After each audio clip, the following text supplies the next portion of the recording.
I'd like to call the meeting of February 14th to order. Welcome, everyone, and happy Valentine's Day. And thank you, Lori, for the lovely flowers. We have two students from Miller Middle School, Grace and Sam, and they're going to lead us in the flag salute.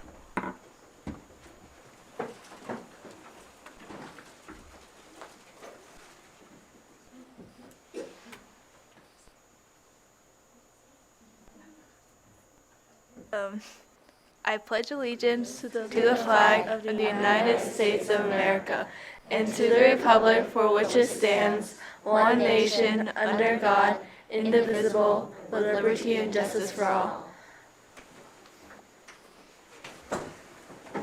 So just as a bit of a change in the beginning of the agenda, we have a packed agenda, by the way, Board. I'm sure you noticed that, so we'll move it along as quickly as we can. Please help me so we can all stay on track and not be here too late tonight. Sylvia's going to take the oath of office, and then we're going to take some pictures, and then we'll break for just a short break so that Sylvia and the audience can greet her, and then we will reconvene for the balance of the agenda. So, the oath of office. I believe our esteemed leader here is going to administer the oath. And Sylvia, you would like to invite your family? Bring them on up.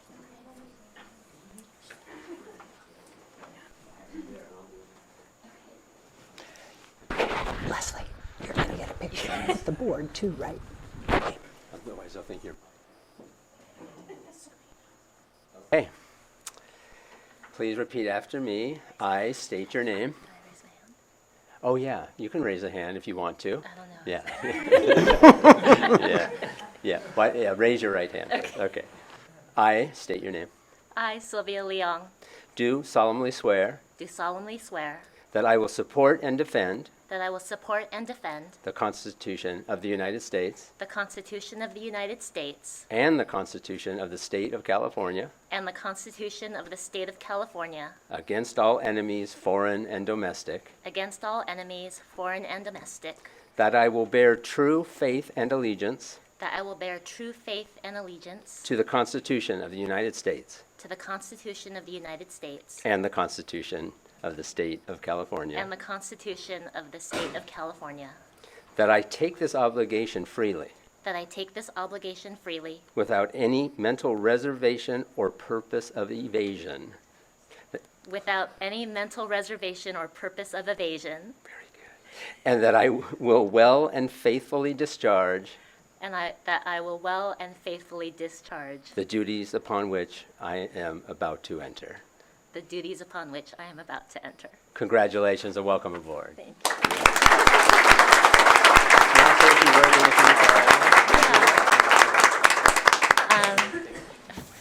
First, I just want to say thank you to the board for appointing me to this position. It really is an honor to be able to serve the district that I care so much about. Very importantly, I want to thank my family, my husband Brian, my kids BJ and Samantha. They've all made accommodations to make this fit into our family life, and they've been so supportive, even helping me with interview prep, asking me questions like, if you were a soup, what kind of soup would you be? Very helpful. So, and then finally, I want to thank my community, many of whom are here tonight. I've always believed that you should grow where you're planted, and to be able to grow in soil that's as fertile as CUSD is easy, but when you get to do it with families like the ones I've been with at Miller and Meyerholtz and Clip, it really is a pleasure, so thank you.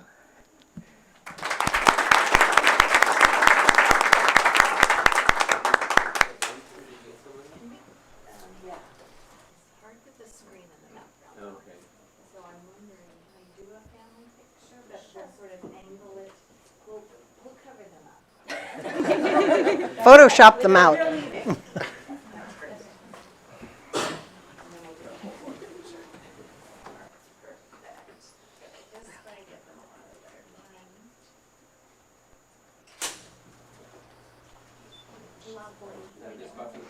that's a good spot for the board. Okay.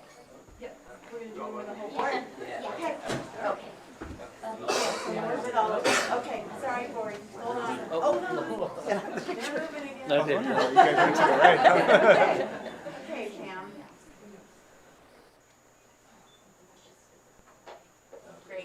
can photobomb. Okay. Now the whole board. And Craig. No, Oh, just the whole I board. think it's the board. Okay, just the board, and then we'll You can add. run with We'll, it too if you yeah. want to. Let's get all of them in Try there. that. Okay, we ready?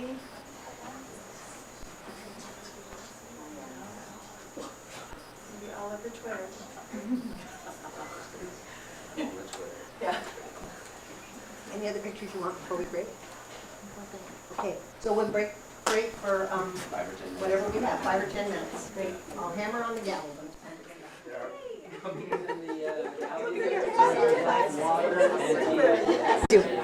He gave you the thumbs, yep. All right, we'll reconvene. Thank you. So the next item on the agenda is our school presentation, and tonight it is Miller Middle School, and I'd like to introduce Amy Steele, the principal of Miller. Good evening. Happy Valentine's Day. Members of the school board, Dr. Baker, executive cabinet, and all of our friends and family. Feels a little bit like a Miller night tonight, which is kind of good for us. My name is Amy Steele, and I am the exceedingly proud principal of Miller Middle School. And tonight we would like to share with you an initiative that's kind of brand new on our campus that we feel fits into sort of our STEAM initiatives in the district. It is the collaborative effort of 2 of our teachers on campus who are here tonight, Anna Reed, who is our food science and fashion and crafts teacher, and Sergio Gonzalez, who teaches in our physical education and industrial arts departments. And under their leadership, our students have embarked on a journey in screen printing and the creation of some wardrobe pieces. But more importantly than that, I think that the work that they're doing exemplifies what we hope STEAM is on our campus, in that they're utilizing a focus on an end user. And so there's a lot of empathy in their work, and they're making with purpose. So I would like to introduce you to some of the ink monsters.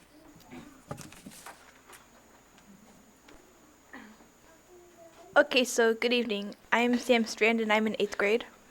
I'm Ellen, and I'm in 8th grade. I'm Katie, and I'm in 8th grade. I'm Grace, I'm in 7th grade. I'm Empress, and I'm in 7th grade. I'm Rylan, and I'm in 7th grade. Okay, so we, the Ink Monsters, are a nonprofit program that is pretty new to Miller. And back in September, we started learning how to use screen printing machines to print stuff onto things like t-shirts and bags. And as time has continued, we've also learned how to use vinyl cutters, which was a really cool experience for us. So we started out raising money for cancer awareness. And, we donated to cancer programs and just spread awareness to everyone on campus. And we've also raised money for the California wildfires and for some of our sports programs too.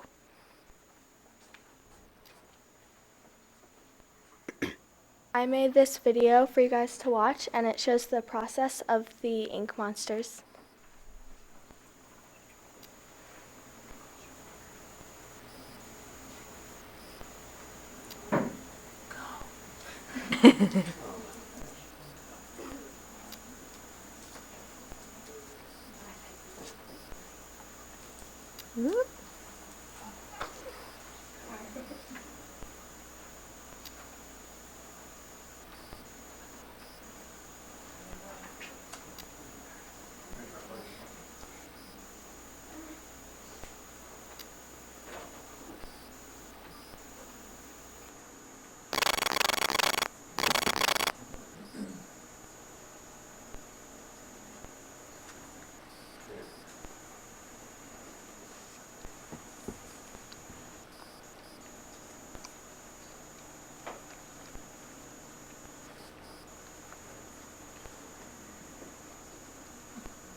It's playing, I don't know. Yeah.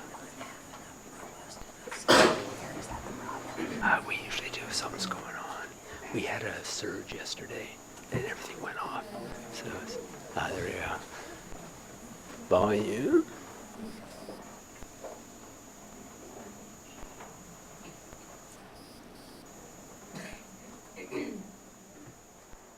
We need the music. These are the machines that we use and some of the examples. This is some of our ombre designs.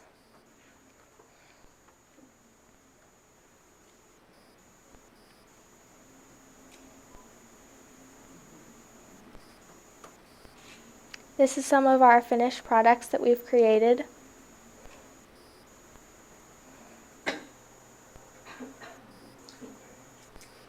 We've also made vinyl designs.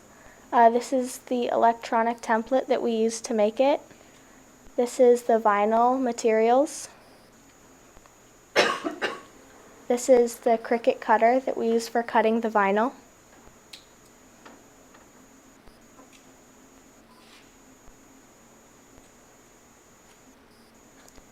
These are the tools we use to weed the vinyl and the ironing afterwards. And these are other finished products.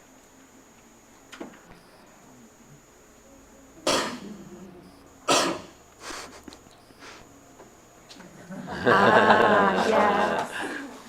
This is our Science Bowl t-shirts that we made.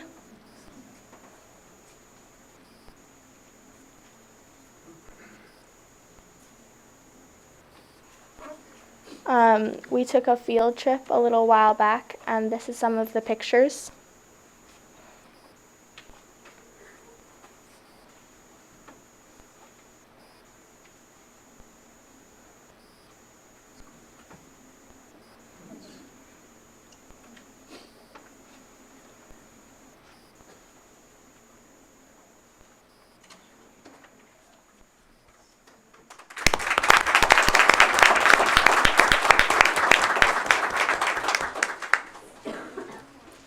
Okay, so before any shirt can be created, there has to be some kind of design. So the materials that I use to make the designs are an iPad 6 as well as an Apple Pencil. So step number 1 is the brain dumps and the sketches. This is pretty much the planning process, or as I like to call it, the idea buffet. So as you can see for the Science Bowl designs, there's around 10 different sketches, and they look quite messy, and it's a little hard to understand what they are exactly. But it's pretty much just getting your ideas in your brain onto paper or the screen. Then step number 2 is the line art. This is a lot more polished and refined than step 1, but pretty much just getting that idea a lot more shaped. In step number 3 is the pivoting and polishing. As you can see for the Ink Monsters design, it went from 1 eye to 2 eyes because we didn't want it to be too similar to the monster in Monsters, Inc. And then we also added some shading. And then this is the last step, which is the text. It usually takes me a while to choose text because I'm very picky about it, but usually it works out and it's like that. So I really like designing because I've always been a little insecure about my art. I've always felt like I'm not good enough at art, or like my art is bad. But I think through designing for the Ink Monsters, I've really gained a lot of confidence in my own work and also in myself. And I'm truly thankful for this amazing opportunity.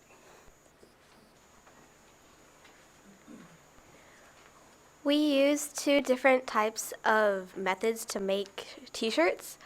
One is screen printing and the other is vinyl cutting. We use a screen printing machine for vinyl to screen print the shirts, and we use a Cricut cutter for vinyl cutting. The screen printing is very hands-on and interactive with the students. And the vinyl cutter is where you have to upload an image, and the Cricut cutter does most of the work for you. I prefer the screen printing machine because it's hands-on. For example, you apply the paint, squeegee, and immediately you see the shirt. I prefer vinyl cutting because not only because I'm not as experienced with the screen printing, but also I like the preciseness of the Cricut cutter, and I like how you can control everything, every finished product you'll get with every step, and I like the finished product of the vinyl. Okay, so as you can see, we are very proud of what we do, and a great thing about this is that it doesn't feel like an assignment or work like we normally get. Like in a class, your teacher tells you like, okay, so you have to do this, and you have this much time to do it. But with this, you get to like go in there, be free, creative, run your projects, and there's no like necessarily like due date that's like super close and you're panicking about it. And another thing that this has taught us is that failure is good, because we've made like a bunch of mistakes such as burning shirts, misprints, bleeding ink, but through that we've learned how to improve it, and we've also learned some new techniques from our field trip that have allowed us to be more efficient with our printing. And as we've continued with the vinyl, we have been learning more and more about how to make it better so that the product looks good and we are proud of it. And yeah, thank you.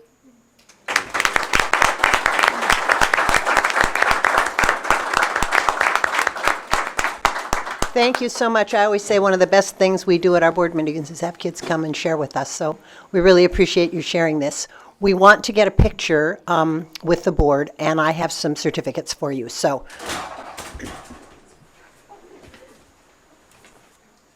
So we're up to pictures. Okay. I'll give you your certificates, and then we can gather for a picture. Grace?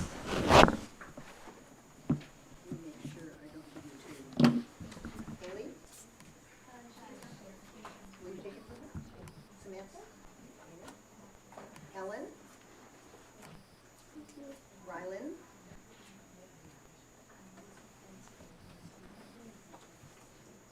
Katie?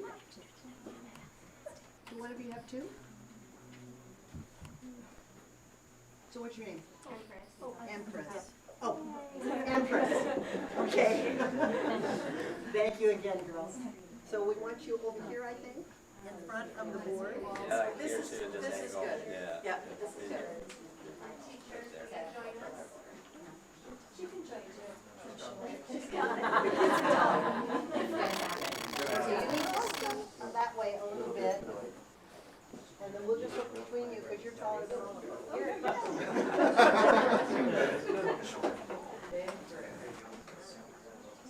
Squish a little bit more. Gotta move back a little bit more. Okay, we ready?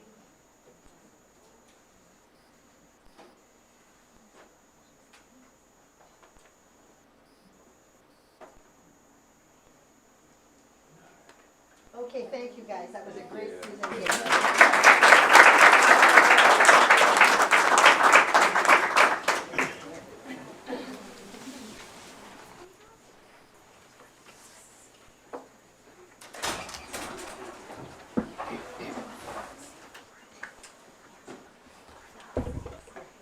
Next, we're moving to Classified Employee of the Month, and the agenda says that we're honoring 3 people tonight, but we're actually not, because Kyle was not able to be here and Sandy was not able to be here, so we are honoring Shilpi from Eisenhower School, and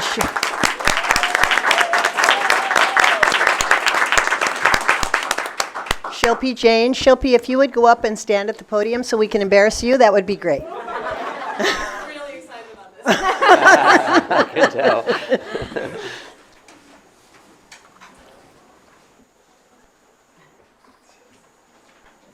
Shilpi, I'm going to tell you how this is kind of going to go. So I'm going to read some things that your colleagues have said about you, and then other people in the audience may want to say something about you, and then you may want to introduce people or say something, and then I have some gifts for you, and then we'll take a picture.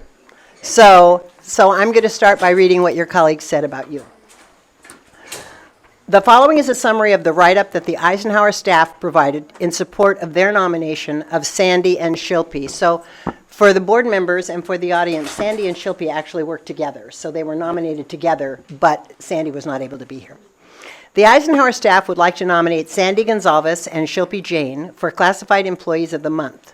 We are so fortunate to have landed this amazing secretarial team. They have made it their mission to create a calm, efficient, and most importantly, positive environment in our office. If you were to look up organization, competency, and fun in the dictionary, you would see these two ladies' pictures. Above all else, Sandy and Shilpi make the office a fun and welcoming place to ask questions, find information, and just hang out. Both of these amazing women always greet you with a smile and answer your questions expediently. Whether you're in need of information or just a quick pick-me-up, you can always stop by the office to have your needs met. They are the essence of team players and tag team whatever needs to be done in the office, whether or not it falls under their official job title. They take time to answer questions even when they are very busy. Sandy, our finance secretary, has organized the office from top to bottom in every way possible. She adeptly and fastidiously takes care of our school's books and orders. Also thanks to Sandy, we now have Fun Song Friday, where she entertains the staff with a quick snippet of a fun song over the PA system after school has been dismissed to help us usher in the weekend. Shilpi's efficiency with new student registration and class lists creation contributed to one of the smoothest school year openings. She is patient and calm listener to parents, teachers, and students. Organization and sense of responsibility are two of her most revealing qualities. Shilpi, we are lucky to have you. Sandy and Shilpi are indeed worthy of the Classified Employees of the Month honor, and truly of the year. So I just want to say, as a school district, we are very, very lucky to have you. Thank you for all you do.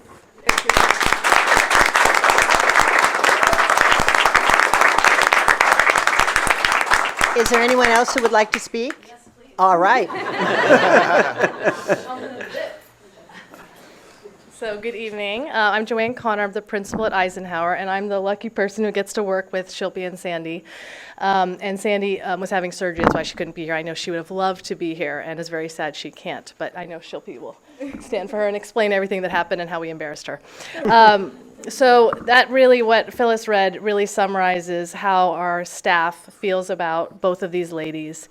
The office is just an amazing place to be, and since, as we know, that's the first place you go when you enter a school, it's really important for that welcoming atmosphere and people to feel welcome and friendly and that kind of thing going on, and they do this perfectly. They've created such a welcoming school for all parents, for students when they come in during recess and lunch, that I think sometimes students come in too much sometimes. We have to say, don't be too friendly, we want them in class. But our new parents and existing parents are greeted warmly whenever they have questions. They're answered efficiently and given thoughtful answers. Both of these ladies are so patient with our staff and our students and our parents. When we get some nervous parents asking some questions, they're so calm and patient with them, always positive. Within a couple weeks of both of these ladies working together, as Phyllis shared, our whole office was completely changed, organized, purged. We found things from the 70s and the 80s. They cleaned that all out for us and started streamlining all of our processes and our procedures for everything. So it's really an efficient place to be now, which helps the whole running of the school. Sandy and Shilpi both go above and beyond in everything they do. They take time to understand each aspect of the other person's job. So just in case that person is overwhelmed that day by all their workload for some reason, or if one of them is absent, they understand each other's job and are willing to do it. If they finish something early, I always hear them like, is there something I can take off your plate? Is there something I can do? I mean, it's never, nope, that's not my job. That would never come out of either of these ladies' mouths. So they really are a team. We couldn't figure out, we had to nominate them together because they are this dynamic duo. Whenever they're asked to do a task or follow up with a parent, they're really thoughtful and thorough with it, and then follow up with whoever they need to follow up with. I just feel so honored to work with both of these ladies. And as everyone knows, the secretaries really do run the school, and we have two of the best, and they make my job very easy. Thank you very much, Shilpi and Sandy.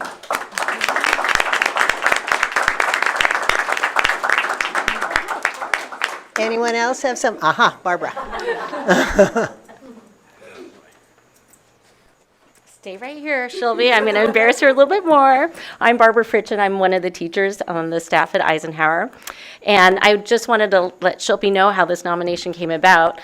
Joanne always starts our staff meetings off with appreciations and kudos.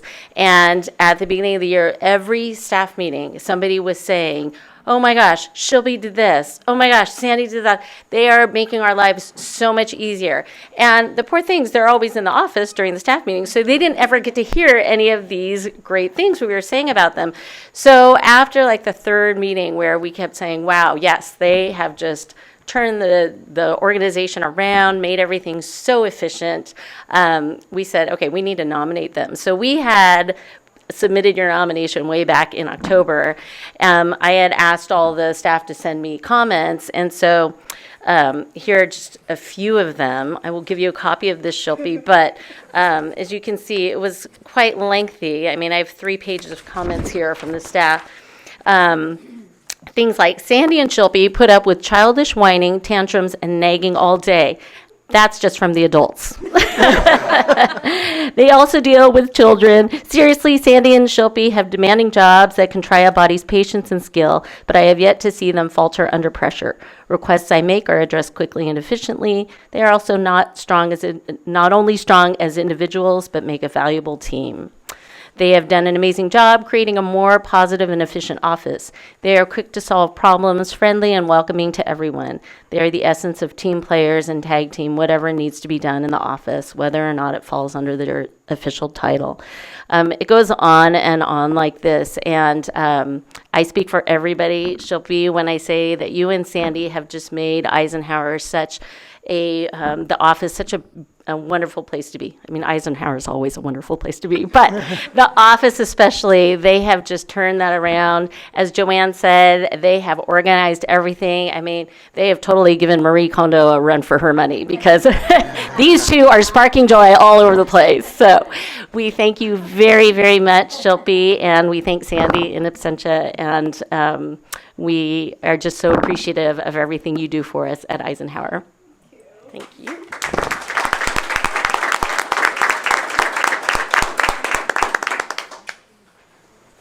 And then, just real quick, on behalf of all of CSCA, we'd like to say congratulations. As you see, we all know how much secretaries do, but you guys go above and beyond what's ever expected or ever even, whatever can be done. So on behalf of CSCA, a little gift for you. And then, thank you for coming here on Valentine's Day. I gave her roses. She has roses. Yeah, thank you guys for all the work. I'm sad Cindy's not here, but then everybody knows how much the secretaries do, so it's nice that we get to appreciate at least a few of them. So thank you. Thank you so much. Anyone else? Shilpi, do you have anything you'd like to say, or anyone you'd like to introduce? Well, thank you so much. I really wish Sandy was here, because she usually knows what to say, all the fun songs and everything. Me, not so much, but you can obviously see why I'm doing my job so nicely, because of the amazing team we have here. So thank you so much. I really want to see that list, because I'm not sure there is all positive in there. I saw a couple of things highlighted, so I know what it is. So, but thank you so much. Best Valentine's Day gift ever. Note to my husband. All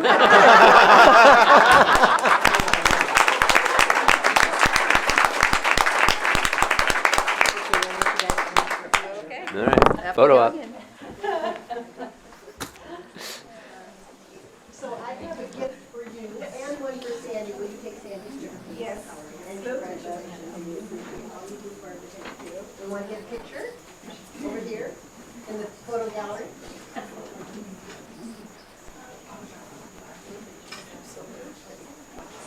Christian a little bit. Do we want Joanne in the picture? Sure. Oh, Joanne, you already joined us? I was getting my phone. Sure.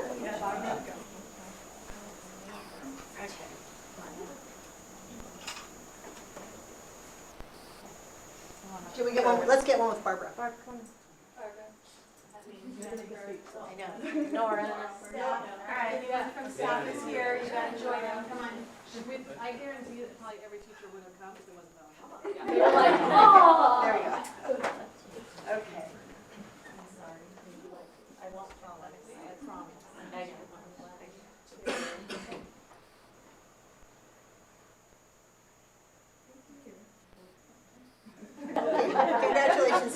Sorry, had to do it.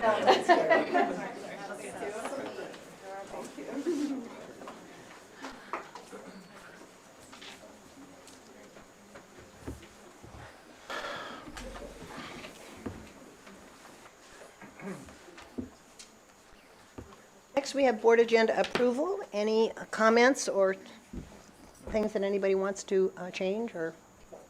I move to accept the agenda as presented. Jerry moves. I second it. Satish seconds the motion. All in favor, say aye. Aye. Opposed? Motion carries unanimously. Employee organizations, anybody? Kai?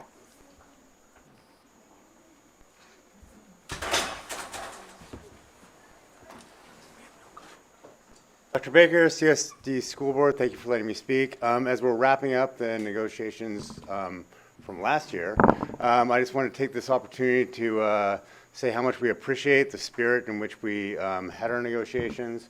Thank you for Stacey for really doing a good job leading that team, and we look forward to opening up soon and negotiating again. Thank you. Great, thank you, Kai.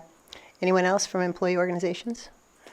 Next would be public comment, but we have no cards for public comment tonight, so we'll move along to consent items.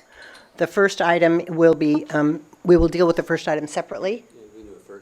Yeah, so we'll do 4.1 first, which is the ratification of the Apple warrant list. I need a motion. I'll make a motion to ratify this for 4.1. And a second?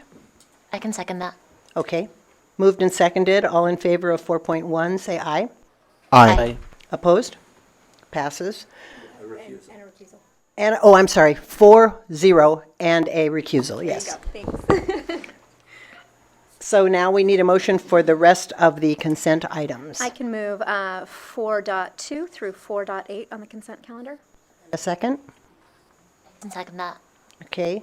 It's been moved and seconded, 4.2 to 4.8. All in favor, aye. Aye. Opposed?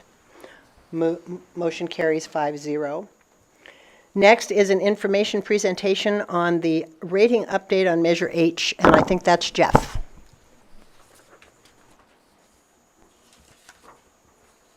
Good evening. Our team, Travis, Dorothy, and myself, along with Tim Carty from Piper Jaffray and David Kaznoko, who is our bond counsel, met with Moody's. We received our Moody's rating, which was AA1, so we're able to continue our very, very high score. We're going to come back and present more information on this item in the next couple weeks. We thought it was important to share this with you guys tonight, as we're going to be completing the resolution later on in the agenda tonight, as well as discussing our budget. So we wanted to at least share this with the board. A couple key areas of the Moody's rating are on the credit strength and credit challenges of the district. We are very fortunate to be getting the level of support that we get from our communities in this area. We, as we've talked about before, we do not take that for granted. We're very thankful for that.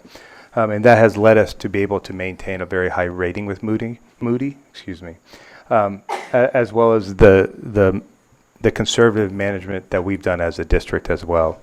The areas that Moody noted as challenges for us is just the overall decline in enrollment, which we will be speaking to with our budget update tonight, as well as the future pension costs, which we'll also discuss a little bit more tonight. So again, this is just for information for you, and we will come back and discuss them more in the future. But I will take if there's any clarifying questions. Right, this is not a discussion item, but we can have clarifying questions. So does anybody have anything? Here. But a comment that I know not all districts get this rating, and I think it's great that we're, getting credit for being so well managed. So thank you for that. Good. Okay, thank you, Jeff. Actually, I think you can stay there because the next item is yours. Thank you. It's the Measure H Citizens Bond Oversight. I want to begin by just thanking our entire Bond Oversight Committee for their work and effort. Tonight, representing the committee is our committee chair, Daniel Wynn, and he will present the update to you.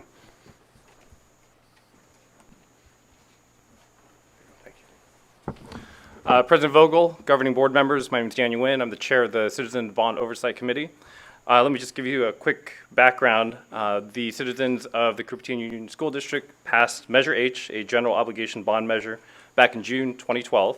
The Oversight Committee first met in May of 2013, and since then we have we have gotten many reports from residents, from staff, and from auditors. And during our quarterly meetings, we have found that after reviewing these documents, we conclude that the district is in compliance with the requirements of Article 13A, Section 1B3 of the California Constitution, and that all of our performance and financial audits are available online. Do you have any questions for us? Okay, again, a presentation, but we have a spot for clarifying questions. Anybody have a question for Daniel? Not right now. All right. Okay, thank you, Daniel, and Thank it's you very great much. to see you again. Good to see you too. After all these years. Okay. All right, next I think is Allison, John, and Joe's item. Review of low-performing students block grant funds plan. Am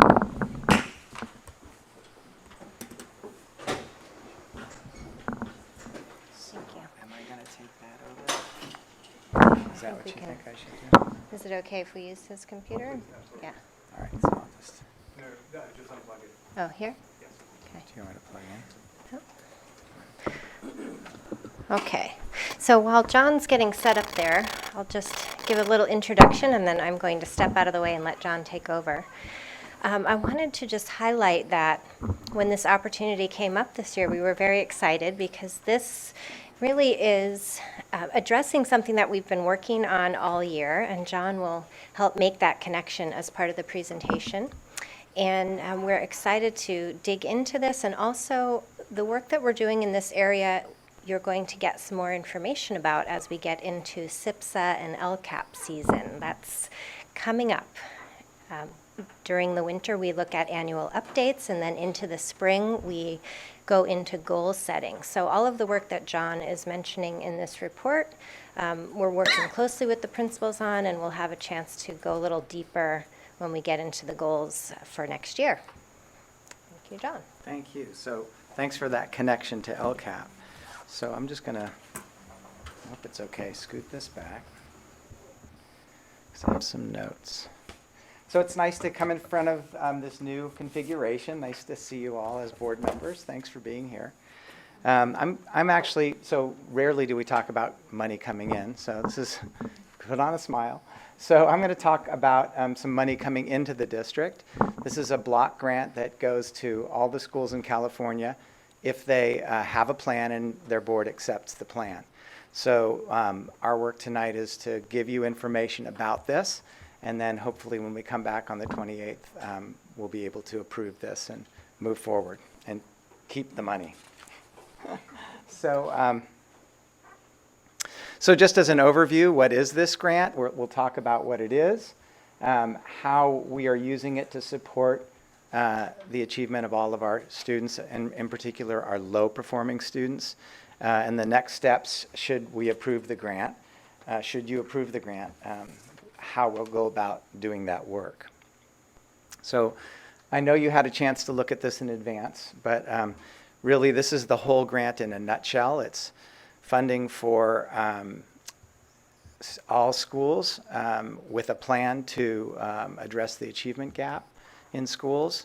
The hope is to initiate real system change so that low-performing students are supported always. The grant is funded on the basis of students who've been identified in school districts who are low-performing. Low-performing means getting the lowest score you can get on the CASP test, either in ELA or in math. Also, students who are identified can't already be identified on the LCFF supplemental grant, so they can't be students who are English learners, low income, or foster youth. Also, students wouldn't qualify if they were already recognized and identified as special education students. So that leaves in our district a small number of students, so it's a large number, but comparatively small number. The group that was identified was 180 students, and there's $1,976 assigned per student. So for us, it's about $356,000. So those students were identified on the basis of the 16-17 CASP. So some of those students are actually no longer in our district. Some of those students are still in our district, but no longer would qualify under that under those qualifications because they are higher performing now. But what we've done is researched who they were, who remains in that group, and then who else should be in that group based on their performance this year, because the intent of the grant is to address students in those categories. So at this time, there are 173 students that meet those categories, meet those qualifications. But we get to keep the full $356,000. In order to keep the money and get this for our planning, for our programs, we need it to align with our LCAP. So Allison was just talking about that, and I'll share a little bit about that. And we do need your approval for the plan. And then the funds have to be spent, or there has to be a plan to spend them by 2021, June of 2021. Okay, so just to share, the LCAP goal number 1 shows that we really do have the same intent that the grant money does in our LCAP, which is to focus on ensuring student academic success. The listed focus areas below include, we have the words addressing students with greatest need, addressing the performance gaps in our district, increasing and improving services for low-performing subgroups. And also in our LCAP, there is a piece about our multi-tiered systems of support, which we're working to strengthen and develop to support all the students, including these low-performing students.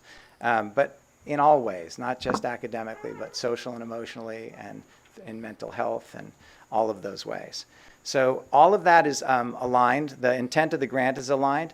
And then it's our intention to connect this plan that we're coming up with to what's already in place in our district, which is this framework of supports, layered supports to make sure that students get what they need when they need it in as timely a way as possible, and lift them up quickly.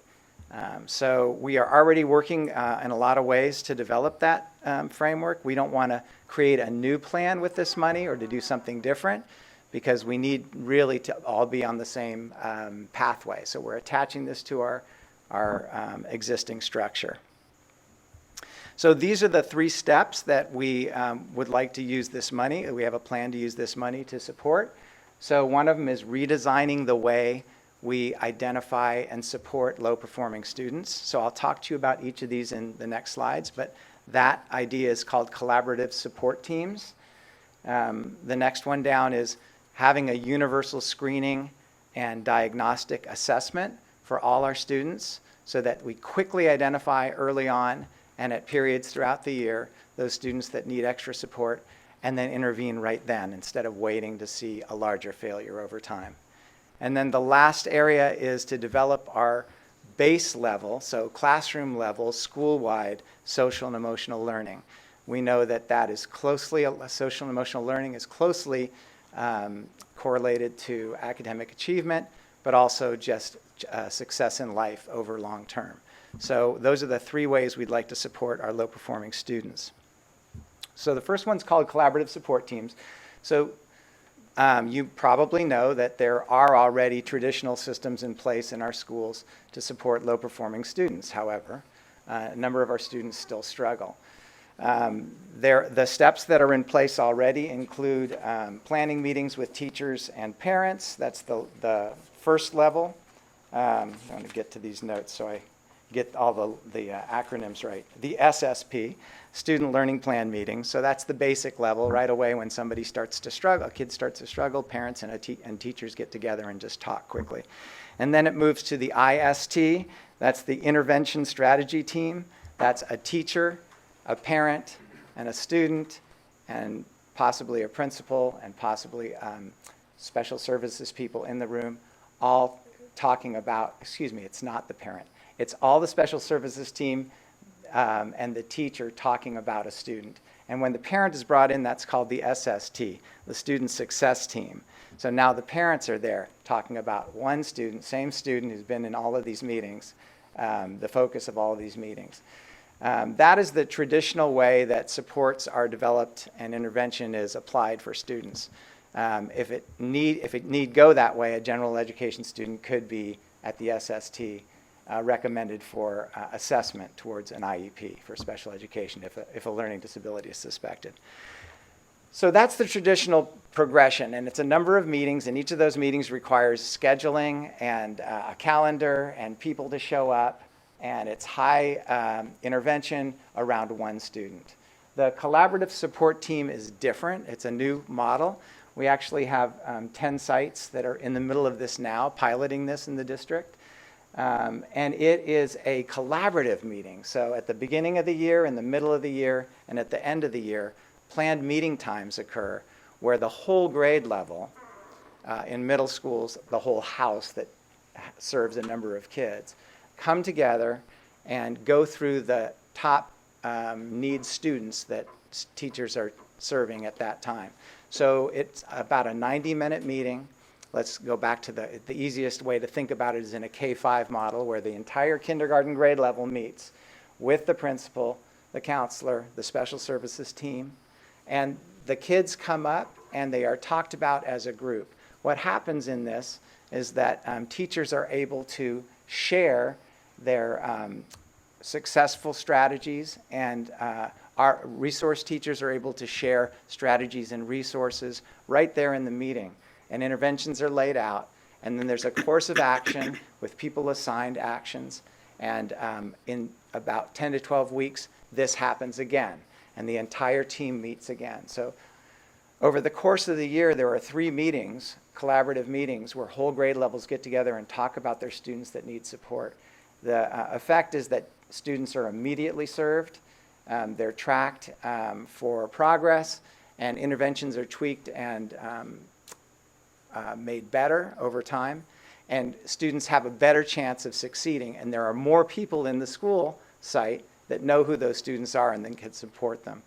A side effect is it builds a very collaborative school where everybody owns all the success of all the children, and teachers tier 1, what we call the classroom level tier 1 instruction improves as a result. The capacity of teachers grows as they learn from each other. So there are many effects to this, but we believe that that's a great way to use this grant to support our lowest performing students. We would use the money to support substitutes who relieve teachers so entire grade levels can meet at one time. Long explanation, but I wanted you to understand what that was. This is a little simpler. Why universal screening and diagnostic assessment? Because if we don't have a normed way to assess and compare our students across a district, if we don't have that system, then there are students that aren't identified. And it might be much later in their educational career that we start to notice there's a problem. So the quicker a student who's struggling is identified and gets some kind of support, the more likely it is that that student can get back on track and be on pace with his or her peers. The diagnostic piece is very important because once you identify a student, then you need to say, okay, so what is the next learning step for that student? So you can build an intervention that really makes sense.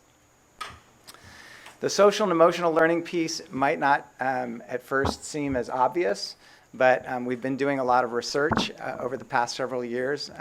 A lot of us have been learning about the huge effect of social and emotional learning. In our school sites, we have PBIS, we have partnerships with Project Cornerstone and a number of other partners, but we don't yet, we're just now getting schools that have adopted curriculum and specific materials and instruction to teach social and emotional learning. We know that there is big evidence that that is supportive for our students, and it turns out it's the one variable that all our underperforming students have in common clearly. Otherwise, it could be anything when you look at just numbers of students on a spreadsheet. There's so many things that are different at all our sites. One thing that's consistent is we don't have this tier 1 social emotional learning. The other piece that's important is gap analysis that's going on right now this year as we build up our tiered supports. We're asking our principals to work with their special services teams and their teachers to say, what's missing at our site? More and more we're hearing, we need this piece. It's coming up again and again that students need this kind of support. So we want to make sure we use some of this funding to support social and emotional learning. So in a nutshell, this is how the spending would look. It adds up. I mean, we made this work out and add up. The largest cost really is to hire substitute teachers to relieve teachers. The diagnostic tools are not that expensive, actually, when you start looking at them in comparison to the others. But this is how the money would be spent over 3 years. Part of the plan is we have to show that we have to assure the state that we will get a report back to them with findings about the success of our plan. So these are the ways that we will be monitoring and assessing our progress. And then when we report the superintendent of the state, we would also be coming back to share with you the success of our plan. So next steps, we've already shared with principals that this is the direction we'd like to go in. They know it's coming to you. We already have a number of principals asking for, who are not yet in the collaborative support team model, asking to be part of it. I just met with a principal today who also wants to be on that plan next year. So we know that principals and support teams are looking for that practice and want that. We do have 10 principals who volunteered to meet as a subcommittee and review the universal screening and diagnostics that we might use.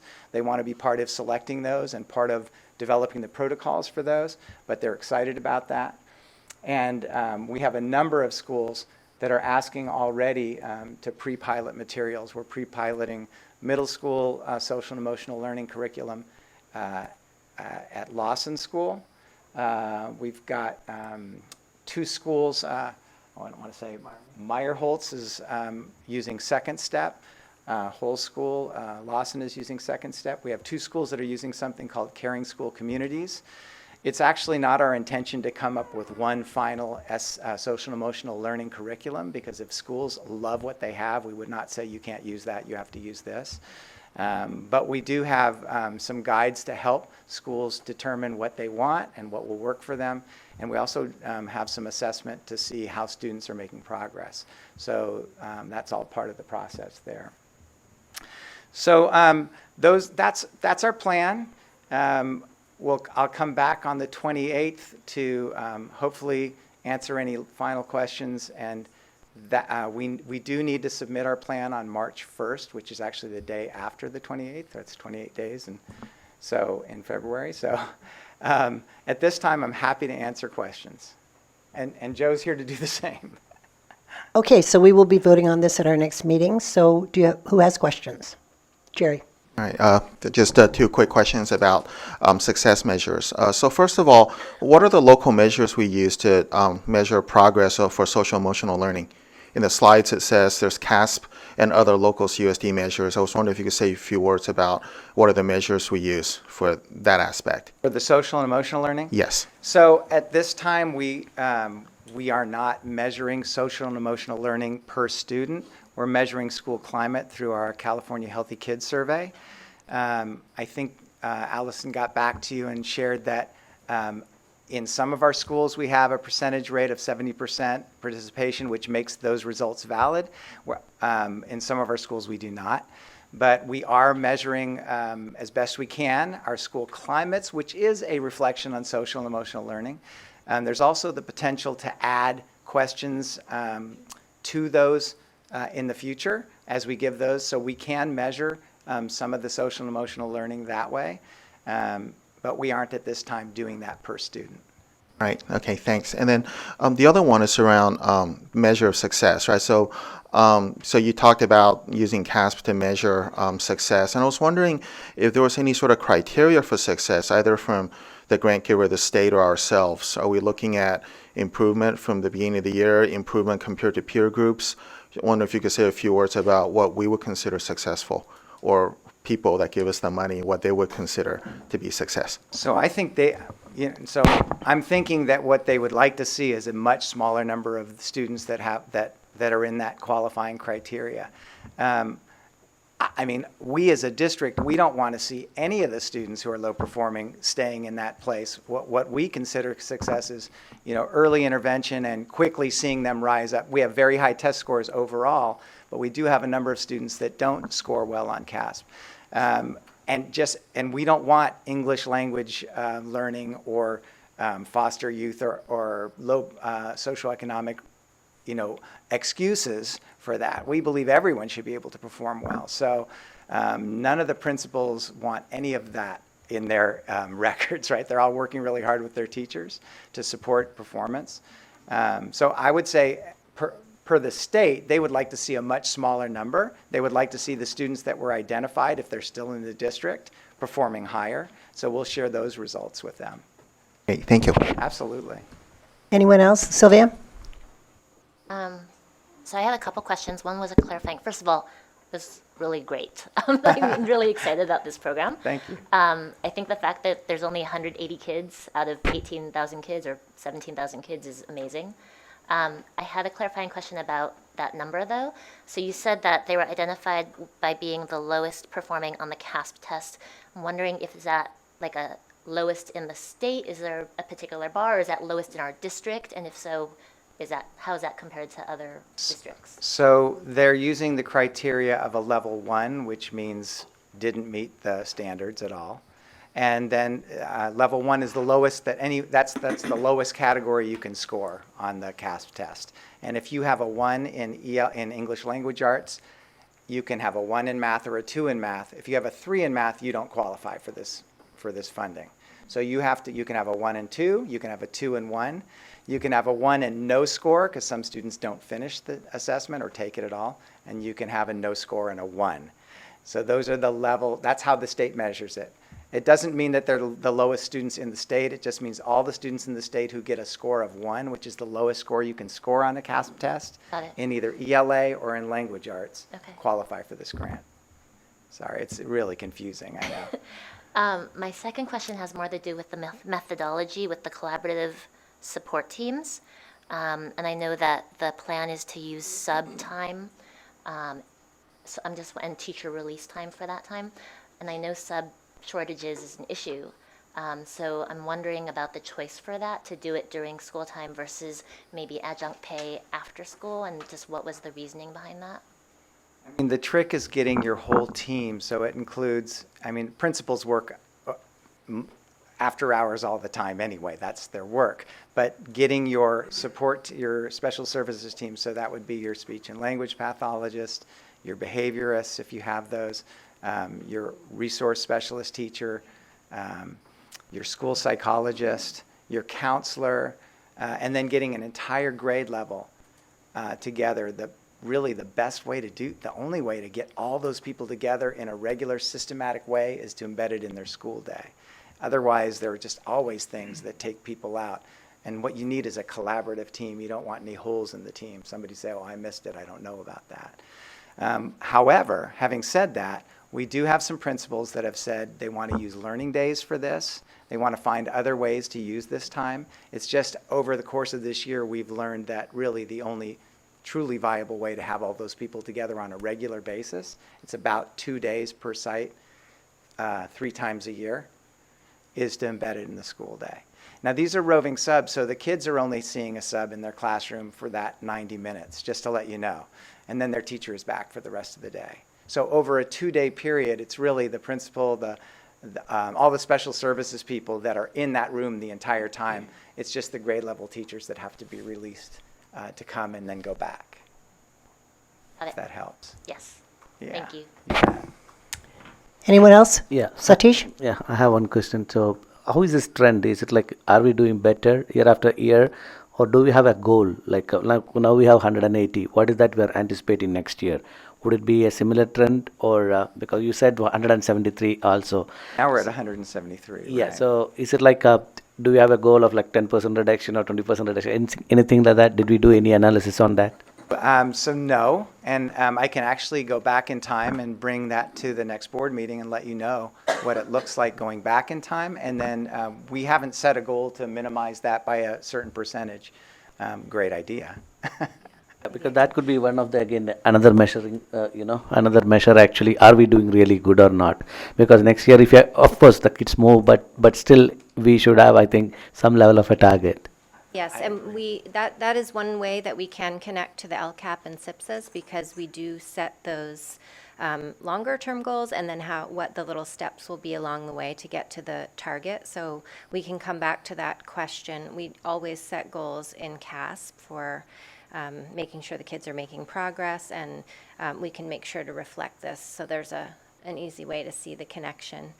We've also been in the principals meetings just talking about how to look in a broader way at the measures. So we know we're always focused on CASP because that's one of the state assessments, but we also have a lot of other great internal assessments that we use even in the early grades in the area of literacy, for example, to measure the kids' progress before they're old enough to take the CASP. So we have a lot of opportunity to really take a close look at how we're setting up those metrics, identifying our targets at the district level and at the school level, and we've been working with the principal teams on that conversation in SIPSAs, and we'll be bringing those to you in the spring and giving you an update. I think we have one coming up in March on how that process is going, so we can come back to that.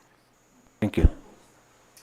Anyone else, Lori? So Allison just got my question, I think, about the what benchmarks. It sounds like we're using benchmarks then for our kids who aren't yet old enough for CASP. We have that set up in literacy, so reading and writing. Right now, we don't have a district-wide system of math benchmarks. However, classroom teachers, of course, are always assessing their kids formally and informally, so that those pieces are definitely coming into the CST conversations. Teachers really know their kids, and they are having a lot of rich conversations about what they see the kids needing. And I think one of the most exciting aspects of the collaborative process is that then as a school, they're looking at not just what each individual student needs, but instructionally, what's the picture? Do we see any patterns in the areas that we need to boost up for kids? So actually, all these things that we listed in the grant, this came from the CST teams. When they went through the process, they said, we need more diagnostics, we need more SEL tools, we need to keep this going. So it felt really good to be able to say to the principals, we hear you, and we're trying to, be responsive to the needs and to keep it going. Lots of good things happening. So that gets the kids who are our youngest. And then my question about the kids who are our oldest, so it makes sense to me that CASP would be part of that, but are we doing when we're talking universal screening, are we doing that across all subjects in middle school? Are we doing that? Actually, so that's a great question. So at this time, we're beginning with screening in ELA. So, and we're looking at the youngest kids all the way through 8th grade. However, by the time a student is performing well in 3rd, 4th, 5th, 6th grade, we're probably not going to need to screen every single student. We're going to know. Sure, our hope is we catch this them early, population yeah. we need to screen. Are we making progress? And that progress monitoring piece. Yeah. Thank you. And then, so if I'm understanding right, we're getting the money based on those identified kids, but we're obviously, if we're talking about a universal screening tool, we're allowed to spend the money on all kids. So right? The intention of the grant is to build systemic change to support all kids, but it needs to touch those kids. And so that's the work of our team, is to make sure that those identified students and students who fit the profile that weren't identified do get the benefit of this grant. Okay. Yeah. And then, so it said report is due 2021, so we've got a couple years. This isn't we're not getting this money every year. We're getting this money This is one time. One time. Yeah. So will there be opportunities? You mentioned we have 10 sites who are piloting their CSTs now, another one who's adding. Are we going to have the opportunity for every site, hopefully? Because this sounds like it's great for kids, so hopefully every site. So, I mean, that's what we want. Okay. and I think eventually that's what all our sites will want. And the trick on that will be funding, how to pull this off over time to build it into our LCAP as part of the way we spend in order to support all kids. So this will be a great opportunity to put it in place and really take a look and see, are we making a difference? Yeah, sure. And I understand the pilot model to get it set up, but Yeah. yeah, the goal would be then every site, yes. Yeah, that would be the goal, yes. Okay. That would be the goal. The question is, can we get enough subs? Can we fund it? So over time, but that's what we really want to do. Okay, great. Thank you. That's it for me. Okay, well, I just want to thank you. I think this is great. Anytime we can help our struggling learners. I do have one question. When you talked about the collaborative teams, I'm quite wondering where do the parents fit in, and when do they find out about this, and how does it work for them? Question. So just like that IST model doesn't involve the parents yet, so the collaborative support teams don't involve the parents until at such time when, just like in any other traditional system, we say, you know, we probably need to hold an SST at this point and bring the parents in, because all the interventions that we're doing here school-wide aren't enough. And so we need to find out more, get information from the family, and sometimes there's a suspicion of a learning disability, and you must go through the SST process to get to that, to get to assessment. By law, we're required to do as many general ed interventions as possible and change them if they're not working for a period of time as we can before we determine that there may be a learning disability. So we won't bring parents in until we're sure that we need to do so. But meeting 3 times during the year like this gives us a lot of time to work hard and study a problem and still have time to bring parents in if we need to during that year. Great. Okay. So anybody else? We're good? So if you have any other questions that you think of between now and the 28th, get in touch with Craig, and he will forward them to our wonderful team, and we'll vote on this on the 28th. Thank you again. Great presentation. About how to bring it back. Oh, how to bring it Should back. it come back as discussion action in case you want to talk again, or can we bring it as action? Action would be I good. would be fine with action. Action, yeah. So Action? It's Yeah. fine with me? Yep. Okay. Thank you. All right, good. Next, we have 6.1, is that where we are? Yeah. Yep, 6.1. So this is Leslie, first read of Board Policy 6145.13.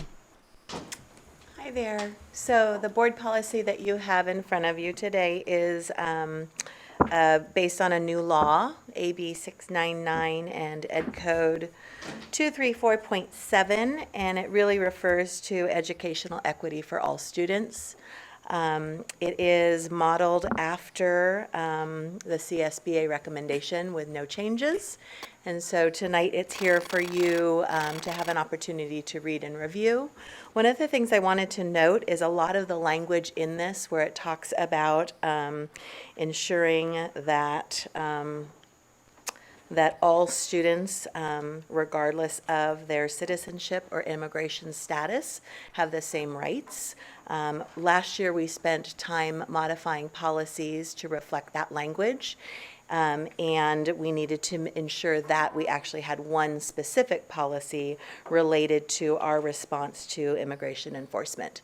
And so the policy is as is, and we would bring it back to you at our next meeting for approval. And so I'm here to see if you have any questions or comments that we should consider before bringing it back to you. Okay, any questions or comments about the immigration policy? So what I understand it is same as last year. There's no change, right? No, actually, it's brand new. We were given it last year, and we're required to adopt a policy. Okay, I see. Okay. Last year, some of the policies were revised with this language, but then we specifically needed a new one, a policy that highlighted this in totality. And so this one we're bringing forward to you as a new policy. We don't have an existing one. This is for a year or it be ready? No, we would keep this in place. And what ends up happening with board policies is we get updates sometimes monthly, sometimes quarterly. And what we do is we review those updates to determine whether or not our current policies are aligned or whether or not we need to make shifts. And what we find sometimes is that there is a required policy that we don't have, and so therefore we bring it to you as a new policy. And other times we bring it to you as a revised policy. So this is brand new. Jerry? I just wanted to confirm, so the language of this policy then is identical to the model policy recommended by CSBA? Yep. Or forward? Correct. Okay, Yeah, thank you. and most often they are, especially when we bring forward a new policy. But yes, there are no changes. If I can just comment on that, I hope that when we have a strategic plan that is driving everything we do, that in fact we would rarely bring you a policy that is just what CSBA is doing, because they aren't focused on what we're focused on. We use it as a template, and then we'll likely work it, and we would redline it in a way you would know this is what CSBA said, but here's what we changed. Okay. Okay, any other questions about board policy? So this comes back to us at the next meeting for approval. Okay, good. Phyllis, can I ask one question? Sure. Does it need to come back as a consent item, or would you prefer it coming back? Because it can come back as a consent, or we can do discussion action. Or action. We could Or do either. action. Well, we could do, so how would you like, are you good with consent? In this district, a child is a child is a child is a child. So anything that establishes that, to me, is an automatic, so action. Jerry? Yeah, I'm actually comfortable even as consent, so, but. So did you mean action or consent, Lori? Oh, consent would be fine, yes, sorry. Consent? Yeah. Good, okay, consent. Excellent, thank you. Thank you. All right. And the next policy is an update on middle school math pathways, 6152, and just a comment. We're not going to discuss this. This is just for your context in preparation for the conversation we're going to have later about middle school math. We will then, after we've made decisions about what the pathways are going to be, then we'll revisit this policy so that it reflects. But so this is an item for you just for context. Okay. Right, and I mean, if I can just double clarify, make sure we're on the same page. So the real topic here, it didn't get listed exactly right, but the real topic is where are we with math pathways, which is something we've been saying we would bring forth for quite some time now, and partially we kept waiting. Eventually, we were waiting for our last board member because we wanted to do it all together. The community has been asking for it for a while. The policy is only there, as Phyllis is saying, as context, so you knew that in the future we're about to bring back the policy. We just wanted you to see it for now, but we don't want to have a discussion about the policy, but we do want to have a lot of discussion on the math pathway, just to clarify. Okay. Good. Yeah. Yes. Okay, so having said that, policy. Oh, okay. We're going to go right into the pathways. We're going to go if right that's into the okay. pathways, okay. Yeah. So in October, we came to the board and laid out our plan for re-examining math pathways. And we're very excited to be back to share what we've been working on and give you a glimpse of where we are planning to go next and gather your feedback as we prepare to come to decisions this spring. So we're going to give you a little reminder of our timeline, our process, what we set out to do, some of the challenges that have come up along the way, the recommended changes that we are bringing this evening, and some of the key shifts and supports that are part of our next steps, and then we'll have some time for discussion. So we've been having lots and lots of conversations and opportunities to engage with staff and students and parents and all of our different groups, and it has been so inspiring to hear just all of the different feedback that's been coming up and just the collaborative ways that everybody's working together. Hearing from the kids has just been so important. They're just so insightful, and they really have added a lot to our work and our understanding of what their experience is like as a math learner and then just as a citizen of our schools. So we're kind of in the middle here, and we're trying to bring things into closure for spring, because we know that anytime we're preparing for changes, communication is really important. So we want to be ready to make sure everybody understands what's ahead for next school year and be ready to start strong. So we usually like to start with a video to get our minds ready to go on this important topic. So Joe Bowler is back with us again today, and we'll have a short little video, just 4 minutes, and then we'll dive right in.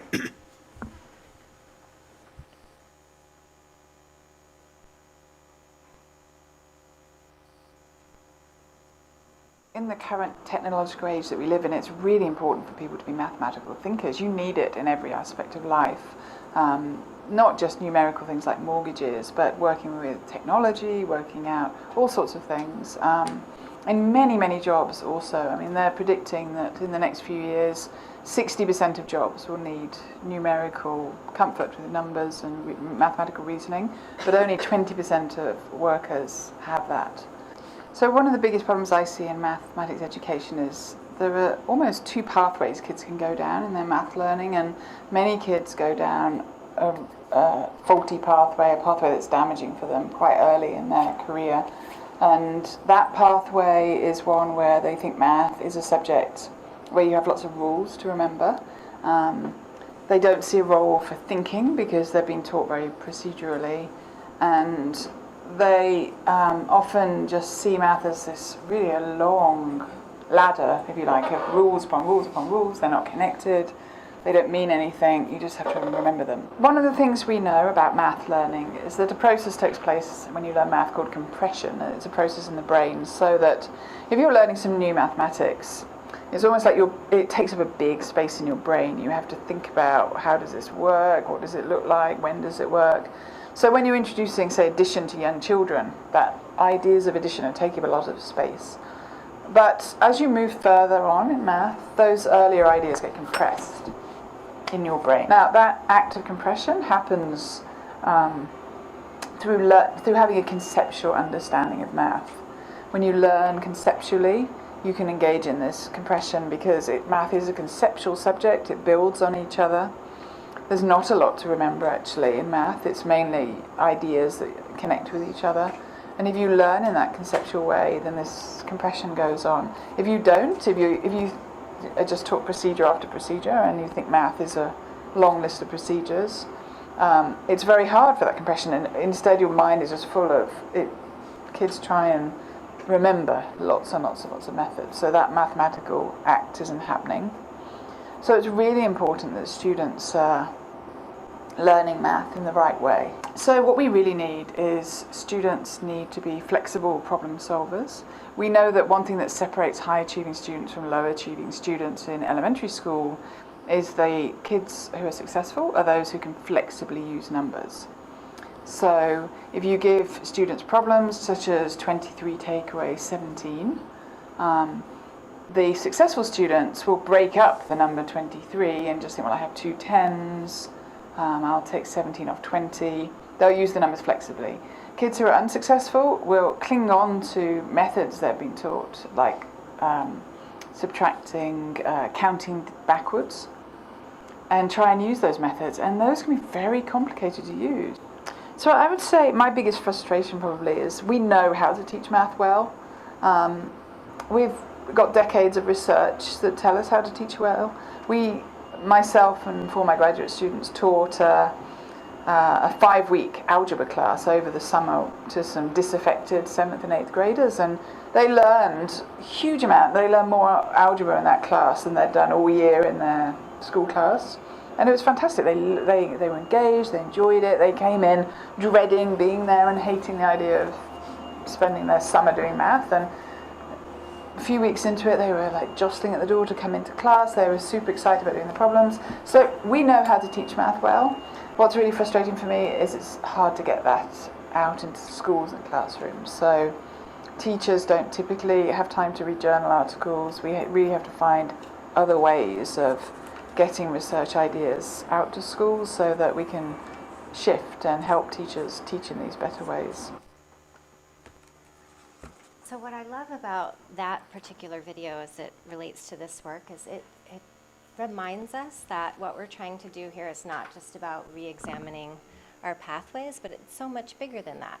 It's about how our kids feel as math learners, what kinds of confidence they bring forward, how they develop not only skills, but their sense of themselves as a learner, and what they take with them going all the way forward from their time here with us. So that notion of a focus on the bigger learning and what we want for our kids has been a big part of the conversation, and takes us to our aim that we really want to be sure that the kids, every child, is challenged and supported, and they're in that really just right fit in terms of pace and what they're working on, a mix of building their skills and then applying those skills in really meaningful ways. We know that we need to bring more flexibility into the way that we're thinking about pace and path in math learning. We know the importance of focusing on deep conceptual thinking for all the reasons that we just saw in the video. We know that our learners are different, and a personalized view of what they need is something that we want to commit to focusing on. And that mistakes are important. We heard that in the Ink Monsters presentation today, that mistakes are a part of learning, and that we have to bring that to the forefront a little more for our kids. And that we want kids to really enjoy math and not have, quite so much stress. That said, we're focusing in this presentation on a lot of the challenges and things that we know we want to improve. But all along the way, we also have heard so many celebrations. We have such amazing teachers. There are so many wonderful practices already happening in our district that we know we can build upon. And we have incredible kids and families who want to partner with us. So when we dig into the challenges, I just want to point out that these are not always true for every child in every class in every moment of time. These are kind of themes, that we notice needing improvement. We know that there are many moments of celebration in the math classes, and we have many kids who really benefit from that really quick pace and opportunity to move ahead and seek out more and more challenges. And so we want to keep all of our kids' needs in mind and think about those pieces, the successes, and how we can build upon them, as well as really just calling out the challenges and putting them on the table so that we can refine our approach and do even better for our kids.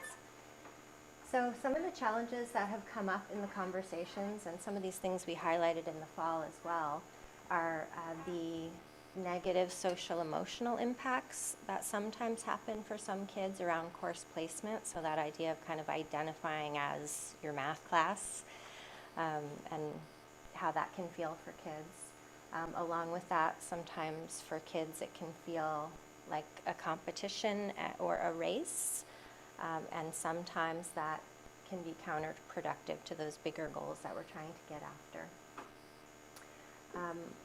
Wanting to be sure that kids can see themselves on a path that's going to get them, where they hope to go, not just here in our system, but all the way through 12th grade, to know that there's a path for them to reach those advanced levels of learning, and to know that their learning may ebb and flow along the way, but that they're still on that journey and can reach those higher level classes, AP courses, by the end of 12th grade if they're ready to do so. We know sometimes in the current structure, for some kids, the accelerated pace can result in that shaky foundation. It's maybe not always as solid as we want it to be. Again, not for every kid, not in every single class at every moment, but just as a whole, we want to set up the system to ensure that we're checking for that mastery and being sure that the kids have enough time to truly learn the material so that it can be a stepping stone for their next steps. And then also all along the way, we've heard from parents that they want to partner with us, not just at that moment of course placement, but to really understand all along the way how their child is doing, so that they can be a part of supporting and encouraging and taking those steps together along the way. So we've had all of these different groups, and we've been meeting with them since the fall, and Marie has been really taking the lead on all of that. And I want to thank her, as well as everybody who's been a member of all of these teams. It's been really an exciting opportunity to just open up the dialogue and hear what's working and where we need to make some shifts. And I'm going to turn it over to you. All right, thank you, Allison. Before I get started with just giving you an update on where we have gone, I want to let you know I have a math estimation opportunity for you. It's right there. Craig's getting it. Thank you. So the person who is the closest wins it. So there's little sticky notes and pencils there. So have at it. Have fun with math. We love math. And it's great to be able to celebrate math on Valentine's Day. Okay.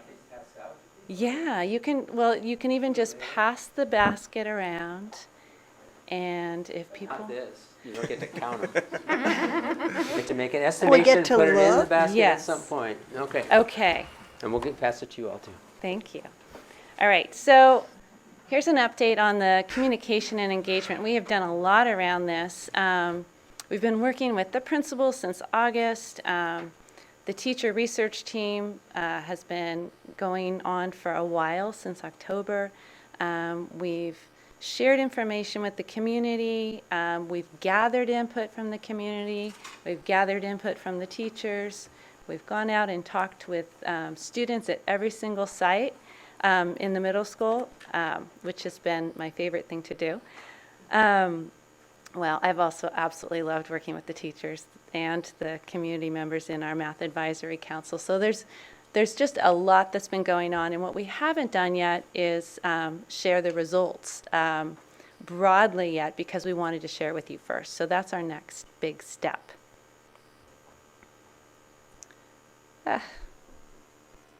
Okay, so I want to share with you a little bit about the math pathway research team. They corrected me and said it hasn't been 4 times that we've met. It's more like 7 times. We've spent a lot of time together. When I calculate the amount of days that we've been together working and really digging into looking at policies, looking at practices, looking at the pathways, and the amount of time that they've spent then with their teachers going and sharing information and bringing it back, it's more about 50 hours. So it's a lot that has happened in a short amount of time. I just want to celebrate these people. They are incredible educators, and they are so passionate about teaching math. And they really, really want the experience to be something that's joyful for all children. So I love the intent that they bring to it, as well as their expertise. In addition to this, we've been working with a mathematics advisory council made up of administrators across the district, as well as teachers and community members. And then in the last couple of meetings, we've had 3 children from our district also be a part of it. And it's been wonderful to hear their voices. They were a little nervous in the beginning, and then they saw that it was a very safe place to share, and they shared a whole lot with us. And I think it was probably a really great experience for them to see that adults were really interested in hearing what they had to say. They were articulate and just very thoughtful. So we've been looking at information that has been gathered together. They have reviewed the input from the community and the teachers and the students, and then also looked at the recommendations of the Math Pathway Research Team. And they've given us another lens to look at all of this information. So we have met with them 3 times, and it's just been wonderful to be able to get the perspective that they have brought to us. In addition to this, we've also then gathered information from all of the folks that I've already shared. I'll give you a quick overview and then a summary, and then move towards our recommendations. So with the community, I know this looks a little strange. This is how our thought exchange comes back to us. And what this is representing, let me see if I can get my notes here. In these blocks, they represent different thoughts, and it's really hard to read that, but we've got information about test placement and flexibility, and that upper area represents 55 different thoughts that are presented. Sorry, keep going. I just want to see it. I know, I've tried. It's a little weird. You won't do it, huh? No. There you Oh. go. All right, we're good enough. That's good. A Thank little you. better? A little better. Thank you. That's why he's the boss. Okay. In addition, we've got in the level challenged, that's 26 different thoughts. And the way it works is a thought is shared and then people add on and the thoughts grow. So these were the most popular thoughts that were shared. And I'll move it over to just show you a summary. These were the biggest ideas that we found. So concerns about 5th grade and the way that they're being placed, feeling like there's more of a track without a lot of mobility in between the different pathways. A lot of information about placement and also just a real interest in wanting to understand what does it look like from kindergarten all the way to 12th grade. So we're very interested in making sure that we can communicate this better. There's also some areas of confusion between curriculum versus standards, and that social emotional impact that John was sharing so much about. That is something that is a thread that we've seen throughout. And then we have our teacher thought exchange, and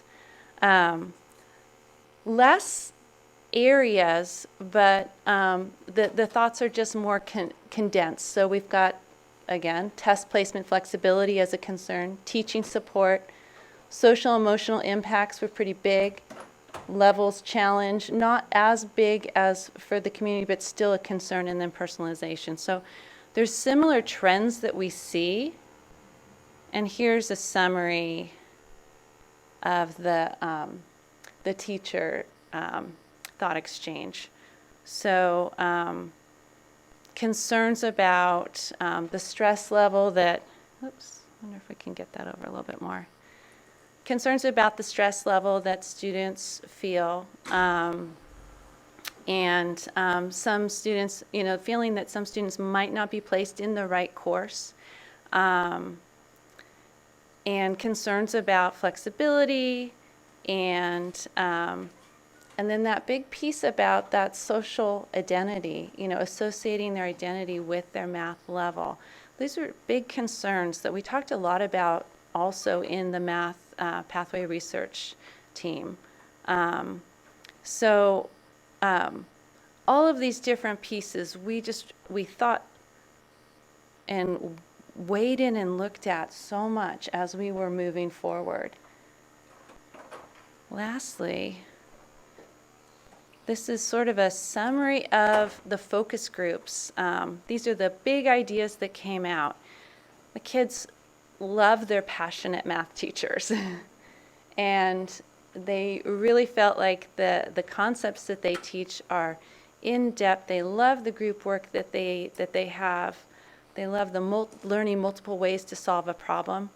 And they felt like, in some cases, the pathways really support some kids.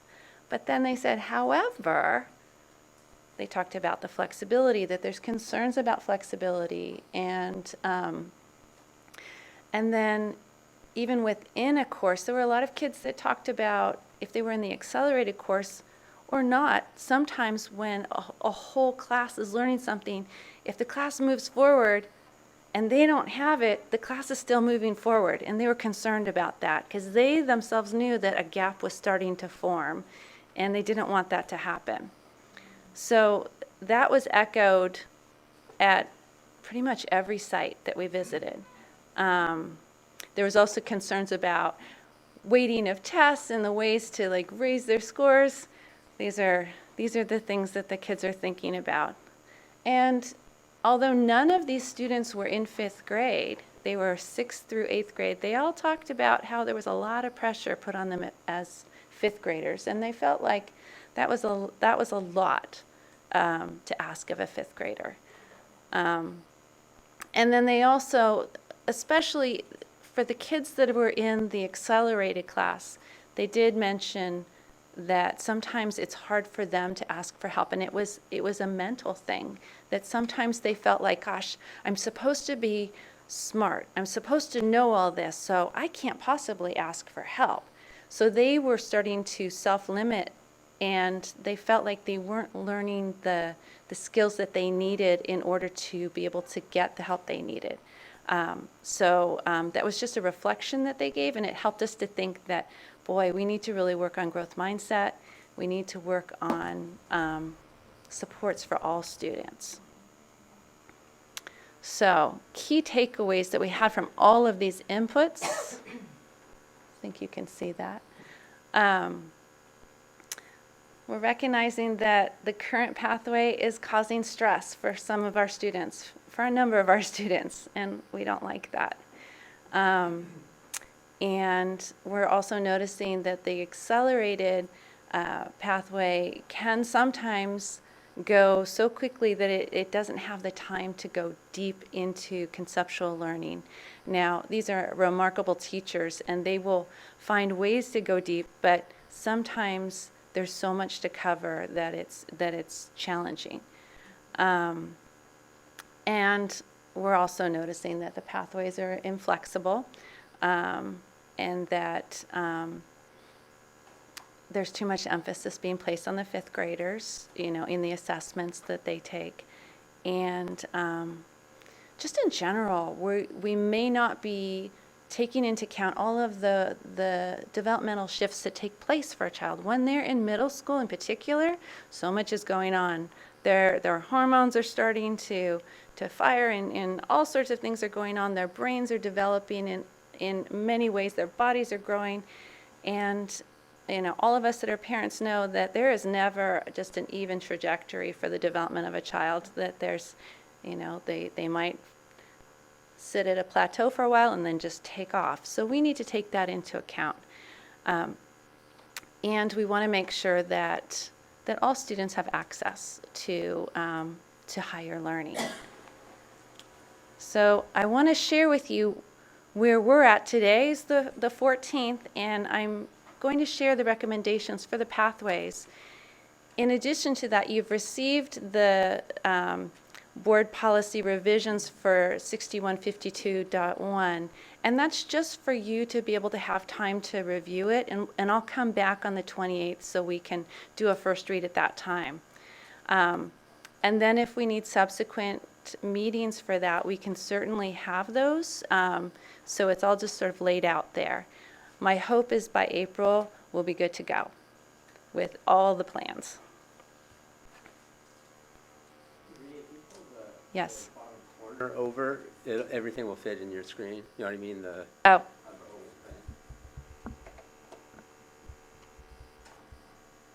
Okay. Bottom, I'll get. You keep going. Okay, thank you. Sorry. Okay. Make sure you see the whole thing. I don't know if I think I'm. Okay, I'm going to talk to you about this. I know that most of you may not have seen this before. So I presented this back in October.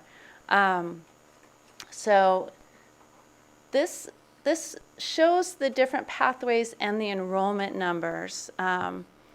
And the Math 6 is really, after Math 6, that has been like a big choice point where students can go from Math 6 to either Math 7 or to 7-8.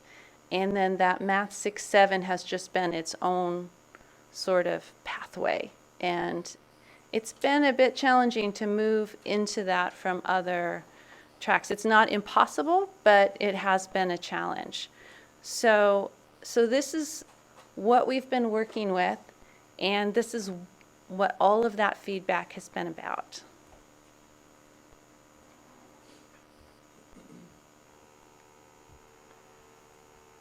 Now I want to talk with you about how we want to re-envision this. So what I have in front of you is not something that's color-coded. Well, it's color-coded, but it's color-coded in a different way. It's not color-coded by orange, green, or blue. What I'm representing here are the courses that are on-level courses from 6th grade all the way through 12th grade. And each course has a corresponding color. So we've got the rainbow of courses right there. In the end, the 12th grade courses are those preparation courses for college level math. So that's on level. There's some choice points that you see in 11th grade. You could go to Algebra 2 or Algebra 2 Trig. That's a choice point. Or, in 12th grade, there's some choice points between pre-calculus, or there's pre-calculus honors, or applications of advanced math. So those are choice points. It's all a part of the high school. But I want you to see that really, when we're looking at middle school, the courses are the same, and really the difference that happens is just in how quickly they learn it. But it's still the same content that we're learning. So the big choices are happening in high school, not, in terms of different kinds of courses. What I'm sharing here now is how it starts to change, and I'm sharing with you high school first. So in order to get to that first year of college in high school, which are those AP courses, there is an opportunity to accelerate between the freshman and sophomore year of high school to be able to take geometry in the summertime.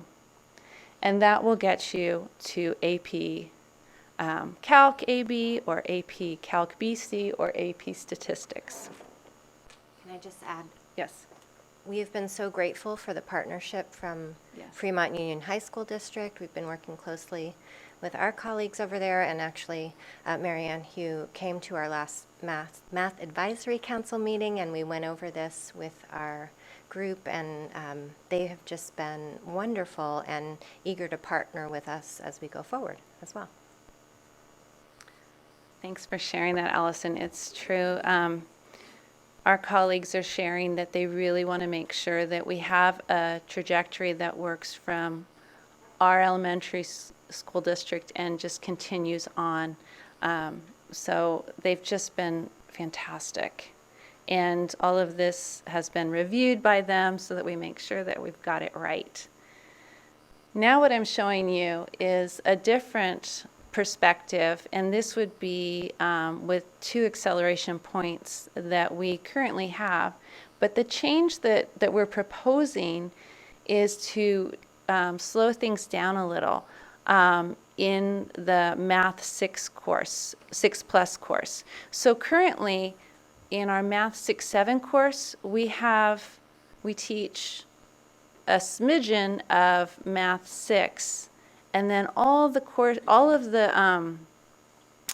the concepts that are taught in Math 7 that are sort of a duplicate or a deeper version, we put into that class. So there's all of 7th grade, and then we're also smushing in 8th grade. It's a lot in one course to compress.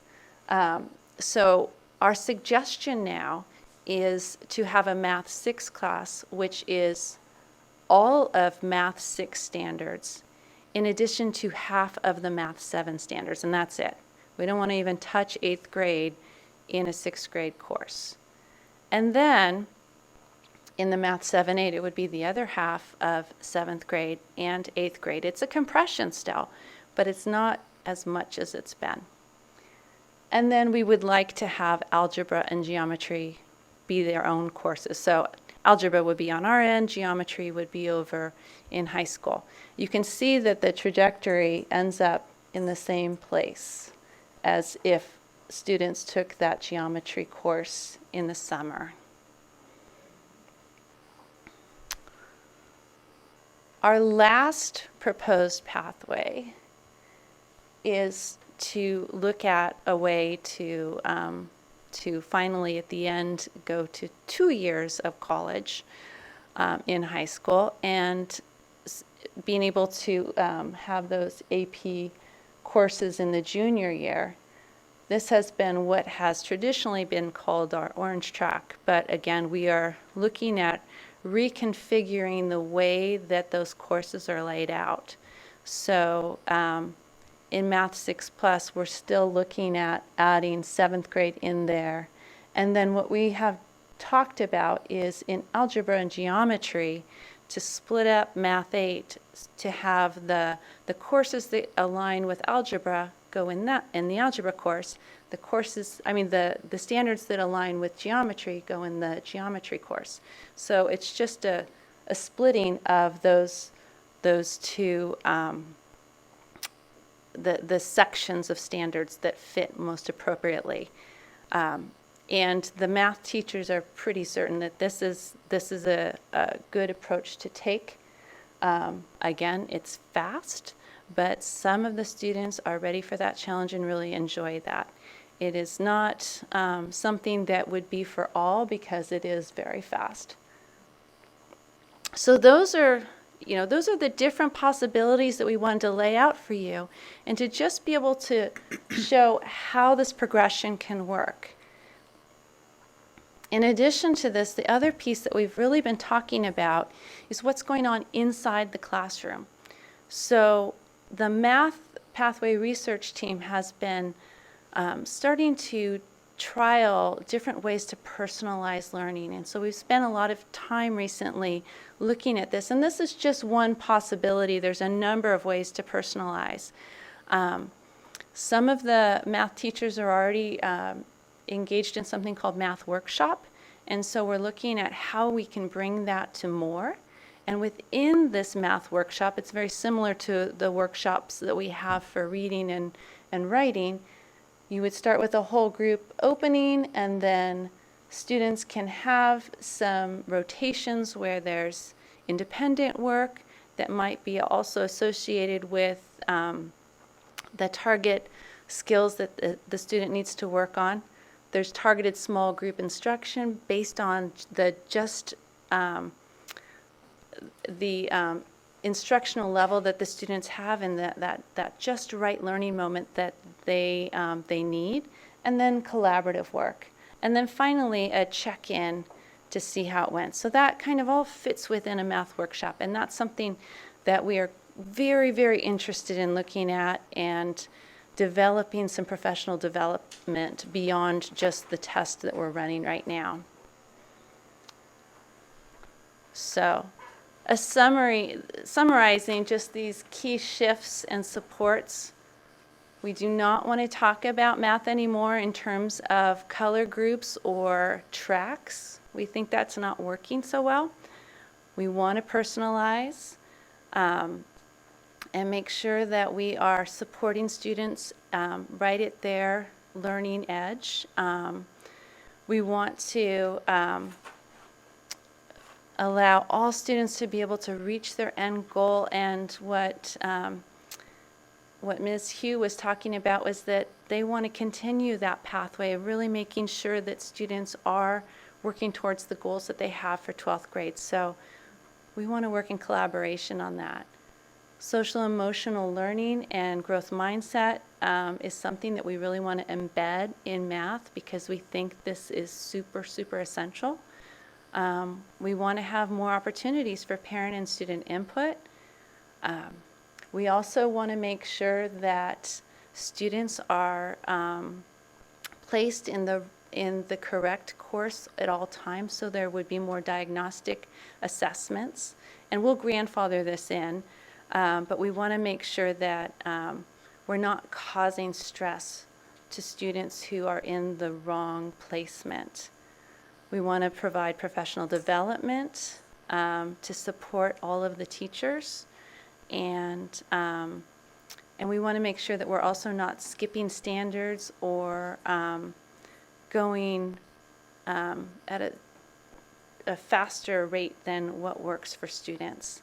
We want them to demonstrate their learning. We want to make sure that they really, truly do know the standards and can demonstrate that to us. And then we also want to make sure that it's all flexible along the way and that we're really matching the developmental needs of the students. And then lastly, the teachers wanted me to emphasize this. We want to make sure that kids are enjoying math and really having fun with it. So that is our big end goal. Okay, so we have one more Joe video that I want to share with you before we have our discussion. because we think that it sort of sets the stage. If I can get it up here. All right.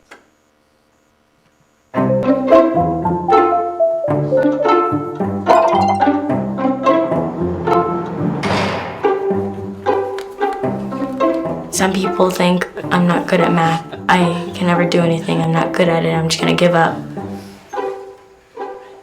A lot of people think of it as like prison, like you don't have any freedom. Okay, time to go to your notebook. Okay, read chapter 1. Okay, here's your worksheet. The math textbook, it's kind of like the Bible. You have to kind of worship the textbook, and I don't really like that. Everybody's going so quickly, and I thought if I didn't go quick, people think I'm like not smart. I made a lot of mistakes, and I got really sad about it. You make a mistake, you're pretty much done. It's yeah. I can't do it fast, and they're so smart because they can, and I'm not smart, and I just kind of stopped. You feel like you're serving a sentence for like nothing.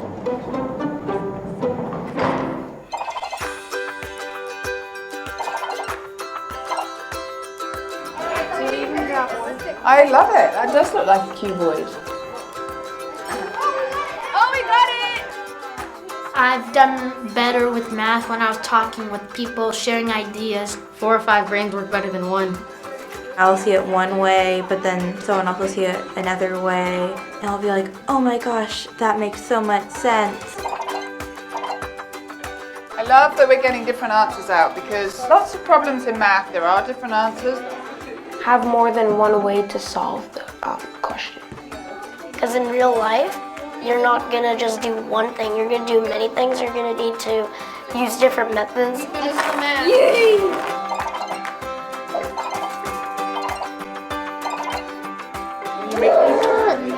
No, hold on. Take your time and just experiment with every way that could possibly work.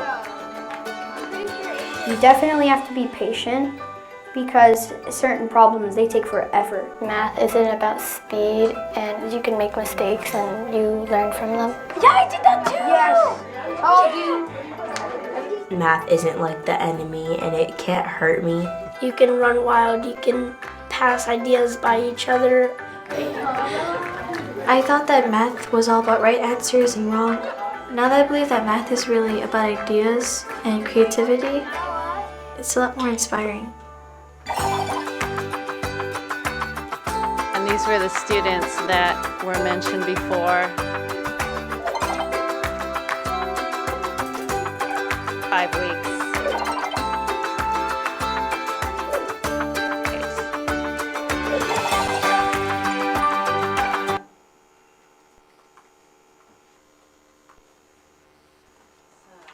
Are ready to take your questions and your feedback on what we've proposed. Okay, what, we want to hear from the board now.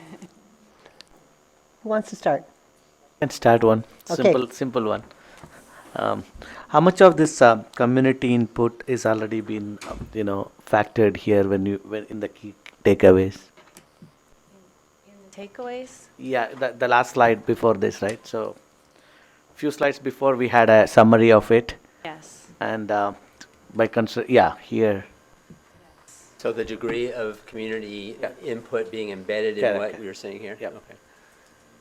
It's throughout. I mean, we really worked closely with, we looked at the information that came from the community. In addition to that, we've shared our findings with the Math Advisory Council, and even in between meetings, they've shared with us emails and thoughts about, what we have proposed. So as much as we possibly could, based on what we received, it's present there. Mm-hmm. So I don't totally see the flexibility. Maybe I'm not understanding it, but I'm still seeing like there's kind of two choices, right? Like I see how you're doing the textbook and the curriculum differently with like, but where does the flexibility come in? So the flexibility comes in with personalization. So there is there's possibilities for students to move from Math 6 to Math 7, 8. That's fine. We have a number of different ways that we're looking at to make sure that they're ready. In addition to diagnostic assessments, we also are looking at, teacher input. So there will be ways to really look at that, and what we aren't saying is that that you are on one track. It's a course, so they're just different courses, and we're trying. I know it's going to take some time to get away from thinking of these colored, pathways or tracks even that we've had, but there's different ways. This is different than the one up here, but the courses are still, you see the courses being similar. So Math 6 Plus is still Math 6 Plus. We're just showing that there's different approaches to take. I don't know if that makes sense. And we want to make sure that, if students really start to develop and they're doing quite well, and they've been able to learn a lot of skills even beyond the course that they're in, we want to have that openness to be able to move. But also, if we find that the course is not the right placement because it's going too fast, we also want to say, okay, wait, maybe we should slow down the pace a little bit until it makes more sense, or it just feels right for you. So the flexibility is really both ways. Maybe I could add on a little that might help, or do you want to ask your question first? Go for it. Yeah, just, we're working with the teachers along with Ed Elements on that idea of what could personalized learning look like in a math class, and we're, really in the beginning stages of that, and we promised them we wouldn't overpromise exactly what that would look like, but I want to share an example that just to give concrete what might this look like. The pathway or course flexibility is closely tied to what happens in the math class, because sometimes within the math class, a student might need time working on something that might not be the core lesson of the day. So maybe they might need a little more practice on something, or maybe they're ready to stretch ahead. So some of our technology resources can help with that, so that we have that core lesson that's happening, but just like in Readers or Writers Workshop, there's the core lesson, but kids are kind of stretching in all directions based on what they're ready for. So we want to be sure that we're building in opportunities within the courses for kids to get what they need, and sometimes that means going a little faster than the core lesson, or practicing skills that weren't the core lesson of the day at that moment, because maybe they're trying to kind of reach ahead towards that 12th grade goal, maybe. So embedding those opportunities within the course is something that strongly came up from both the teachers and the community, because we wouldn't want to set up a system where the only way to do that, and then only is probably an overstatement, because as I said, there's all kinds of different things happening in math classes in the district, but we wouldn't want to have it be that the only way to do that would be like through an outside course. Really building in the flexibility within the course for kids to set new goals, stretch as they're ready. So again, we're shaping the model, but that's why it's tied to the flexibility. So with that flexibility, so first, that sounds really good. So I like the idea that, the students within the classroom can be working on different things. You mentioned the diagnostic, so I'm just wondering, is the diagnostic purely a diagnostic, or is it will it be a barrier to entry to the next level, let's say, and how much is parent preference going to play a part of it? And the context for that question is because I know in high school, it's a lot more parent and student preference. which is, that model, and I know that that's a conversation that parents have had at the middle school level too. We want to make sure that students have an absolutely solid foundation in these foundational skills. So we need to make sure that the prerequisite standards are met. And if they aren't, then that wouldn't be the correct placement. And there's a variety of ways that we can look at that, but we don't want to create a gap. That was something that came out loud and clear from the students, that if we create gaps, or if they feel like they have gaps, they start to feel very insecure as a math learner. So we don't want that to happen. In addition to that, when we're thinking about all of these courses up to, Algebra 2, those are absolutely essential, and that's what the SAT is based on. It's not any of this college prep or college courses down here. We want to make sure that they have such a solid foundation so that they can then go and do really well in calculus if they choose to do that. If they don't have a solid foundation in algebra, it's going to be really hard to do well in those higher courses. So we want to make sure that we are really addressing the mathematical learning needs of all students. We do want to know what parents and students are hoping for, because that's part of that long-range goal setting, to have a place for that conversation to occur. So how that will work, we're still kind of working on that, and we can bring that update at the next meeting as we're developing what the AR will look like. We were not thinking that parents and kids would just choose the course, that it would be a way to gather what their longer term goals would be, but also we've been asking ourselves, how can we shore up that parent information and student information around, well, exactly how is it going from a standards-based point of view? Not just kind of you're in or you're out, but which specific learning standards is the student doing well in, and where does the student need extra practice? So that's something that we're considering as we're thinking about how the procedural pieces will work. So Sylvia, I'm going to ask you to hold future questions, and we'll come back to you because we want to hear from anybody else who has questions. So who has a question, Jerry? Sure. Just a couple of comments and 2 questions. So first of all, I want to thank Marie and Allison for doing this. I like really the fact that you're looking at this holistically from 6th to 12th rather than 6th to 8th.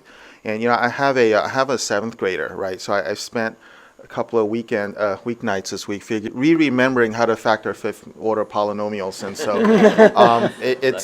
there's a lot of pressure there. And I have a 5th grader too, who's I think the kids know about this test they're supposed to take, and I think that's something that weighs on them. So I certainly, just looking at the observations you collected, it resonates very much with me as a parent with 2 kids right now in this sort of system. So I like that a lot. So one question was around the input from the teachers. You have this pathway research team that has teachers. Has there been any concerns expressed about the workload when you move to this personalized learning? I was just wondering, at this preliminary stage, what kind of feedback are you getting from the teachers on that? I think it's more so, not knowing what it means. The math pathway research team is starting to try out different approaches, and they're finding that they'll try out something and it'll be a lot more work than they thought, but then they try out something else and they go, oh gosh, that was so much better. So there's a learning curve that's going on right now, and what we're working on very quickly is to figure out the professional development that we want to offer to our teachers. And we want to start with 6th grade and then move to 7th grade and then 8th grade. So our big focus for next year, and even for this summer, for those that are available, is to really work with the 6th grade teachers. Yeah. So the rollout, okay. All right. And the second question, I guess, is, the other school district that feeds into FUHSD is Sunnyvale. And I was just wondering if you had any comments on how they do their math, compared to our current system, where some of these new systems we're looking at, any sort of best practices we can learn from? Just any thoughts you have there? Haven't really spoken with our Sunnyvale colleagues, but it's a great idea. We've done more with our high school colleagues to really make sure that we're working together. Yeah. Okay. All right, thank you. Satish or Lori, who wants to go next? Oh, you already did, okay. So I've got lots, but I actually think with your curriculum background, you're going to ask better questions than I am. So do you want to go first? And then Well, I don't have a lot of questions, I have a few. Go. I'd love Okay. to hear yours. Curriculum expert that you are. So, well, I don't know about that, but I have some concerns. I appreciate all the work you've done, but I just have some wonderings about how this is all going to work. So if you look at Band 2, the second one down, and you see geometry in summer school, that concerns me, because geometry is a really rich year-long course, and to have students master geometry in a summer school session concerns me. Let me just go through my concerns and then you can respond. The next thing is, you've talked about students not missing standards. When you look at the bottom band, I think that's a huge challenge for teachers to make sure that kids master the standards at every grade level with that level of compaction. So my third concern is that if you look at the third band down and you look at the 7th grade course, which is half, I have to look at it here, I can't see it that far away, half 7 and half 8, right? Or all 8. It's actually all 8. Yeah. Sorry. it Okay, doesn't- so Half half seven, 7 and all 8. Yeah. And then you're going to move, maybe, if that student is not well placed, and they're going to move to the bottom band for grade 8. I don't get it. I don't get how that's going to work without kids missing standards. So there you have my concerns. All right, so let's take geometry first. So we talked with our high school representative about that.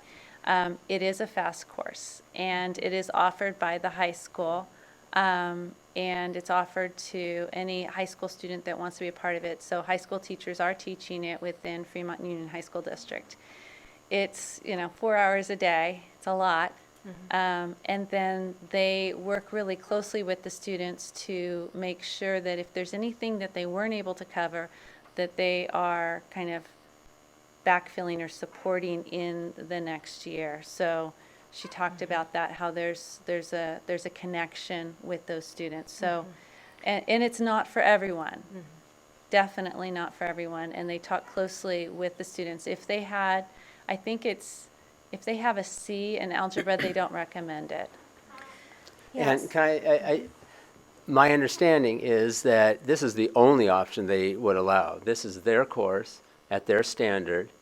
That is the only one that they feel they are comfortable saying. Absolutely. Because there are a lot of geometry courses you can take in the summer that people do. It Yes. isn't that. It is the one that they're saying meets their standard for them to be successful in the courses that they're going to offer, and nothing else, right? Yep. That's the way I took it. Absolutely. Yeah. Yeah, somebody on the Math Advisory Council asked about the long-term outcomes, and we were reassured that the kids who are in that course, they're counseled about that choice before they make it, and then monitored, and she assured us that they've seen good outcomes. We know it isn't for every student, and we wanted to include this because we know that sometimes parents and kids feel that if they're in the 6, 7, or 8 class in middle school, that it feels like a closed door to getting to the AP. So we just wanted to show that it is a possibility for some students who maybe they have kind of a growth spurt in math, later on. Maybe they're not quite ready for the advanced coursework here, but there is that acceleration option available for those who have developed the maturity and the skills to handle it at that point. So that was our thinking. Also, a grade level course is rigorous. It is not a below grade level course. These are rigorous math courses. Common Core is very rigorous. So, being on level is pretty awesome too. So I just want to make sure that we're clear on that one. And the last question, could you say a little more about? Well, yeah. I'm just concerned, it kind of goes along a little bit with what Sylvia said about flexibility. As you move kids through the pathways, I understand if a student, I know we're not calling them pathways, but as you move students through these courses, I'm not quite clear if they move from one set of courses in one band to another set of courses in an accelerated band, how that's going to happen for them without skipping standards. And I think that I totally agree with what you said about the rigor of the curriculum. It's hugely rigorous. But it's not going to serve them well when they get to the higher level math classes if they've missed standards along the way. Right. So that part can come within the personalization that happens in the classroom. So those that are ready to move ahead, they may push forward while we're personalizing. Again, we're going to grandfather this in.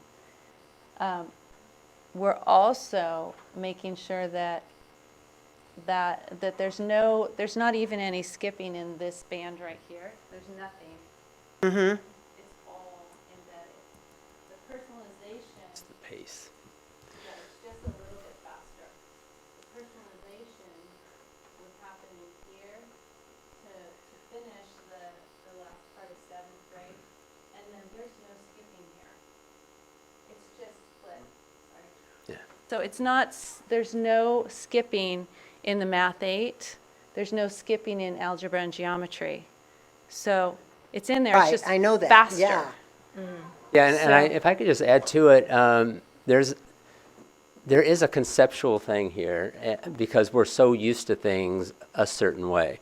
But when you really put on a personal learning mode in which children reach mastery and then move on to the next phase, you just think about it differently. So like right now, I bet people are imagining, oh, that's a class, I'm picturing 32 kids or 28 or whatever in that class.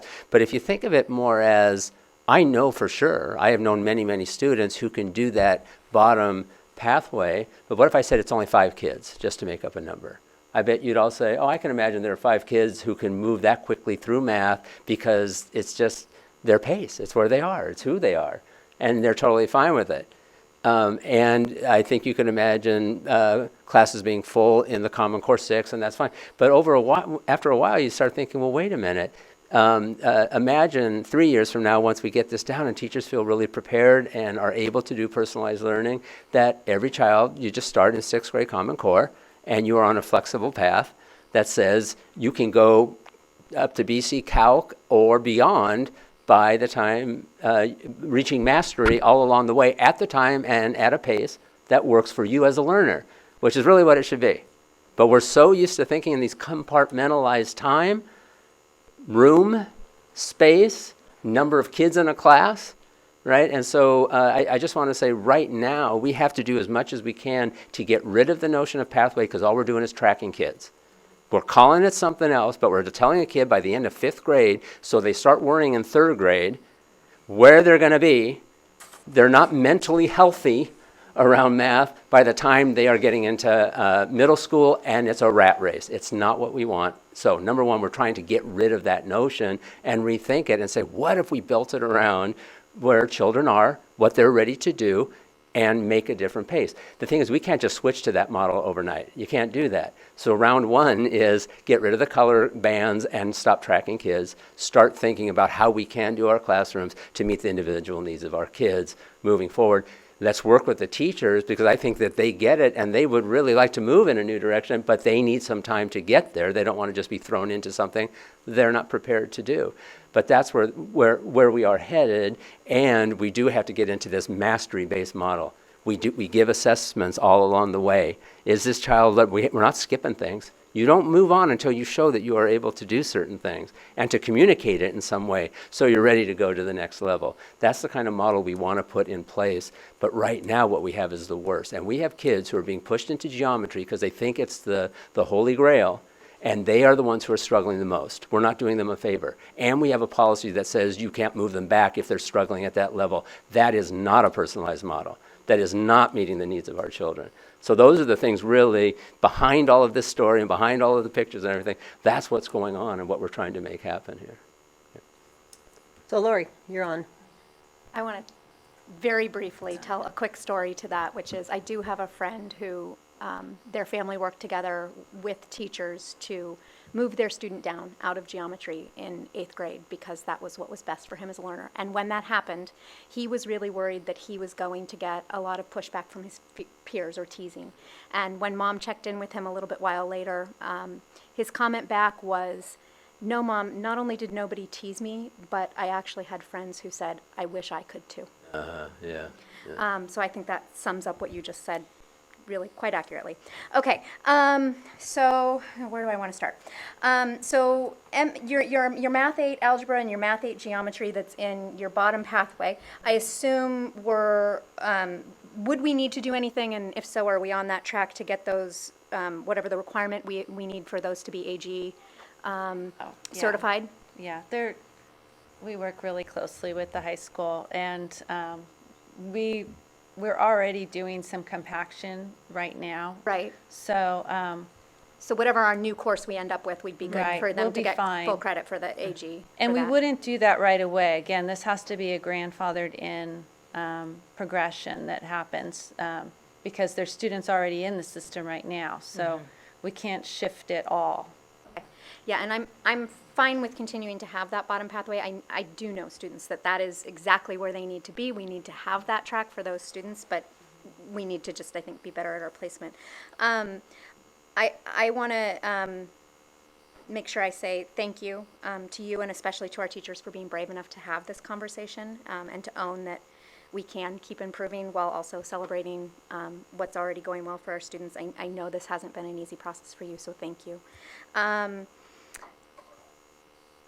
In the final slide, the summary of key shifts and supports, you called out in some of those early slides kind of the really important part that communication and maybe some parent education has to play in that, but when we get to these key shifts and supports, I'd love to see a communication one in there.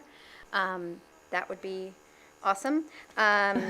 Maybe, really some parent ed around addressing fears around that race to calculus that's going on out there because it's rampant. So I think you're spot on with when you call it out earlier, the insufficient communication with parents about math learning being a concern, and so getting it into the supports.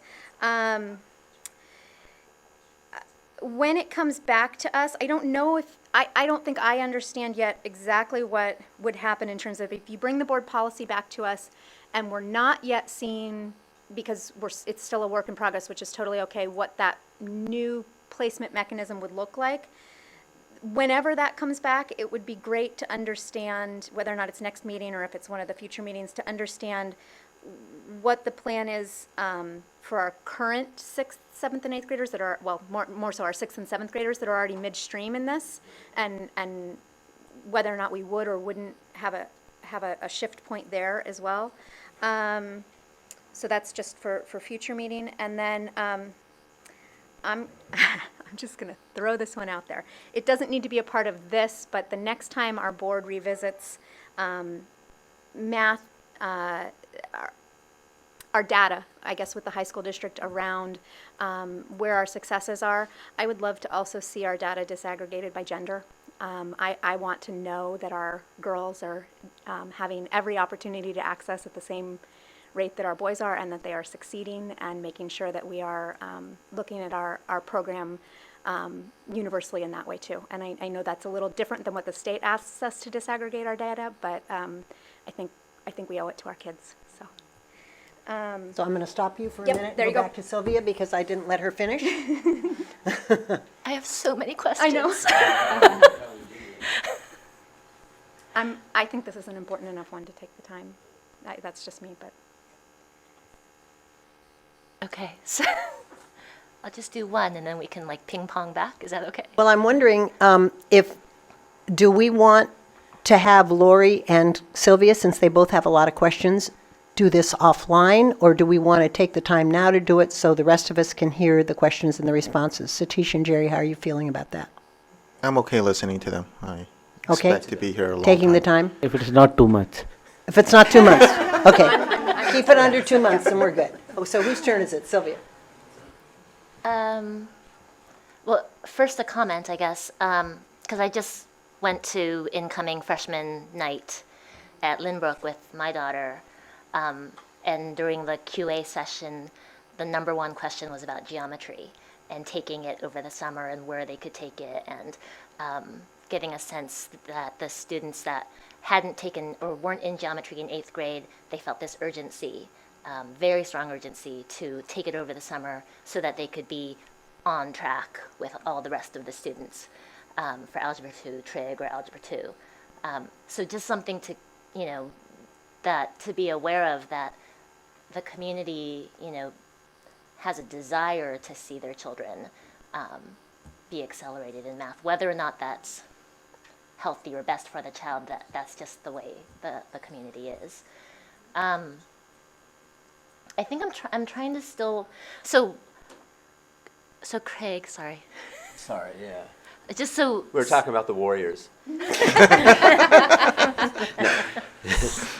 So the picture that you painted with like the 5 students in like one class, and or the idea that there's different students in one class, all kind of going at different rates.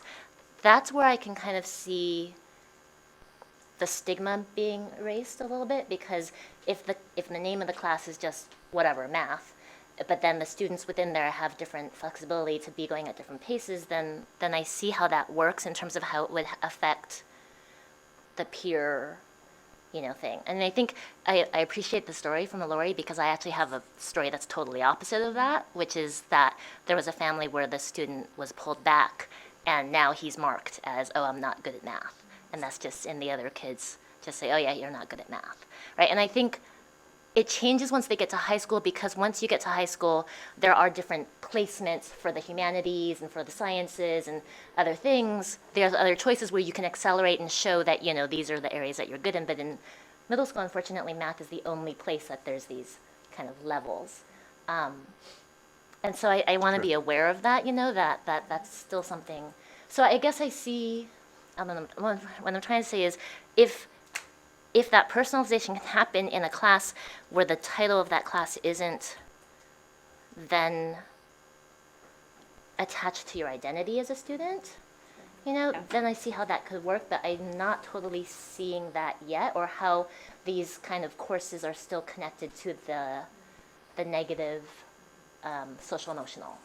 I mean, the kids really, all groups talked about it, but the kids really talked a lot about the social emotional piece, and I think they want to talk about it more, and so this idea of how could we build this in to the curriculum, we're talking a lot about that just as part of the MTSS work that John presented, but, we're not going to solve that problem alone. We have to involve the kids in, what kind of learning culture we want to develop as part of math and beyond, right? So I think that will be an ongoing process too, and engaging them and, hearing some of what came up along the way might be something we want to do.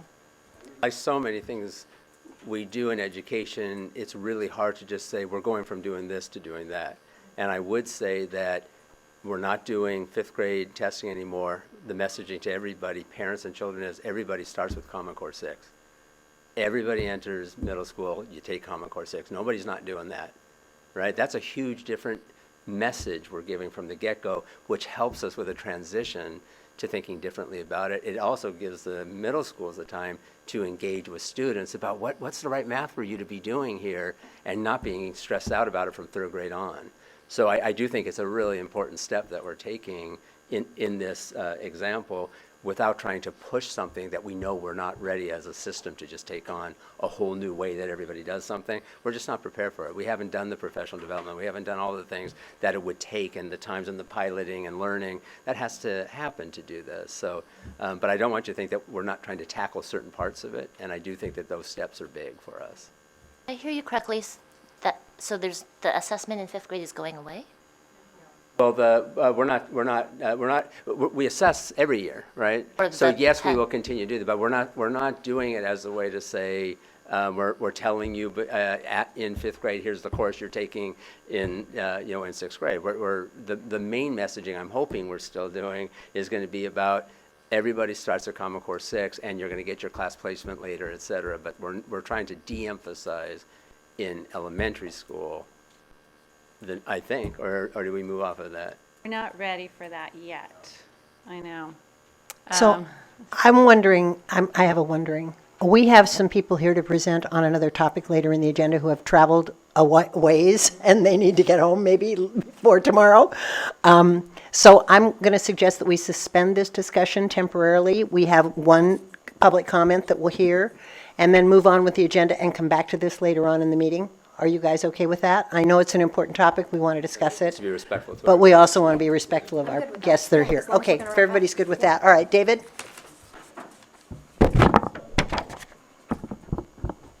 Thanks for the opportunity to speak. I wasn't expecting to.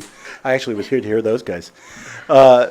The reason I wanted to speak today was I'm actually a charter member of the FUHSD Math Advisory Committee, or Math Advisory Council. So what they were presenting here, I have a lot of involvement with. And it seems like, I know Satish has kids who've been through high school. I don't know if the other guys have, but so I just wanted to touch on a couple of things. It's fantastic that you guys are adding a similar council here at CUSD. I think it's been a really amazing thing at FUHSD. And I will also say, Marianne's fantastic, who they referenced. And Hans Barber was also an active representative. So both Sunnyvale and CUSD were involved in the entire time that was running. The expansion of the functions of the Math Advisory Council at FUHSD came from the Common Core transition in math that happened about 4 years after it did at CUSD. And one of the things that happened as a result of that, because CUSD did one thing for Common Core transition, Sunnyvale did a different thing, and FUHSD was starting into it, there was an equity issue that was raised there because people who went to Sunnyvale would not normally have had the opportunity to take an AP class while they were in high school. So one of the first things, they expanded the function of the Math Advisory Council, and one of the things that they focused on was how to address that equity issue. And that, one of the results, and the one that was actually implemented, is that the summertime geometry course. So what happens is that was offered to anybody who had missed the opportunity because of their school curriculum availability. They had an opportunity to kind of catch up. To get into that course, they would normally ask for a recommendation. The teacher would recommend to the student that they could consider it. Teacher recommendations as a determinant factor are not legal anymore. So that was another thing that was being addressed here. So this was to create an opportunity for people to have a chance to do this if they wanted to and if it was appropriate. The number of people who went through that path, and I think this is a very important thing which Craig actually touched on, the number of people who go through that catch-up path was actually a very small number. It was only about 2 or 3 sections of people, so about, I think, between 60 and 90 people. It's not like a mainstream track where you've got 500 people going through it. It's bigger at FUHSD side. One of the things that happens is the reason, you might wonder, why do people feel like they need to have 2 years of AP Math in high school? And the reason is not actually because of the AP Math, it's because they want to have the opportunity to take AP Physics or courses that require calculus by their senior year. And doing that, there's a perception, and a lot of math pathways, you don't have to go very long before you realize a lot of that is dealing with parent perceptions about where their kid ought to be. There is a perception that you will have a very hard time getting into a top school if you want to study engineering if you haven't taken AP Calculus C. And then the other thing I just blurted out, at FUHSD, everything is open enrollment. There are no pathways, but there's always a kind of, I think the teachers work very actively to try to make sure you're in a proper, you're in the proper place, in the proper class. It's difficult to change, but they will always make the change if they see somebody who's in the wrong path. So that's done very, very quietly in a very, very small number of people. The key thing, and I think that's something that you'll probably see in that presentation, was for the teachers to recognize the right place for kids to be and migrate them there. And if you do that starting at the early age, things should work great. Thank you, David. Thank you. Okay, then we're going to move on with the agenda and then come back to this. So our next item is review the subset of school safety plans. And I think a number of us had questions about that, and we actually got an email today from Allison about the school safety Are we plans. doing that, or are we going to 6-4 for the bond in person? But we have Do to you want- go, we should go in the order, but Okay. I think we can do, Yeah, hopefully. we'll move through it This is one of the ones we quickly. were hoping would be Yeah. pretty quick, actually. Let's see. Okay, so Allison, are you doing? Okay.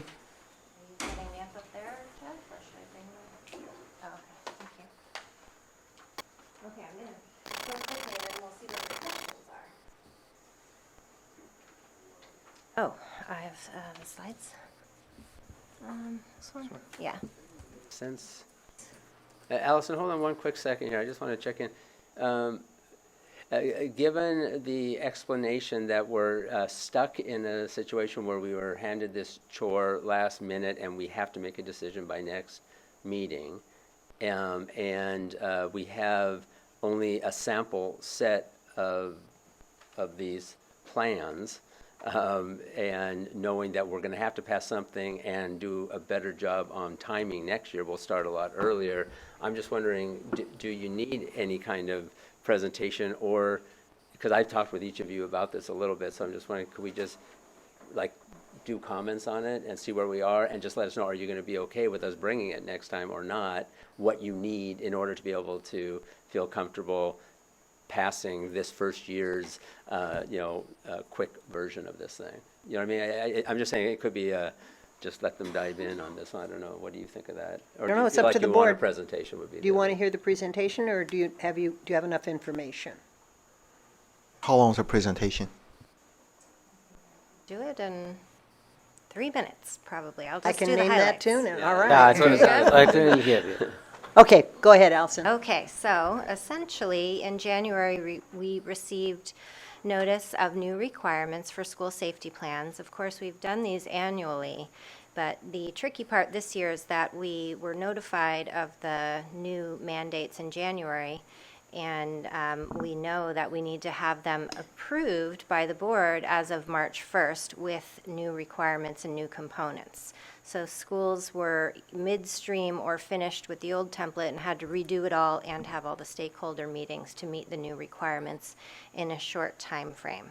And of course, we have break next week. So January to now, we were going for it. And I want to say big thank you to my team, as well as all of the principals, assistant principals, and community groups at the school sites who really buckled down and made this happen. It was a big lift, and we know it's never really done because we're always trying to improve and thinking about school safety all along the way.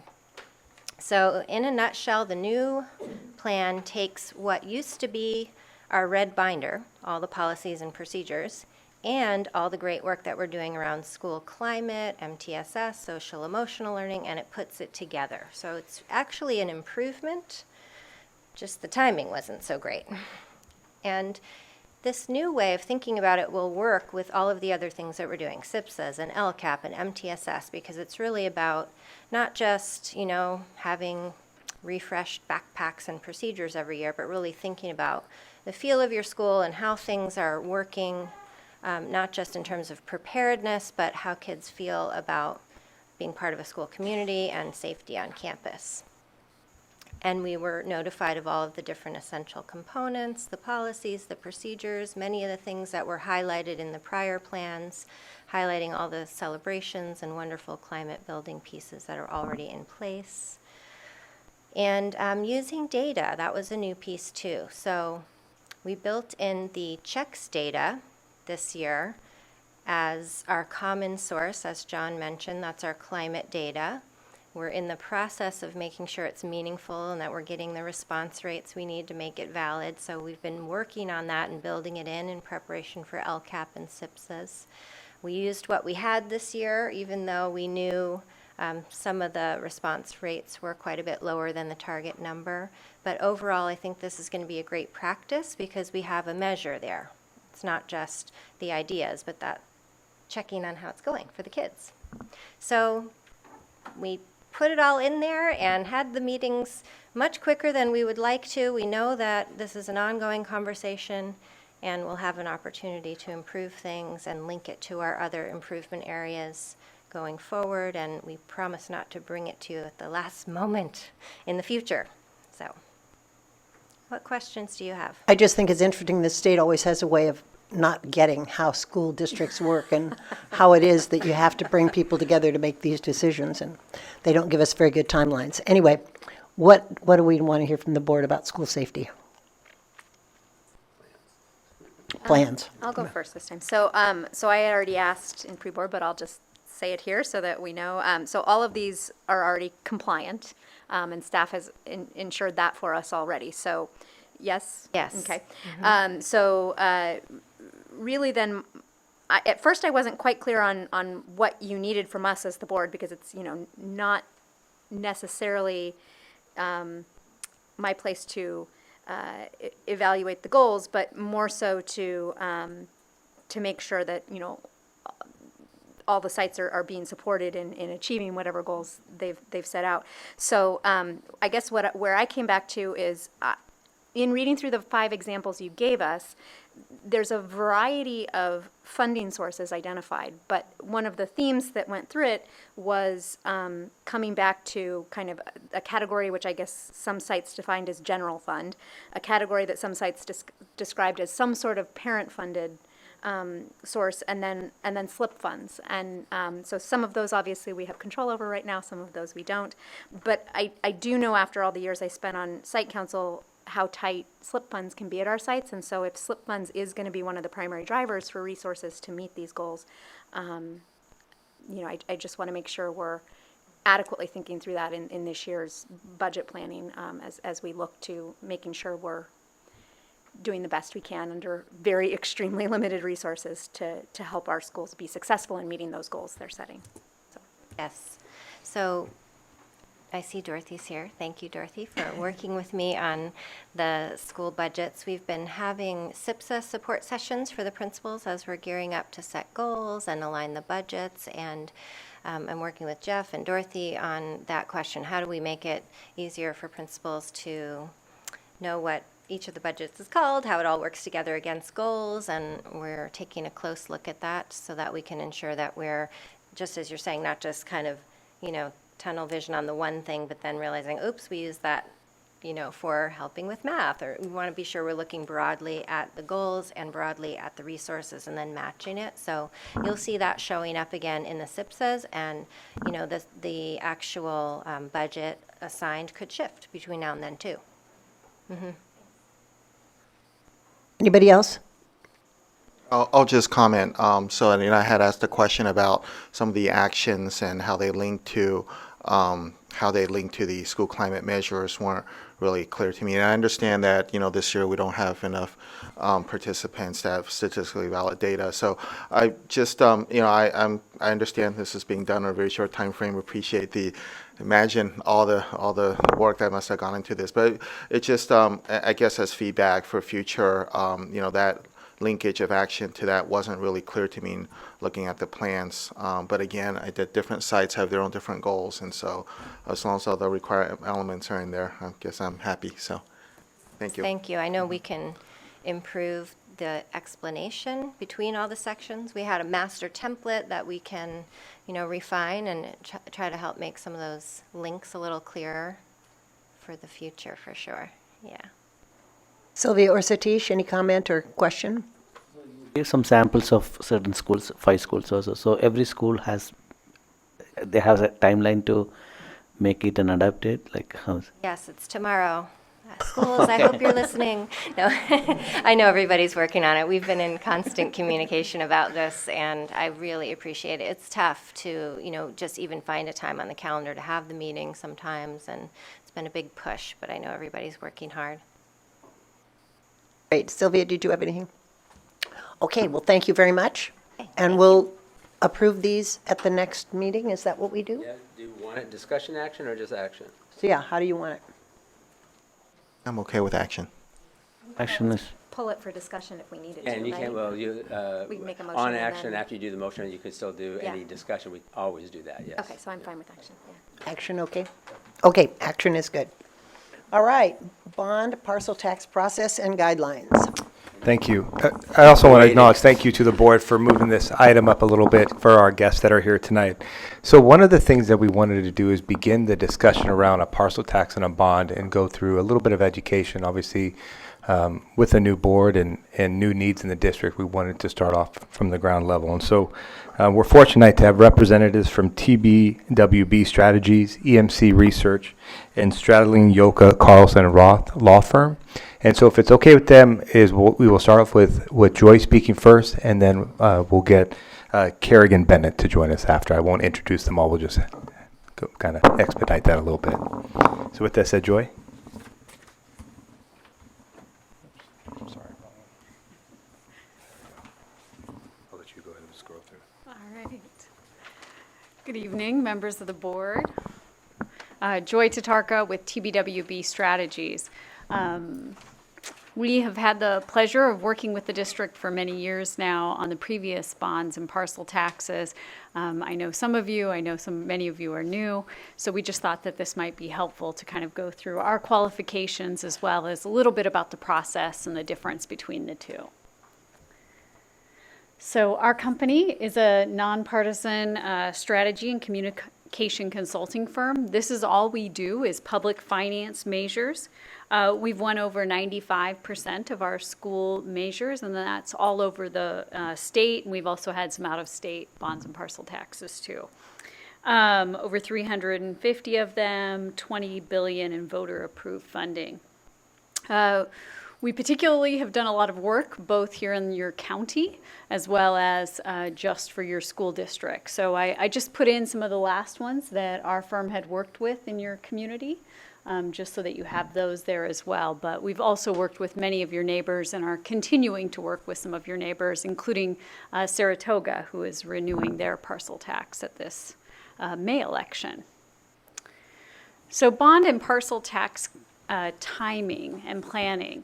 I thought that there were a few things that would be helpful just to kind of go through as you think about the timing of different types of measures. The first is it's important to know that parcel taxes can go on the ballot in any Tuesday that's approved by the county in any year. So you could do that this year, you could do that next year, you could do it in 2021. So they can go on the ballot any Tuesday as long as the county approves. In Santa Clara County, they usually offer a May election, an August election, plus any regularly scheduled elections.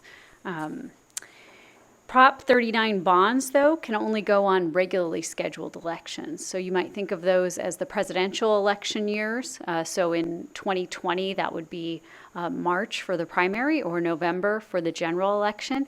Or you would wait until 2022 when the gubernatorial elections come back around for the primary or the general election again.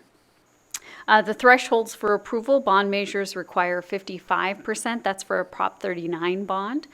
Parcel taxes require that tough 66.7 2/3 support. Higher turnout. Your parcel taxes have actually always been successful in lower turnout elections, oftentimes where it's the only thing on the ballot. It just allows it not to get lost in the noise of a really busy election cycle.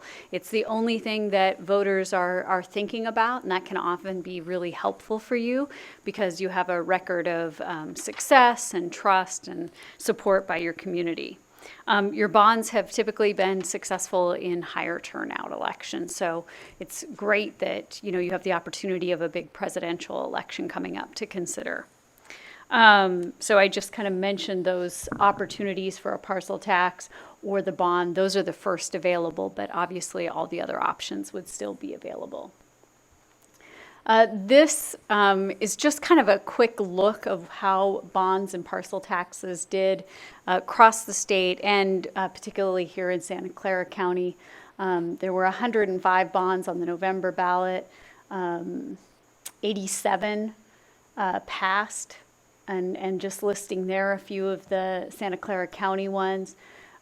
16 of the other bonds failed, while 2 of the 5 2/3 bond measures failed, and I just listed those. And then there were 13 parcel taxes on the November ballot, And you can see the failures were kind of spread throughout the state, nothing too specific here. So with that, I'll introduce Jessica and let her tell you a little bit about EMC. Thank you so much, and good evening. I do want to just introduce EMC Research. We consider ourselves a long-term partner of the Cupertino Union School District. We've been working together for over a decade now, and I personally have had the opportunity to work with the district, I think, since 2008. So very much close to my heart here. So we do a lot of work in the area as well. We work alongside TBWB in many local school districts. We also work for the high school district here.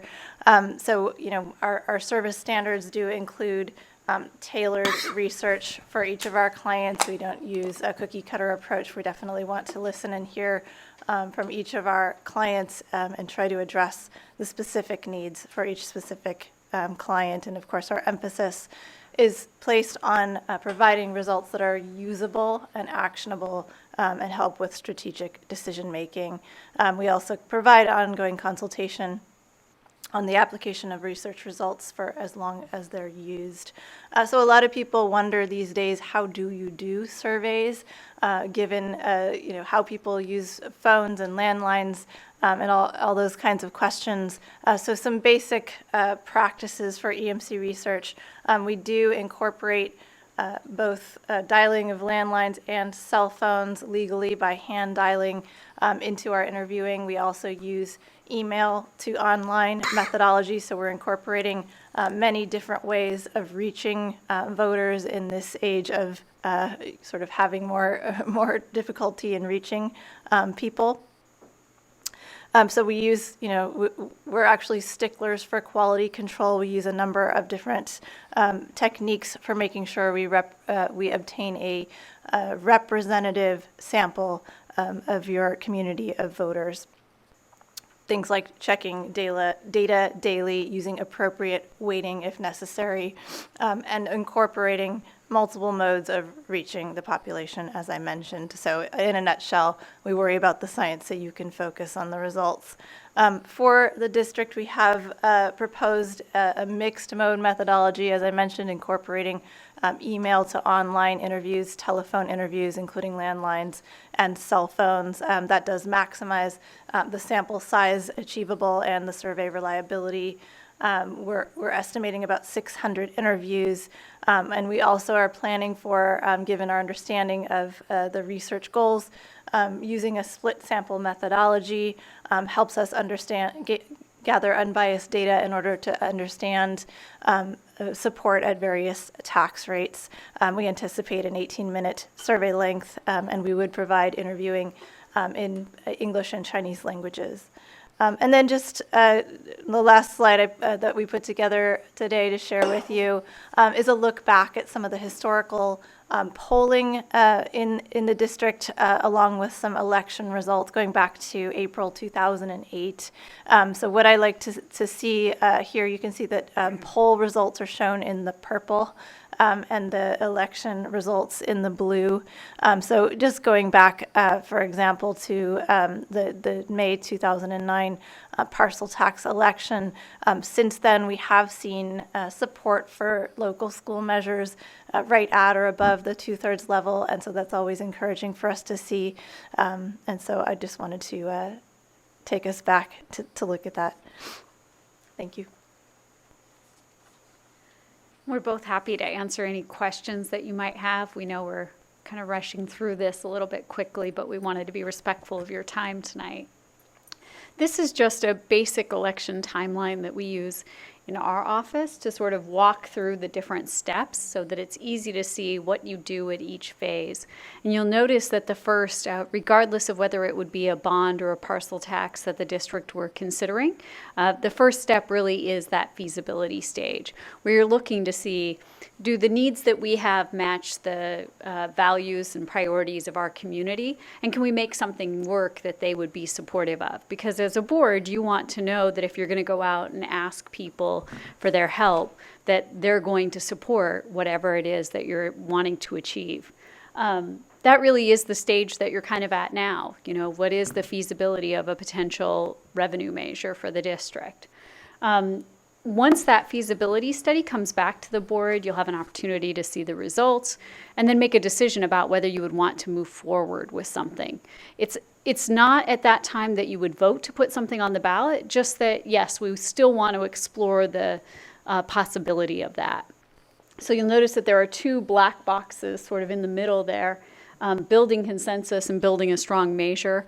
And that's really the opportunity for the district to go and start doing some outreach to the communities, going and visiting all the PTAs, talking about, you know, what this would be able to do, what the district is thinking, and then also doing outreach to the community at that time. And then putting the entire package together so that the board then does vote to put something on the ballot. Once the board votes to put something on the ballot, at that point, we enter the advocacy phase. The board can provide information about their decision, but of course they can't ask people to either support or oppose the measure. You're not actually allowed to advocate for the measure. So at that time, it's taken up by an independent advocacy campaign. The district has always run very strong campaigns in the past. You've always had great community members who have stepped up and really helped out at that stage, and I would suspect that that would be true again should the board decide to move forward. But all of that stuff, the planning for the measure so that you feel confident when you put it on the ballot is all done before. So. Again, Jessica or I are happy to answer any questions. So about 3 weeks ago, maybe it's been now, Lori and I met with a group, including Joy, and Jeff and Travis was there, and to kind of see where we were and what we were thinking about and if we would be interested in doing a parcel tax or a bond. And we talked about some timelines at that point. We were kind of thinking maybe you would be the board would be interested in going for parcel in November of 19 and then a bond down the road. We also thought there might be some interest in going ahead now with polling to see where the community would be and what they would tolerate in terms of a parcel tax. Lori, what can you add to what we talked about at that meeting?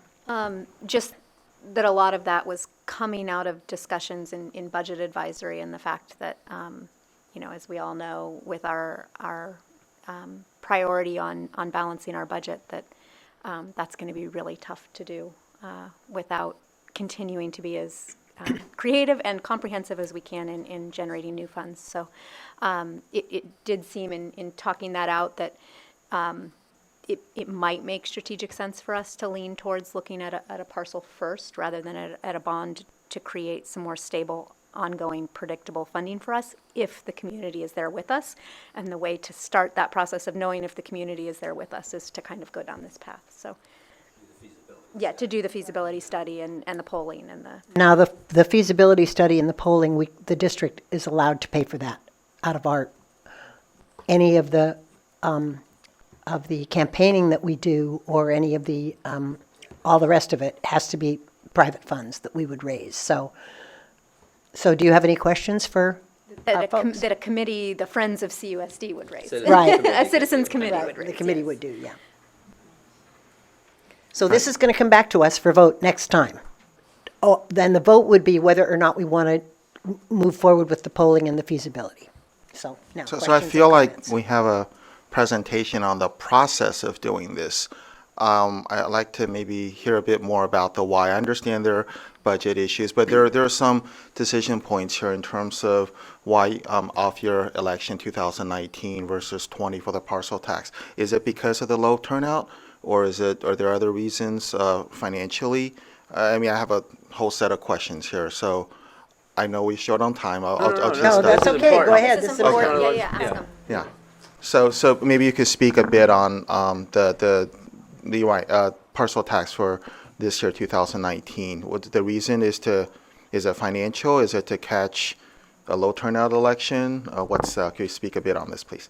Sure. Part of it is the constraints of when you can put a bond measure, right? You want to think about timing, and you want to, I think, be thoughtful about how you approach the timing of each to your community as well. So you wouldn't necessarily want to put both on the ballot at the same time, for example, right?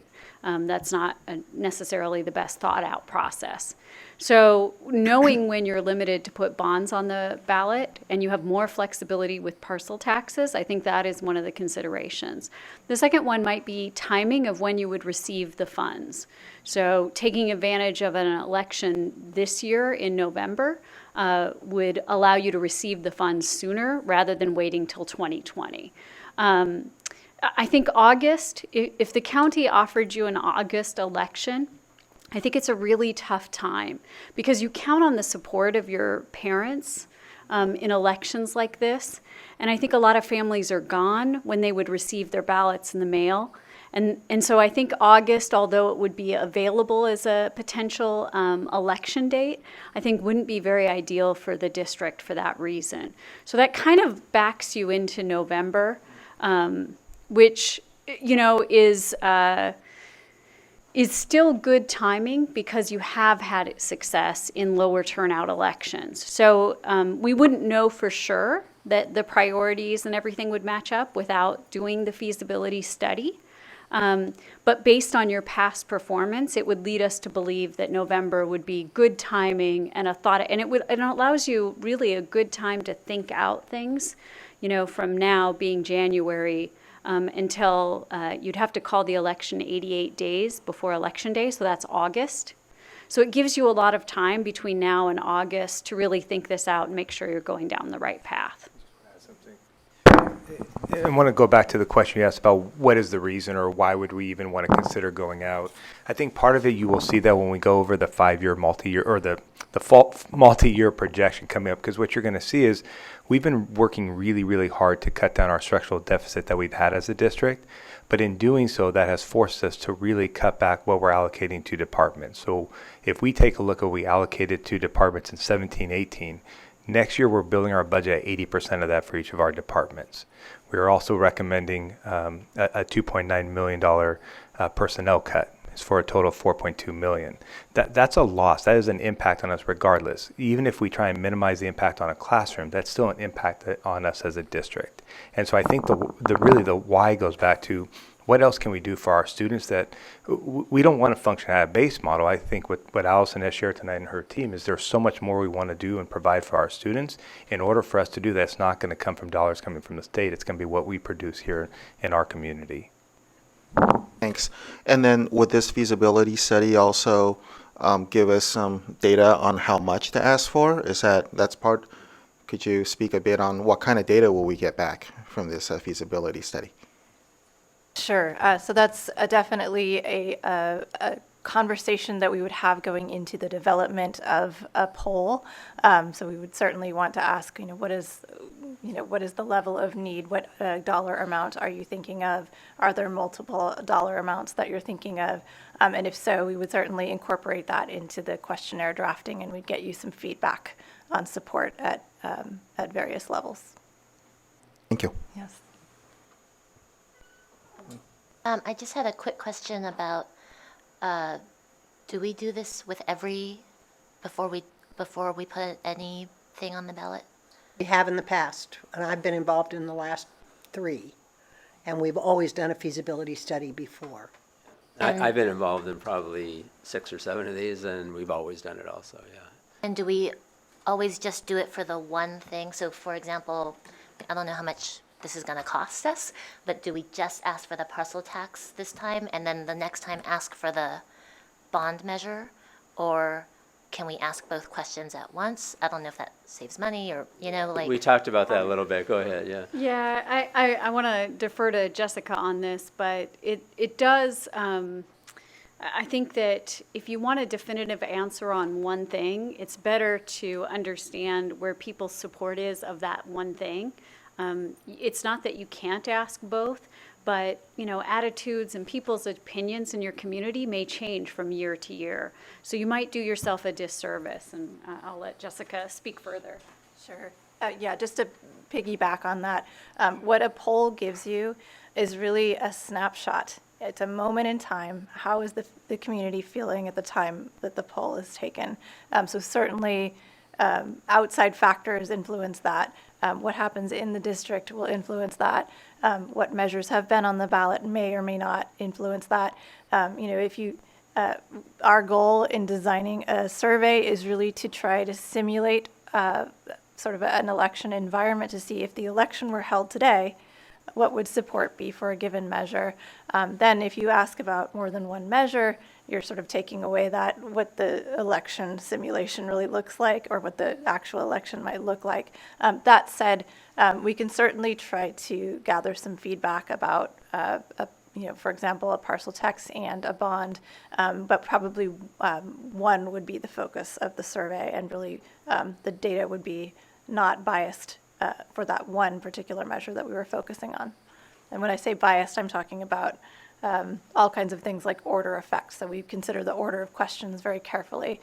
If we're focusing on a parcel tax measure, that would be the front and center question. The other thing that we've learned from previously when EMC has done, I think, all of our polling, you not only learn what the citizenry will tolerate in terms of the amount of money, but you also learn what they will support in terms of, will they support teacher salaries? Will they support, and one of the things that Joyce said to us at our meeting was that STEAM is not resonating really well. Would you talk about that? Well, I think it's one of those things where, you use that terminology so much, and I'm sure Jessica would agree. It's making its way into the voters, thoughts, but not as quickly as maybe you're used to using it in everyday terminology. So we've worked together on many local school measures around you and across the Bay. And we've tried looking at it in lots of different ways, but if you think about voters and the registered voters, right, most of them tend to be they don't have school-aged children. So some of the vernacular that is very common in schools is not necessarily most common with your voters. So it often what we see is things like, reading, writing, math, and science are still what is most popular rather than talking about STEAM or STEM or other any initiatives. of those items. Yeah. So it's not that we can't test both and see what resonates in your community. It's just we haven't seen it be as, sticking as kind of the old reliables. Okay, so this will come back to us next meeting to decide whether we want to move forward. Are you going to give us a budget for this, or did you already and I missed it? We did send it to the district. We Okay. gave an estimate for both of our costs for the feasibility studies period. And I guess what I would note is really all it obligates the district to is that feasibility study. So if you decide to move forward, then, we can discuss what would be the next steps after that. But you'd only be doing that one step at the time, if that makes sense. Okay, any other questions or comments? If I may add just one thing. Yeah, go ahead, We're happy to share more. Part of tonight was to get that direction from you if we should bring back the cost of the feasibility study, because we wanted to get a better understanding where the board is as a whole with a bond and a parcel tax, which I'm happy to provide that. So where are we? I'd be interested in the cost of the study, so. Okay, That's going to be my next question. all right, and do you have any thoughts in terms of bond or parcel first? Do you need more information, want to wait? Can I say a little bit more on that real quickly, just because to your earlier question about the, why and timing, my recollection is that we actually started with, we feel pretty certain we need to get a bond in 20. Because we are issuing our last of the bonds that we have right now, and our schools need a lot of work. And so we kind of started with an assumption that we have to go for that 2020, which drove where we are. If you wait to 21 for parcel, well, that's just right before we have to go out to renew the other, and so it just made sense that if we're going to do a parcel tax, we ought to just go for the November 19. That's kind of where we landed, I think. Yeah. Can I clarify too that explain really quickly just that we're talking about a supplemental? Oh, right, that it's a supplemental, that we'd ask for a smaller amount, that when we have to renew in 2023, we would combine them at that time, so we would go back to having one. That would be the idea behind it. And again, testing in a feasibility study, how much could we ask and actually pass it in this coming November. So I just want to clarify, that's kind of where we got, because we need both. That's just a reality. We're in a situation where we have to be aggressive. That's my view, my recommendation, and so that's how we landed where we landed on this. So my hope is that we can make a decision. You know, the bottom line is the cost of a feasibility study, you will see, is nothing compared to going out and not passing it, and what you will have spent in all sorts of different manners to do that. So it just makes sense. It's one of those costs you do, and if in the end we go, oh, this is not, it's too risky, we shouldn't do it, spending on that feasibility is totally reasonable for us to have done, no matter what. Okay, good. So we'll bring this back next time. All right. Thank you, Joy. Thank you, Jessica. Thank you, Jeff. Thanks for waiting. Patience. Yeah. Hi, I'm Kerrigan Bennett. I'm here from Stradling, Yako, Carlson, and Routh on behalf of my colleague David Kaznoka. He's been the district's bond counsel for some time. And I'm going to talk just very briefly about some of the rules that apply for board members and for employees in connection with ballot measures. And these will apply to both a parcel tax or a bond measure. And in fact, also to candidate elections. So the basic rule is in the Education Code in section 7054, and it is that no district funds or supplies or services or equipment can be used to urge support for or defeat of a ballot measure or a candidate.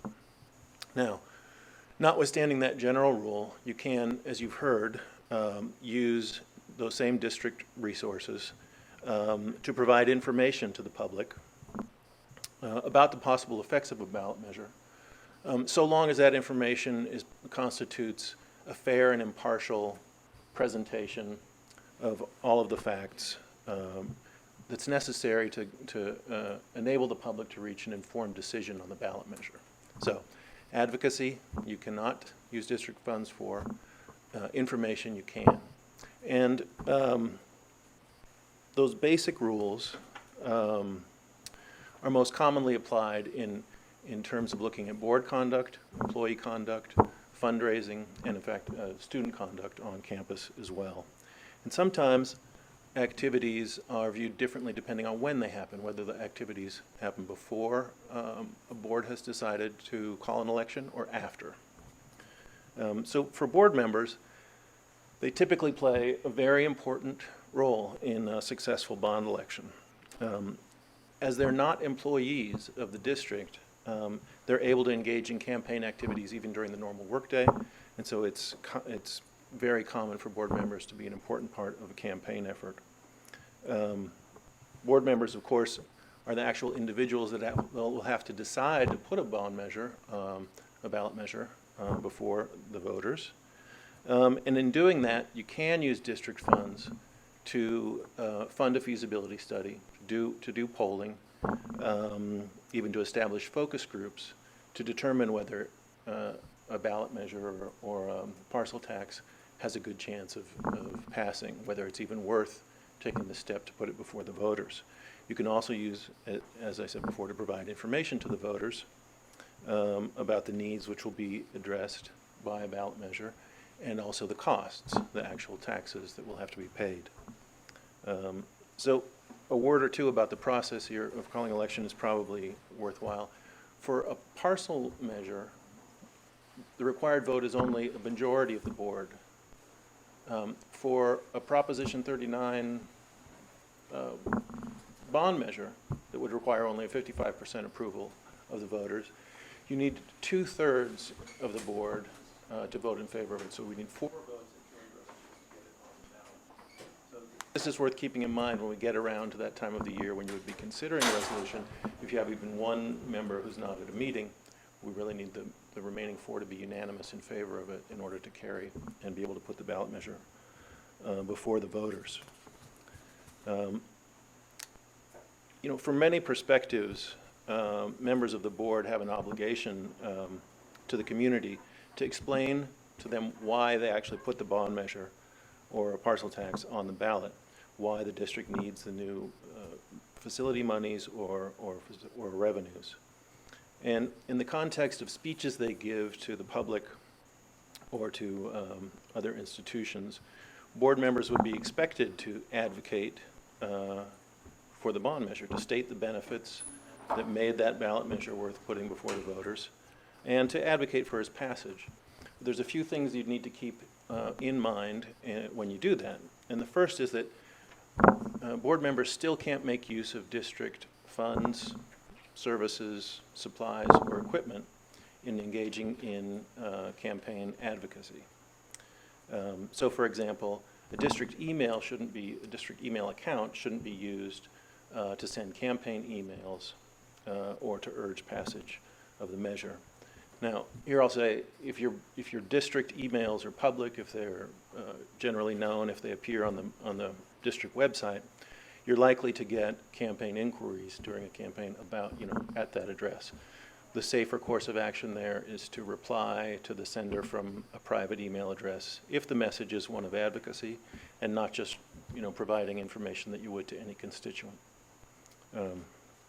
Now, second, when speaking to civic groups or engaging in advocacy before the public, you can't submit expenses for reimbursement for the district if your appearance there was part of the campaign and was fulfilling an advocacy function.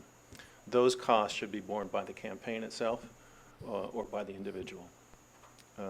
And third, while many, perhaps all of the board members may be active in the campaign, you may be attending campaign meetings, you have to be careful not to violate the Brown Act by discussing district matters if there are a majority of the board in attendance. So if there's 3 or more of you, it's best to avoid general district topics so that you don't inadvertently have a meeting that did not satisfy the notice requirements of the Brown Act.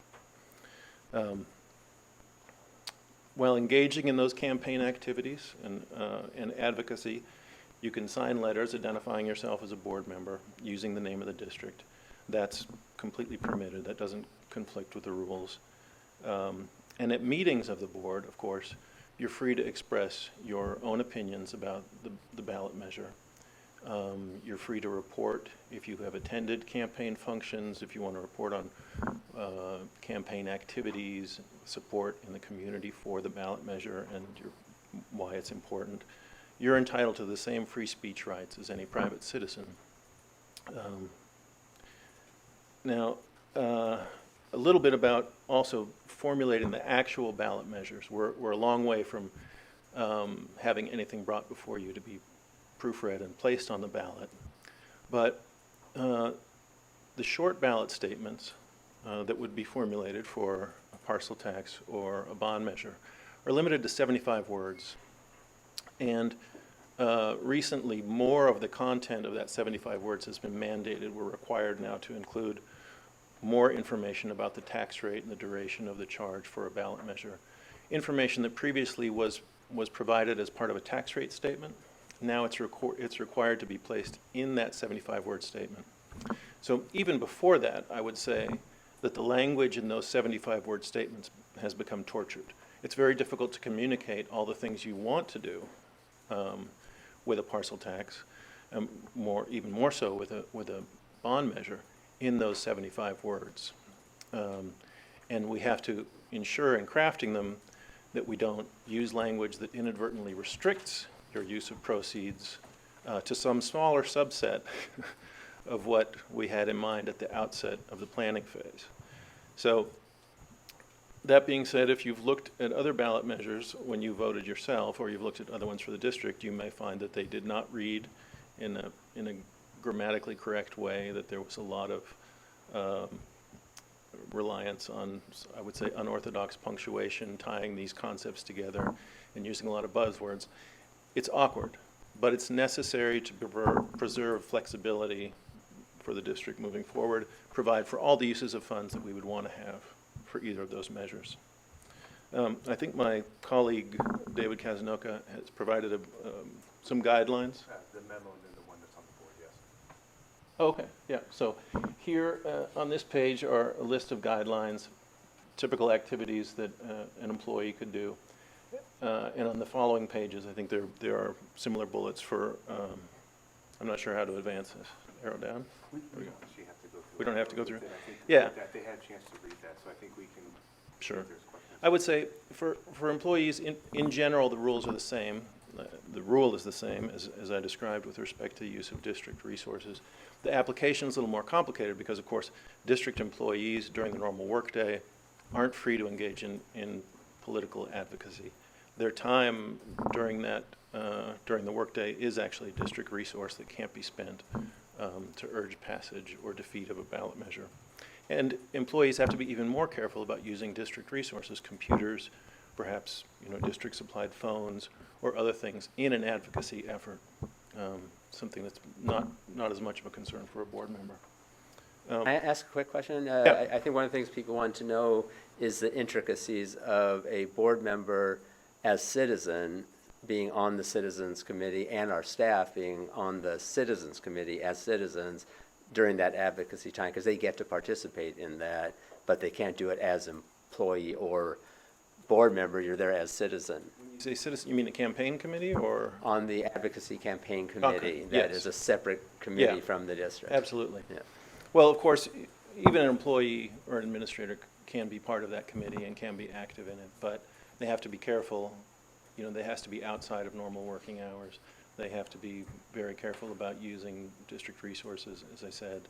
What does that mean for a board member, though, because that Board member? applies to a board member, too. It does apply to a board member, but they a board don't have member is not an working hours. employee. Yeah. So we don't have to worry about their working hours. We don't have to worry about, unless they have a district computer or unless they're using a district email account, you really don't have to worry about that. You're free to act as a well, you are in fact a politician, so your freedom to speak your opinion on this matter is not restricted. I would say if you find yourself, and certainly in front of a board meeting, even though this is a district facility in some sense, you're free to engage in advocacy in this context. It's part of your role. If you happen to be, in front of a classroom of students during school hours, it would not be the same. I would say also that school facilities can be made available through the Civic Center Act or just generally to the public. They can be made available to the campaign to use, but only if they are also available to, other bodies for the same purpose, even opponents of the bond measure. Hey, do we have any questions? Lori? So to what you just said, so if it's allowed here in this facility at a board meeting for us to advocate for it during a board meeting, is You're it not an allowed at, let's say, a PTA meeting at a school site with parents? Outside of board working hours, I would say. Yeah, if they were having a nighttime Yeah, meeting. you're allowed to communicate your own support for it as a private citizen. It's not that's not using district resources, even if it happens to occur on campus. Just as students are able to, outside the classroom, not during a class, students are able to, advocate for passage or defeat of a ballot measure as well on campus, not during class time. Can I ask a clarification on Lori's Sure. question? So you said, the PTA meeting's okay as long as it's after school? Or? Oh, Well, that's true. Some of I'm our assuming PTA meetings are 8:30 in the morning, so. Yeah. I think that would probably be okay if it's a gathering, if you're appearing as a private citizen at this meeting to talk about your. I would say that's what I meant about the intricacies. So my view on that is I would be careful, because if you are there because you're a board member, right? It's different if you're going to the one at your own school site where you get to go as a parent, where you go to a PTA meeting. But I would say, given that people invite you as board members to come to a PTA meeting that is not where you're at school, it would be hard to say that I'm actually just there as a citizen. I think that gets a little dicey, and I would just say always err on the side of caution. Just do what's wise, because you don't want to overstep the bounds in that setting. it sounds like you're agreeing with that more or less. I do agree with that, and I wanted to just add a little context to provide some, and I've been told that you're actually at those meetings appearing as a representative of the board, sort of in an official capacity. That is a little different. But I would also say, that with respect to that education code section I mentioned, it is a serious matter, and, the use of district funds or resources to urge, passage of a ballot measure, it is something that's punishable by fine and possibly imprisonment. So it's a serious matter. More importantly, I would say it's very unlikely that, any inadvertent mistakes, would lead to that sort of thing. But it's important to be scrupulously follow these rules, because in the context of a campaign, even the appearance of some impropriety like that can reflect negatively on the campaign, and it's really not worth, cutting corners or taking any chances. So, anything else? Anything else, Jeff? Okay, thank you very much. Appreciate the information.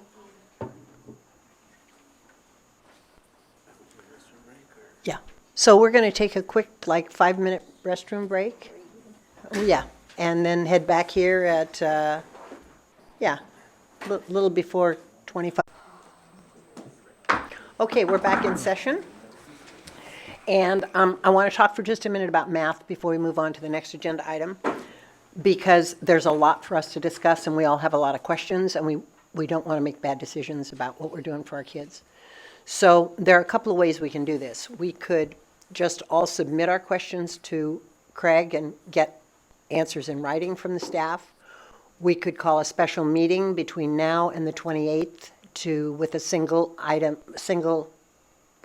one item on the agenda, which would be math, when we could really have a good and thorough discussion. I'm a little reluctant to continue the discussion tonight because it's getting late. We have a lot more stuff on the agenda. So let me hear from you all. What do you think would be Can I the just best? add one little thing? Wait a minute, you? Yeah, the purpose of the questions is not just to get them answered, but then it allows the team to get prepped for the next conversation, which isn't just about answering it, but it's helping us think and plan to bring something forth at the next meeting, right? Yeah. So we can answer them, but I think it's more about them being prepared to be able to say, well, based on the conversation, what if we did blank? Let's start kicking that around. Because that we could do at the next meeting, or we could have a special meeting if we just want to kind of concentrate on it and say, let's do this as one item because it's that important or something. Then we could try to find another date. And with next week being break, then we would have to think about what would be a date that we could do that. Maybe the same week as the next board meeting. Anyway, I've talked enough. Okay, so I'm looking at the decision points for the board from the presentation. So the 14th is tonight, and that was sharing the recommendations for the first time. Next meeting, the 28th, it's a first reading of a new policy. Revised policy. To my way of thinking, my big next set of questions is going to be around placement, what the new placement mechanism is going to look like. Is that likely to come forward with that board policy as a first reading on the 28th? Right, so let's talk about that. I might need help from the team on this, but the policy, most of that is actually more the regulations, which are not really what you pass, but we have to build regulations that align to what the policy is, which is more the philosophy behind it, what we expect, what we believe in relation to placement, et cetera. Do you need the board policy to pass before you can bring those ARs to us? We can bring a draft of what we're thinking, which we always do with the policy, but with the understanding that you're not wordsmithing it in order for the regs, because you don't pass the regulations, you pass the board policy. But you do want to know when you're talking about a policy and passing one, you want to understand, well, how is that going to get implemented? Right. What does that look like, right? So yes, we would bring them together so we could bring a draft, which I think we were planning to do, right? Yes, For that, correct. yeah. Okay. I would agree with the decision not to continue with that tonight. I think I learned a lot from hearing from other folks' questions too, so I probably prefer a meeting over a written Q&A kind of thing. So I would be in favor of a special meeting. I'm out next week, so if we had that, I'd like for it to be the week after, not when the school's out. So I was thinking the 25th or the 26th. Oh, the 26th is already a strategic planning meeting, I think. Leslie, is that right? The 25th afternoon might work. I was looking at, I know we have EC at some point, but other than that, I think. Yeah, do we have any town halls, anything like that, on Monday? 25th? No, the 25th next town hall is the 25th 26th. 25th is Homestead Corridor, What time do you meet? 6 to 8 p.m.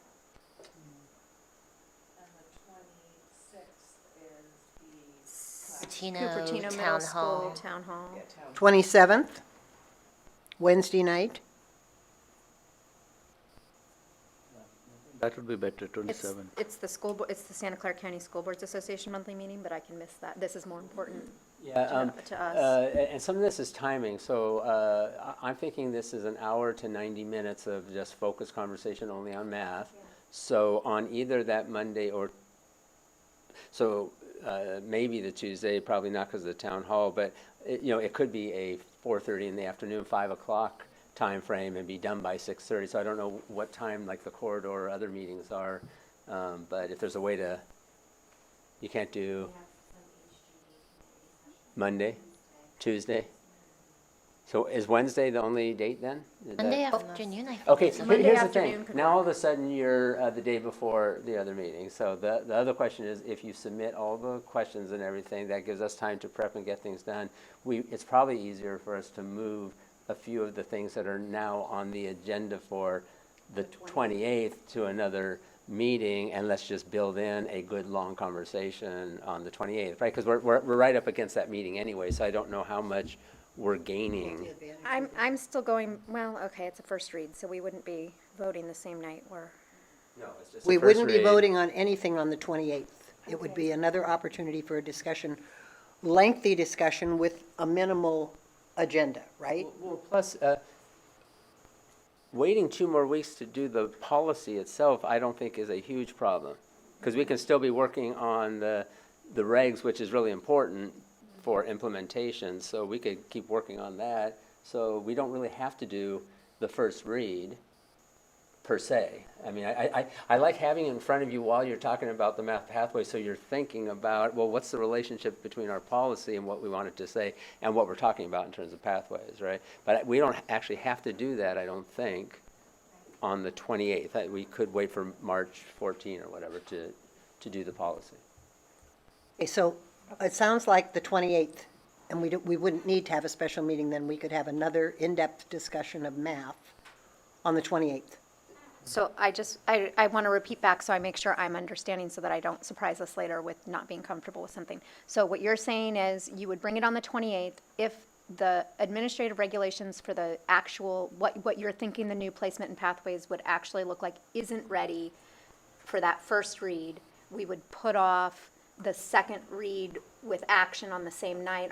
It would just become a second read without action on the March 14th. Until the 14th? No, the only difference is it's okay if we don't finish the policy itself until April. It's not, finalizing a policy will not stop us from being able to move forward with AR and the pathways, as long as we have direction from the board, yes, this is the direction we want to go. Finalizing that thing is not absolutely critical to do. Okay, yeah, as long as I'm not going to be asked to vote on the same night that I'm seeing the ARs for the first time, I'm good with that. Okay. And what I would say, though, is that getting your questions ahead of time, way ahead, so that staff can be working on the AR up against that, so we can come back and say, well, based on what the questions we're hearing, here's answers to them, and how we might address those things through the ARs and our recommendation for pathways, et cetera. So, it's going to be hard for us to do that if we can't get some set of those from you. Get your questions in writing, really, that's important, the ones that you have so far. Okay, so I'm asking for a roll call vote. Are you good with that, Sylvia? Are you good with doing it on the 28th? Yes. And sending questions ahead of time? Yes. Satish, okay? Jerry, okay? Yes. Lori, okay?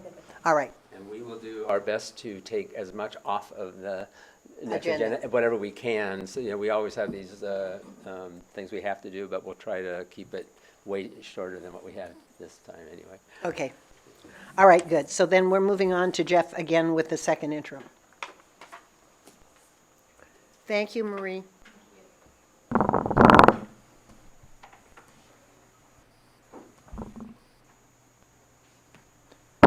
All right, tonight we're bringing you our second interim report.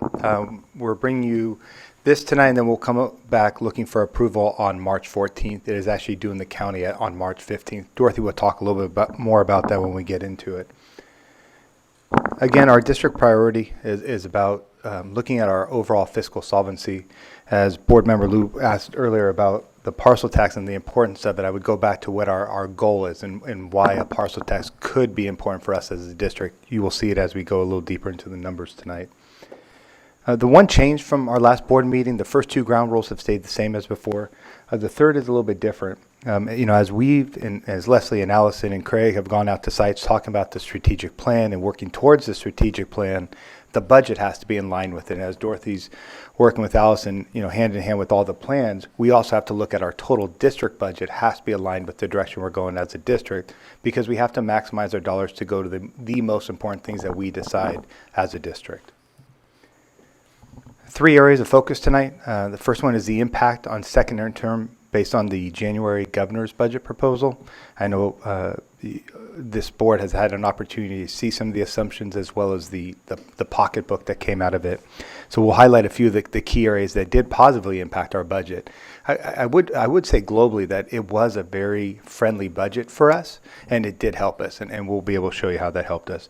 Our enrollment factors are taken into account, and they do account for a steeper decline in the budget, and then a focus on our multi-year projections. I would also like to just acknowledge our Budget Advisory Committee, who provided really good feedback to all of us, and we had good discussion there, and I do thank them for their support in leading up to this second interim. So our current district enrollment for this year is 17,398.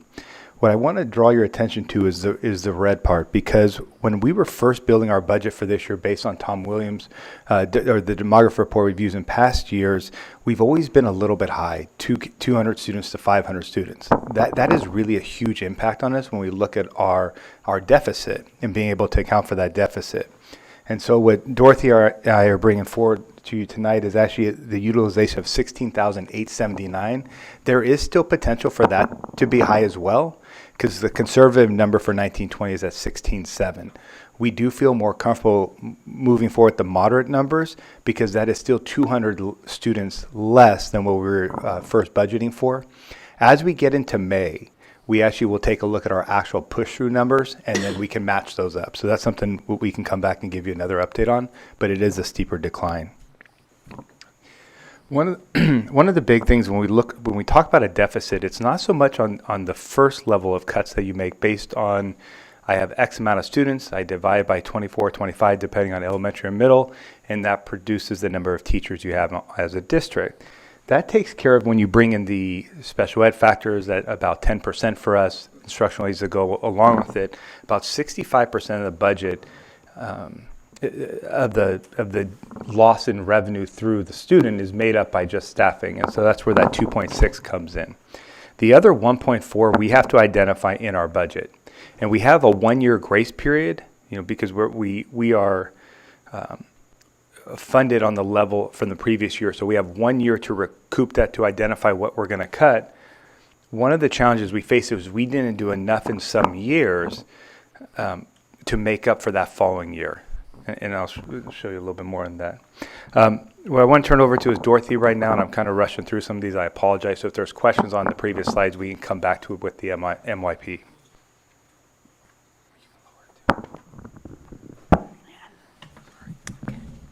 Oh, thank you. Good evening. For our second interim budget, we're finishing it up, and we're getting to the point where we're going to submit it to the county office on March 15th, so we're going to bring it to you on March 14th for approval. And just to remind you that right after March 15, we're already planning the budget adoption for next year, and we will give you the budget assumption in April. And then we're going to go back again at the top of this calendar so we can present to you the budget in preliminary budget in May, and then at the same time, we bring you the budget and the LCAP in June. So we're kind of like going, we're at the bottom part of the calendar, so now we're going to cycle back up to the top for next year. If we're bringing it on March 15th, does that mean we are not seeing another budget or having a budget discussion between tonight and the 14th of March? That's correct. Again, our goal is to get a positive certification, and I just wanted to kind of reiterate what I said in first interim, that the positive certification, or whatever certification we get, is coming from the SAC software that that's provided by the CTE, and then we submit that report, the soft copy of the file, and everything that all our financial data to the county office. They review it and then they approve it for us. So our goal is to always have positive certification, and that will most likely happen also in second interim. Our budget assumption for second interim, this is based from the governor's budget workshop that we attended in January. So we included, prior to that, we included the salary, the only salary increase that we projected in the multi-year will be the usual step and column. And we want to make sure that we set aside the 3% reserve mandated by the state and the 3% mandated by the board. We have a slight increase in COLA, and we'll show you exactly how that affected us, and a slight reduction on the STRS. We utilize the enrollment of 16,879, so which is a lot lower than we estimated in first interim. The 4.2 reduction, we mentioned about the 2.9 personnel and then the 1.3 in non-personnel.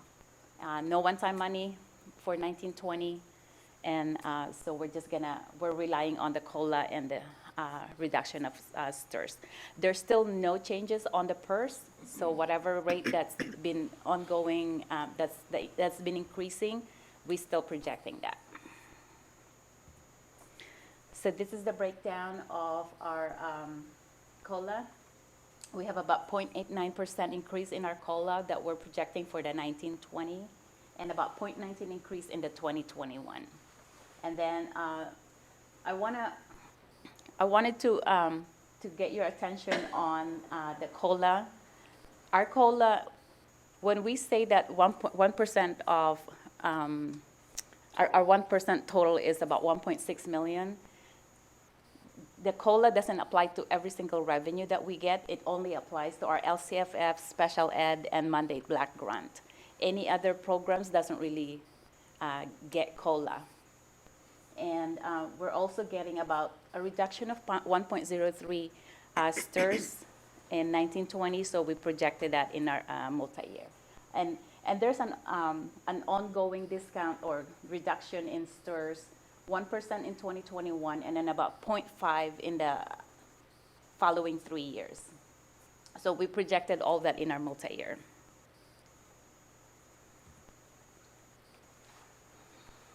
So at first interim, we brought to the board what our current deficit spending was. If you look at, I actually printed out a copy for it. It's double-sided for you just so it's easier to see the numbers.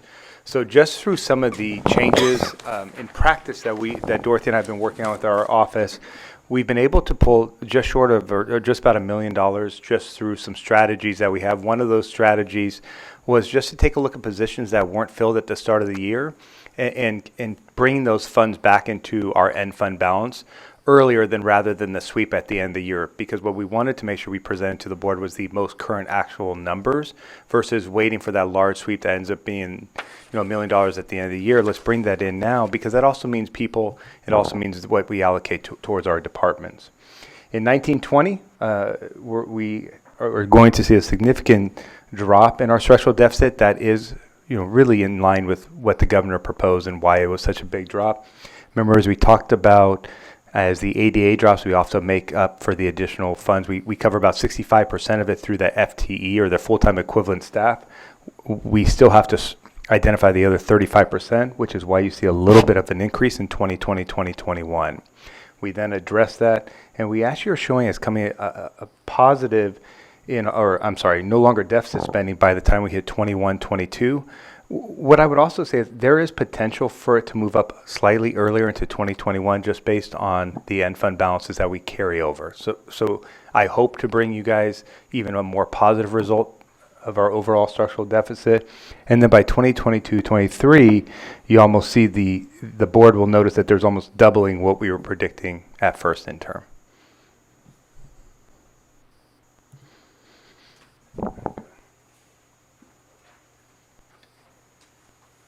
So you have a copy of our multi. You don't have to squint your eyes looking at the screen anymore. So for our second interim, this is what we're projecting for the out years. I want you to take a look at the first column, the 18-19. As Jeff mentioned, this is where we actually start applying the changes in our practice that we're looking into the budget more deeply to make sure that we're budgeting accordingly. If we can find some savings, we try to capture that savings rather than waiting at the end of the year. If you look at the middle part where it says estimated ending fund balance, that is our ending fund balance, and that amount for 18-19, that 24.9 million is actually all assigned for something already. All these numbers consist of that. And we have our 6% reserve. Majority of the remaining money are restricted ending fund balance carryover, that we estimate that may not be spent. It could be federal money or other restricted categorical programs. And so this is where we project the lower enrollments. If you look at the 1920, 2021, and the other 2 years, you can see the revenue start to kind of drop down a little bit because we're already estimating the number of students is a lot lesser. So if you take a look at the current year, the first 2 years actually, right here, this is where we feel the impact of that big drop. That's why, we still have that 2 million deficit because of the drop in the revenue. And then we start to kind of pick it up a little bit again in year 21, 22. And everything here already, we projected the COLA and the STIRS reduction rate. Any questions? Questions? Lori, go ahead. So I just want to clarify, so when we're talking about, back on the executive summary of deficit spending for 2020-21, where you're showing that the deficit spending goes up slightly, we're talking about, so you're explaining P2ADA is what's causing that because of the lag from the extra year we get from the state to adjust for our decline in enrollment. If timing worked out with our conversation previously about, if we move forward with a parcel, we would, in that year, we would already be if we do this right and we manage to jump through all our hurdles and that parcel passes, that supplemental, would that offset that deficit fully? 2020, 21? In 2020, 2021, yes, it would. That we would. To your point, yes, it would Yes. depend on what we asked for. Okay, yeah. And I should say, would that offset it fully without having to continue in this cycle of cutting positions and programs? Well, that's really, it's a challenging question, I'll tell you, Okay, fair because enough. when we are making the assumptions, I think I understand the question, and I'll answer it in the way that if our assumptions stay true with what the governor proposed, we receive COLA in the way that it's projected out, the reduction in STIRS continues on the path that it is on, I would say it is more than likely that should we pass a parcel tax in 2019, you would probably see the structural deficit disappear in that 2021 year. It's more than likely that would be the case. The aspects of the budget that would change it is if the economy took a dive and we faced a decrease in the funding that we received, Sure. that may not be true under those circumstances. Right, okay. Fair enough, thank you. Can you go down to the slide that has the 3.25 million potential revenue? So I think you've all seen this one because this is one I'm going around with. You know that I put out some very modest projections of only hitting 25% of what we're trying to by the end of next school year, right? So we're actually getting a year and a half of doing this work. That showed only a $50 parcel, which is a very low bar, right? But those added up to 3.25. On some level, there's a reality that when you are passing a budget for next year, you might say, you know, we feel comfortable with just saying we want half of that, assume that, because right now none of that is baked in, right? Correct. Is that right? So none of that is there. Okay. There's no assumption of anything from Cooper Doodle, no assumption, right? Which we know is not accurate. But that's going to be our balance here, is to what degree do we want to say, well, we want to assume that so that we don't have to cut the following things, versus we have to be safe because we don't know how close to that we're going to get, and we want to be conservative, so how do we do it? So those will be conversations we have, and you will have the ability to say, we feel it's fair for us to assume a certain amount of revenue coming in order not to have to do other things. But you'll also be talking about how are we capturing some money to pay salary increases in the future? How are we, right? So it's going to be everything you ask is going to come with, well, but what about this? And what about that program? And what, right? So that's going to be our challenge. But what is worked in here already is the cuts we know we have to make this year.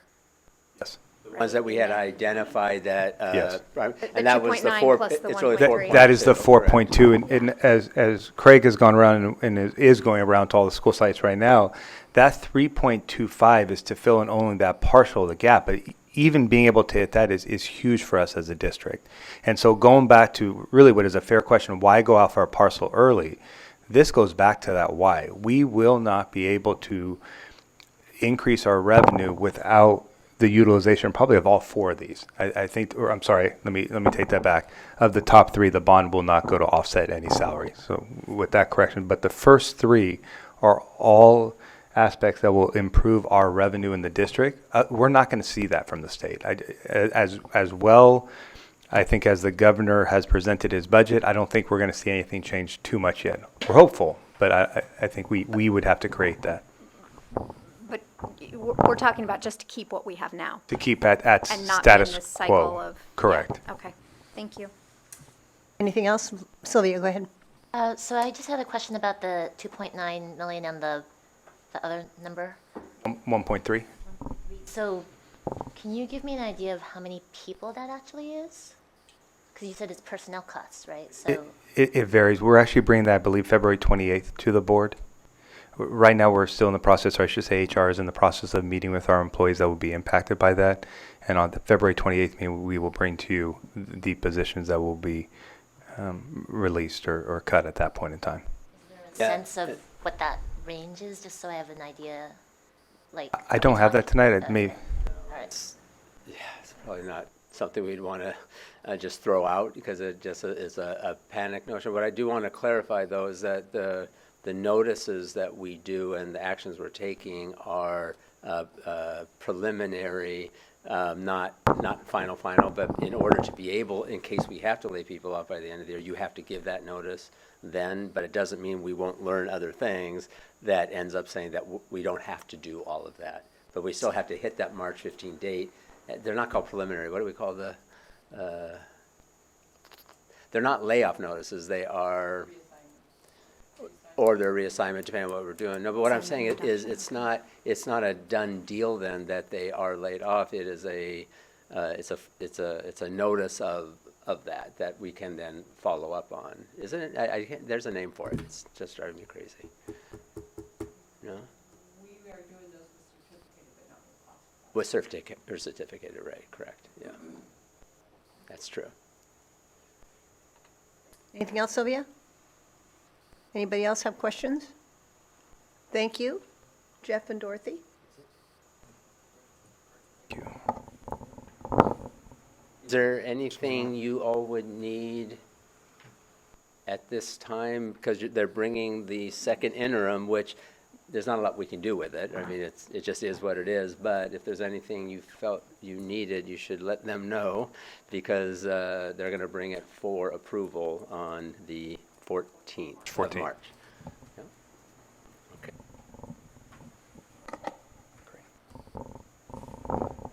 Item is, I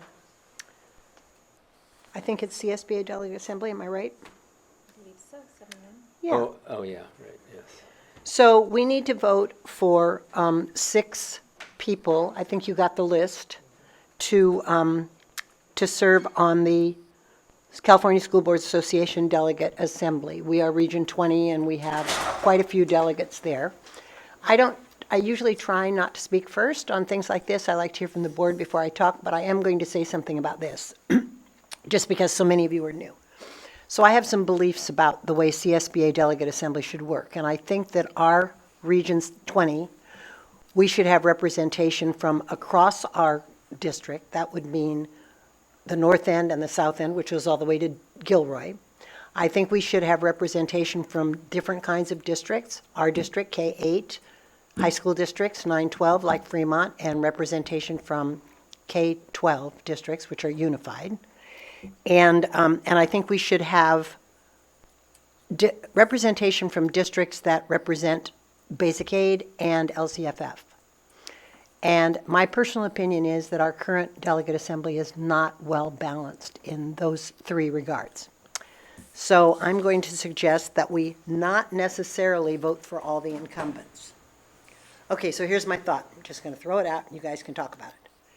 I think we should vote for Danielle, Lori, Bonnie, Reed, Mary, and Fiona. And I think that gives a good representation of different geographical parts of our district. And Lori actually did some statistics on how many of them are basic aid and how many of them are revenue limit like we are. And I don't remember those statistics, but I think it gives us a good representation along those 3 areas that I mentioned. So I don't know what you guys think, but you can weigh in. I lost my Wi-Fi. I don't know. Yeah, we are not able to. Oh, no. We all just lost the Wi-Fi in the room, Yeah, so Okay. Okay, it's not just me. Oh, I apologize. We've been having some issues today with technology across the I heard district with those. the power. Yeah. It's been a really Slowly, funky so you day, just so jot 'em down. I apologize. Actually, 4 of them are incumbents and 2 of them are not. So it would be Danielle Cohen from Campbell, Lori Cunningham from Cupertino, Bonnie Mace from Evergreen. And by the way, Campbell is a high school district, Cupertino is an elementary, Evergreen is an elementary. So Campbell's actually the elementary, so there's both a Oh, high Campbell school- Union is Campbell, the elementary. Okay, I'm sorry. Bonnie Mace from Evergreen, which is elementary. Reed Myers from Sunnyvale, which is elementary. Mary Patterson from Morgan Hill, which is unified. And Fiona Walter from Mountain View, Los Altos, which is a high school district.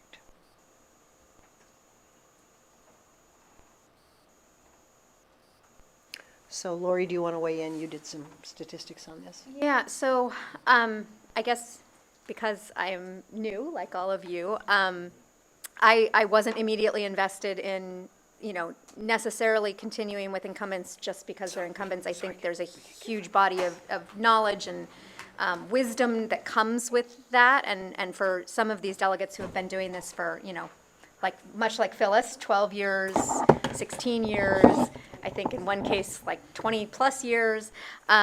There's a huge wealth of knowledge that comes with that, but also, like Phyllis, I really just took it from a statistics standpoint and started breaking down representation. And that's kind of when I tuned into the fact that, we had a preponderance from kind of one area of the county that's been represented, kind of over on the south and east side of the county. 4 of the 12 delegates were from that one area over the last couple years, which, acknowledging that those delegates have done a great job and, all of that, but still that, maybe that's not representative of who the county, who Region 20 as a whole is. So, I would agree with everything that Phyllis said in terms of, I looked at it as well from balancing out K-8 high school and unified districts, and this slate moves us further towards that, knowing who's already going to stay for their 2-year terms. It gives us another high school representative if we pick to vote for Fiona, who's also not an incumbent. And right now there is not good representation of high school districts just by the numbers. So I think Fiona would be a really strong choice, and she's been a board member in both the K-8 level and the high school level. So she brings her knowledge from her time serving on Mountain View Wisman in addition to her time on MVLA. The reason that I, would suggest, I'd concur with Phyllis on putting Bonnie forward as our choice from that east side and south end of the district is Bonnie is the executive director. She serves as not only a trustee for Evergreen, but she also serves as the executive director for Santa Clara County School Boards Associations. So she has really close ties with, and therefore I think would bring a very broad perspective from all the districts because she serves at the County School Board Association level. In a professional capacity. So if we're going to put forward an incumbent from that area to help maybe kind of balance out the seats across the county, Bonnie's who I would put forward and then the other incumbents are all from spread out throughout and different types of districts. And then, while I fully acknowledge I would have a ton to learn, I do think, I bring a fresh energy and perspective that's, much like us, new. And I think Cupertino has a long and proud tradition of advocacy at CSBA. We were very lucky to be represented for a long time by Joe Lucy and by Anjali Kausar following her. Joe actually served as the president of the entire state school board association, representing not just Cupertino, but the whole state at the CSBA level. So, I think Cupertino has a proud tradition of advocacy on behalf of all students in the state, and it would be an honor to get to do that. So. Okay, anybody else have comments on the slate? Just a couple of questions. Are these, so Phyllis, you've been in this business the longest, these 6 names, I only know 3 of the 6 names. Are these folks that you know personally in terms, or are they just names that got picked because they were on a place on the map? I don't know Mary Patterson. Okay. I know the others. All right. Mary Patterson was just appointed. She was appointed to fill Anjali Kausar's spot when Anjali resigned. I'm sorry, when on the... When Anjali resigned from the CSBA. Okay. So Mary is the only one I don't know. And she was elected, I think, I hope I'm remembering this right, but 2 years ago. So, she's not one of the incumbents who's been doing this, for years and years, but she has been doing it longer than me.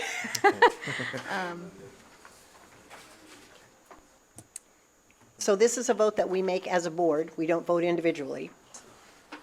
See. I guess what I would ask is, were there other names that you were hoping to see on the, if Phyllis and I are concurring on who we'd put forward, are there names you were hoping to see? Anybody? I don't have much of insight on others. I've gone through that, some of this thing, but I know Nancy. I know that, she's a neighbor. I also understand maybe the having 2 people from the same district. Is that generally rare, Phyllis, in your experience? It's not usually done, but it's not impossible to do it. Yeah. Okay. So Santa Clara has 1 delegate and then also the regional director right now. So Santa Clara Unified does have 2 reps. With Reed having served, Nancy has served as a delegate in the past and is now coming back after a hiatus. Reed has been serving as a delegate and is looking to continue. They both have been excellent school board members for Sunnyvale for a really long time. I don't think there's a wrong choice there. If we're voting for Reed and Nancy and me, that concentrates 3 delegates from our immediate, from Mount Union High School District capture area. Right. I think for me, and I don't know everybody here, geographic diversity is important, but I think the individual to me is even more important. So for me, knowing someone would do a good job is probably, and look at the whole, then probably will weigh more for me than the fact that there's that geographic diversity and size and all that. With that said, I don't know everybody here, right? And so certainly Lori, we should support Lori. Like I said, Reed, Nancy, and Bonnie are folks I know. But I also would, you've been in this business a lot longer, Phyllis, and so I would certainly defer to your wisdom also if you felt like this would be better than picking folks that we know personally that would serve well too. So I'll just. So other than Nancy, is there anyone else you're thinking of on there that you know? No, I think my quote-unquote slate of 4, I think overlaps, 3 of the 4 overlaps with yours and Lori's, of course. I mean, I don't know and haven't met Danielle to the best of my knowledge, so, and I do know Nancy, and I agree, she's an excellent board member and absolutely would be a savage advocate for kids, so, I think that's, I would be fine with that if that's. I would too. I would be fine. I don't know that I'd be fine with both Reed and Nancy, though. See. Because Okay. from the same district. I'm a little uncomfortable with that, but And a small district. yeah. All right. I mean, relative. I think. But I would be happy with either Reed or Nancy. Okay. In that, you really hate to do this, right? I mean, because I know both of them, given Reed's the incumbent, and I know she's, I don't know, maybe a slight bias there. If we had to choose one, that would be my preference. To go with Reed? Yes. Yeah. Sylvia, Satish, any opinions? Pretty much I am with you. For the same district, I don't think you need to, for sure. And at least Redwin, I know. I don't know Nancy much. And same way like Bonnie and Laurie, that's all. I know only 3 of them. So. In their speeches, Reed really focused on her work around advocacy for marginalized populations when she gave her speech. In particular, I guess there's a movement to try and get a caucus going. There's delegates from the regions, obviously, but then there's also some delegates from specific subsets, and there hasn't ever been one for LGBTQ, so I think Reed is working on that. Nancy, her really strong body of work has always been around early childhood ed, so that might be a differentiating factor there if one or the other resonates more with people. I think in looking at this, I would be supportive of your slate. I probably need to get on, meet more people. So next year, I know everybody here. I wonder if this is how some of the voters felt voting for us. Yes. There's a good chance of it, yes. Yes, indeed. So Sylvia, do you have a comment or a no? I'm comfortable with what the majority decides here. Okay, so shall we go with that slate? So what's that slate again? So it is, Fiona Walter from Mountain View, Los Altos High School District. Mary Patterson from the very south end of the county, Morgan Hill Unified School District. Reed Myers from Sunnyvale K-8 District. Bonnie Mace from Evergreen K-8 District, which adds to the seat that's continuing right now that maybe will be appointed after, which is Frank Beal's seat from Eastside Union High School District. Myself from Cupertino Union, and then Danielle Cohen from Campbell Union Elementary School District. okay, we need a motion. Okay, I'm going to throw one monkey wrench, and I just have to throw it out there. One strategy that people use is that if you're trying to push for any one of them over others, you would minimize your slate. Because you don't need to do Oh, we 6. could only vote for Lori. It could be that, or you vote for a couple people because it strengthens that vote, and a lot of places do that. In fact, I think most districts do not turn in a 6 person slate. I could be wrong about that, but certainly where I have been before, that has been the case. Fascinating. So I'm throwing it out there, and I'm sorry I didn't throw it out earlier, but I wasn't sure how many people you were actually. Bullet voting, I like it, all right. What's a fair game here? Now, the other thing is, I don't know how critical that is, Correct, but, and maybe if that feels like a good slate, just go with it. So I do apologize for throwing that monkey wrench in there. No, it's good to know that that's common practice. Right. Okay, so what do you want to do? Actually, Do you want to go with the slate? well, I think given what Craig said, I actually wouldn't mind narrowing this. I like to, I think, have Lori, Bonnie, and Reed are my 3. So I like to entertain just to see if there's any interest in narrowing the the slate to those three. Self-serving of me to second that, but would you? Oh, was that a motion? Oh, no, I entertain in an informal sense. I'm just sort of testing the, If you go forward with that, I would add a friendly amendment of Fiona, just because I think having high school representation is kind of needed, but. okay. So we're talking then Lori, Bonnie, Reed, and Fiona. You want to make a motion? You can make the motion, so I think I'm okay for that. I shouldn't second it then. I'll go ahead and move that we nominate Lori Cunningham, Bonnie Mace, Reed Myers, and Fiona Walter for the delegates here for Region 20. And we need a second? Second it. Okay, all in favor? Aye. Opposed? Okay, voting for 4, you got that, Renee? Got it. All right. Good luck, Lori. Thank you. Sign off on that and send it in. Okay, and now we need a board member to serve as our representative from Cupertino to the Santa Clara County School Boards Association. So is there someone who has an interest in doing that? It's 1 meeting a month down at the county office. So I had said at a previous meeting, I was happy to do it, but I just wanted to put out there that there is at least 2 districts that they voted in multiple people, but only one can vote. So like Fremont Union High School District, both Rosa and Naomi are going, but then I don't know if they're alternating a vote or if one of them is taking the point for vote, but they're both going because they want to do what you just said, which is get to know more people and have the networking opportunities. And People get to go anyway. I mean, Anybody can go. Yes, but I can think go. their board actually put them forward that's as fine. I'm just saying that joiners, is yeah. true also, that anybody can go regardless. So I want to go on record as saying I am not interested. I did it for about 8 years and It I'm is quite done. the drive in the rain and in the traffic and. I'll take my name off the list here too. Maybe I'll try next year or something, but for now. This is for a year, right? It's for a year.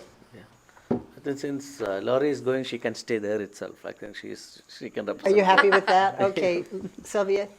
I have no compunction one way or the other. Okay, then let's have a motion for Lori. I move Lori. I can do that. I read it in the rules. Totally can. Second? I'll second the motion. Okay, all in favor? Aye. Aye. Opposed? Okay, good. Lori, congratulations. I'm glad it's you and not me. There you go. Okay, so moving along, the next is the Sylvania Lighting. Jeff? I'm totally frozen still.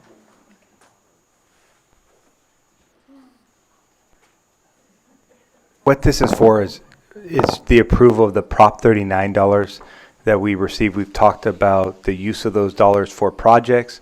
What we're presenting to you tonight is the dollar amount and the projects that will be accomplished with our about $3 million worth of Prop $39. So we are looking for approval to move forward with that project. Questions for Jeff? Lori? I had one. Can you clarify for me, is this the same Prop 39 we talk about when we talk about bonds and Prop 39? And is it just 2 different aspects of the same prop? No. It's different. We're talking about the energy. It's Prop 39 energy. So they're both labeled 39, They but it's are. from 2 separate passages of 2 separate props. That is my understanding, but I'd be happy to follow up on that.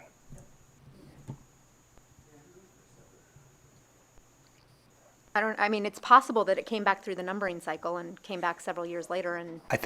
I thought that's what happened, but I will double check that. I know Okay, Travis cool. does know that It just too. popped into my mind as we were talking Absolutely. about Prop 39 tonight and the bond and parcel thing. Okay, thank you, that was it. Any other questions about Sylvania Lighting?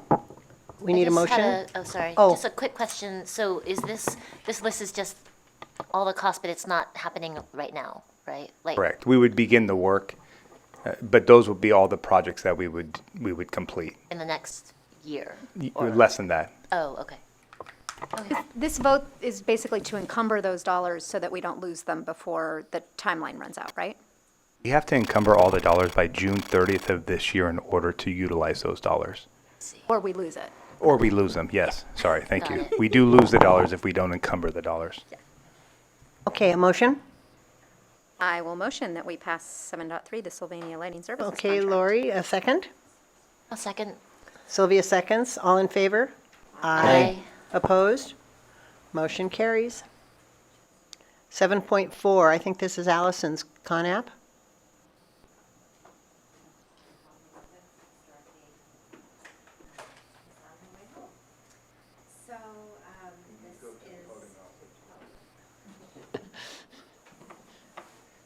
there's no brain power here. There's no microphones over there tonight. Huh? Yeah. It was part of the issues we had with the system that we had to remove the mics so we could utilize all the mics that you guys, as a board, need to use. Okay, so this is our annual report regarding how we are using our program dollars as listed in the report, Title I, Title II, 3, 4, and the Homeless Education Policy. So I'm going to need your help on the specifics, but this is part of the annual reporting requirement, and we're verifying how we're using the funds. And we need to have it approved each year.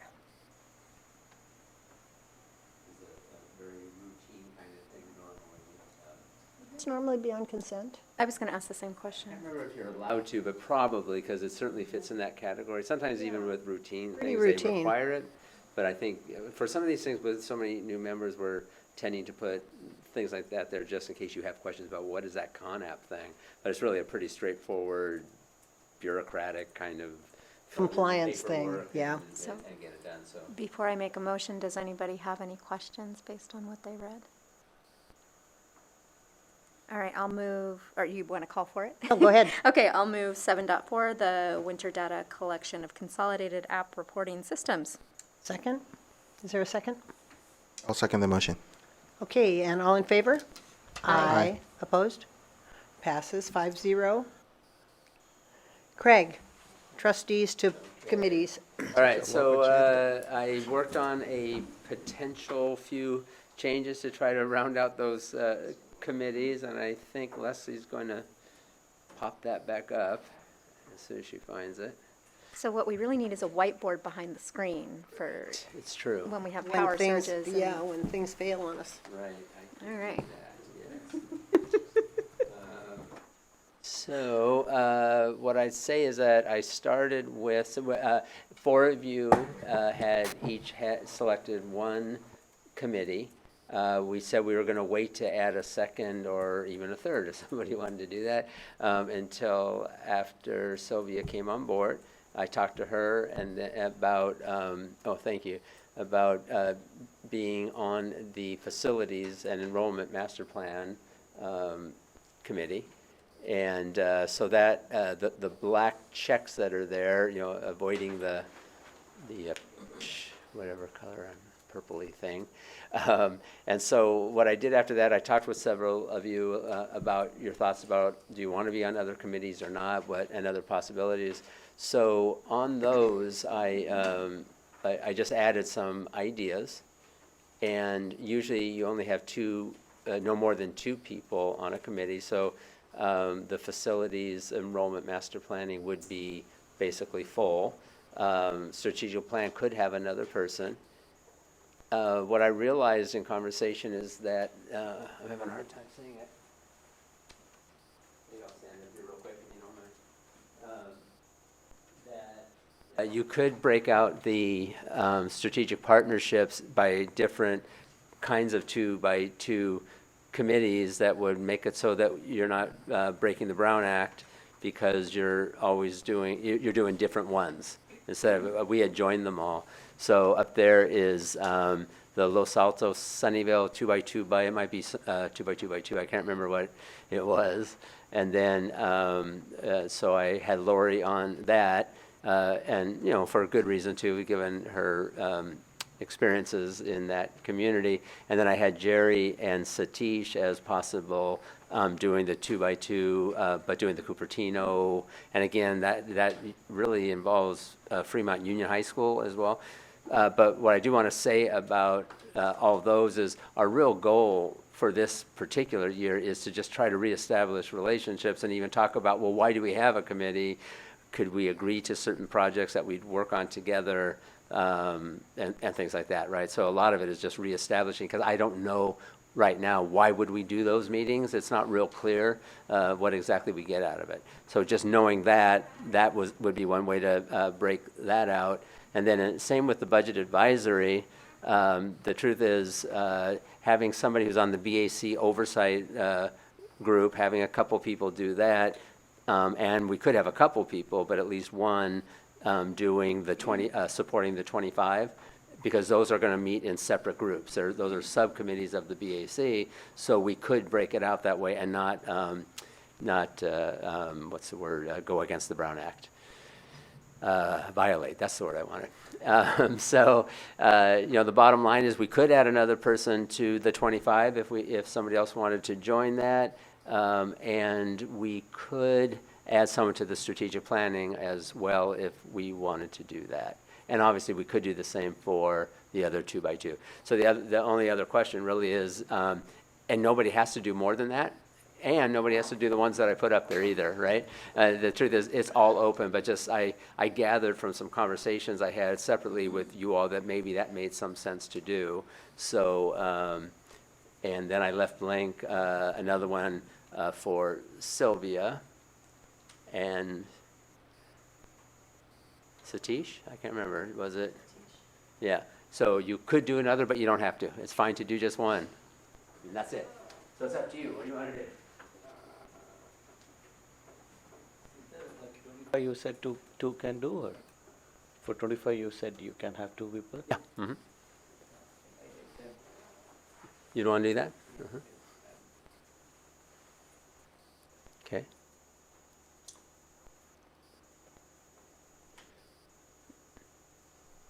I want to make Sylvia, I guess you being new here, I want to make sure you get to pick something, and I'm happy to step away from something I have if there's something on there with my name on it you're interested in. I want to make sure, you can. It's not like coming late to a buffet kind of thing. It's gone. Well, it kind of is actually. Yeah. I'm good with the facilities enrollment committee. I'm open to also joining the strategic planning, but because I'm interested in that too. But I'm definitely. Great. That would be great. Well, you need another person on that, don't you? Yeah, that'd be great. Sounds to me actually, like yeah. you're appointed. Oh, you do need another Yeah, person on uh-huh. that? That was one of the Oh. ones I said we. Yeah, Well, strategic plan, that again, would we be don't great. need another on any of them, but it would be great to have a second board member on there. Yes, we just can't have more than 2 is the problem. Yeah. Okay, so we've got Satish on 25 and Sylvia on strategic planning. And that fills out what you need? I think so. Did you use Oh, is it like that? Okay. Do we need a second for Los Altos Sunnyvale? I was. We don't need it. No. But yes. Oh, what, Satish, got you were not confused. volunteering? Yeah, I got confused, and I think I should withdraw that. I was thinking that you're asking if anything you want to take more. I was thinking I was there in the strategic planning already. No? On the what? We thought he was on planning, my name is strategic there planning. already. Oh. Oh, on strategic partnerships. Yeah, You're partnership. strategic Oh, partnerships partnership. versus Yeah, yeah, yeah. planning. Yeah. Oh, So it's- planning. yeah. Okay, got So it. that Yeah, I the, have you on the strategic partnerships, the 2x2 Okay, perfect. within Cupertino. Okay. That's fine then. And that's one where we don't need an oversight for that as much, I don't think.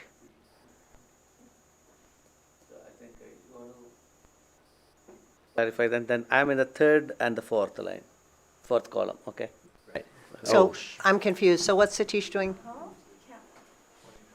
Satish is doing Strategic partnerships. for Yes, Cupertino and 2x2. And 25. 25. Okay, all right, good. I got it. 25 by 25 and 2x2. There you go. Got it. If there's an extra, if no one wants the second Sunnyvale 2x2, I actually be interested. I think these are opportunities to work on traffic issues, which is something I'm, Okay. with a planning background and all that, something I'm interested in. But I want to be cognizant, if anybody else wants it, I'm happy not to do it. But Okay, so that would, right, so I would just add to the Jerry Lou line, would say 2x2 Coop and 2x2 Sunnyvale, Los Altos, et cetera. Los Altos may break out separately, and I'm fine being alone in that one, but I think with the straddling of attendance areas between Sunnyvale and Cupertino, I Sunnyvale. think it would be great for him Let's to do that. Sunnyvale too, And- when those and- meetings come up. Yeah, okay, that sounds good. You're welcome to Los Altos, of course, but oh, thank you. There's no wall? there's no wall. So just to verify, we're adding Sylvia to strategic planning. The facilities one is fine the way it is, enrollment. We're adding where it has Jerry, 2x2 Coop, we're going to add, and Los Altos, blah, blah, blah, right? And then we're adding to the 25 Satish, correct? Can I ask one clarifying question? Yes. You're not going to like my question, but I'm going to ask it anyway. As Facilities Enrollment and Master Plan Advisory Committee gets going into the work of that committee, would it be permissible for somebody, one of us, to come if we promised to keep our mouths shut and just listen? That's permissible, and what is the added need of or purpose? Because I'm going to repeat what I've said before, which is if it is because you want to know what's going on, the job of the partners, the people who are doing it, is to make sure everybody knows and you're not holding on to information. So I just want to be clear. I know that there's a long history that people think if I'm not on a committee, I'm not going to find something out, but that's not the way it is. And if we are, it means you're not doing your job as a committee member. So with that said, if it's not about that and there's another reason why you want to do that, yes, people get to sit in on as long as they kind of sit back and don't participate, because then we have a Brown Act problem. Yeah, no, so for me, it's not a trust issue at all. It's really just I sometimes process better if I can hear things firsthand. But if that's not what we decide as a group, I'm totally Well, I mean, yeah, respect and that's that. something, throw out to the group. What do people think about that? I would say that generally speaking, when people have their committee assignments, I think it's most common that that's yours to do and that you'll take the responsibility to make sure everybody else is up to speed, which is why on every meeting now we've added on the agenda board reports to the whatever we call that section there. So that's why we're doing that. But if you all feel comfortable with the idea that when we make these assignments, it's with the assumption that anybody can show up to any of them if they're not a member but they don't participate. That's really your choice to make. I would say it complicates things. I want you to know that it gets, later on, you're going to find it gets harder because, oh, I was there, and then you're going to probably have a little conversation with that person, and you've just violated the act. Just by having coffee somewhere, doing whatever, you showed up at that meeting. You didn't talk there, but you sure checked in with somebody at some point, and you're having three people who are going to probably take up an issue later on. So I just want to warn you against it. You are setting yourself up for being challenged on the Brown Act, even though it is permissible. Okay, so what do you think? I'll withdraw my request, but I'll reserve the right to bring it back at a future time. Oh, there you go. Bring them back Good for anytime, you, that's Lori. fine. Okay. All right, moving along to Jeff with the resolution 181912. The board had asked us to bring this back under consent, but because of the dollar figure associated with the release of these dollars, which was $15,005,000, it actually has to be done as an action in lieu of a consent. So I have no additional changes to it. It was what the board had first seen about a month ago. With the resolution, it's just in its finalized form. Okay, so this is for the sale of the bonds. Do we have a motion? I move that we approve resolution number 18-19-12 in the preliminary official statement for the Series D bond issue. Second? Is there a second? Second that. Okay, Lori seconds. All in favor? Aye. Aye. Opposed? Okay, passes 5-0. Board and superintendent activity and committee reports. I'm just going to go around if you don't have anything. Yes. Sylvia, do you have anything? Nope. Satish? We have been eating a lot, that's it. We have been going around and eating. Eating? Having a lot of, We dinner. have been eating a lot, yeah. Yeah, that's what. One of the perks, yeah. Jerry? I'll pass. Lori? So the ones that haven't already come up tonight, so strategic planning, Miller, Kennedy, and Hyde, the town halls, focus groups have been interesting to hear both the similarities and the differences of what people are raising. So those are great. And I think Lawson was just canceled because of the storms. One more and- coop after so the one more vacation. after vacation. And then I have made my first site visit. I got to go see Regnart for their open house. They do their open house super early as kind of a midpoint celebration of learning and kind of where they're going. So I was grateful for the opportunity to go get to meet the Regnart community. And then the pilot for the pilot reading materials review, and getting to explore the 2 curricula that are going to be coming before us at some point. Yes. That's what I have on that. So I've been to several of Craig's 25 meetings. I think they've gone really well. I've also been to all of Leslie and Allison's strategic plan, or they're not calling them that, town hall meetings for the strategic plan. And I will have to say I've been disappointed in the number of people that have turned out for that. You know, we hear a lot about transparency, and then when you give people an opportunity and you're being transparent and they don't show up, it's a little bit annoying. But I think that Allison and Leslie did a great job of orchestrating those meetings, and even though the groups were small, they were mighty, and some really, really good ideas came out of those groups. But we had one night at Hyde when there were only 3 people there. So really small. The others were about 12, or you were at one, was it like 14 maybe? Yeah, a dozen at Miller. Yeah, so pretty small groups. But as I say, I think they're getting really good information, even though there hasn't been very many people there. So I think that's it. Do you have anything to report, Dr. Baker? I'm very tired just getting around to all the schools and giving the same talk over and over. It's tough, but I'm very pleased with the response, honestly. People have reacted well, and so I'm hoping that, fingers crossed, when we get back from the break on the 25th, we're launching something, and let's just see how it goes. I mean, several of them have been really packed. I mean, what was the one we did? Was it Garden Gate? That was like, yeah, it was 25 people or something. It was, you know, yeah, it was pretty big. And then a few of them have been like that.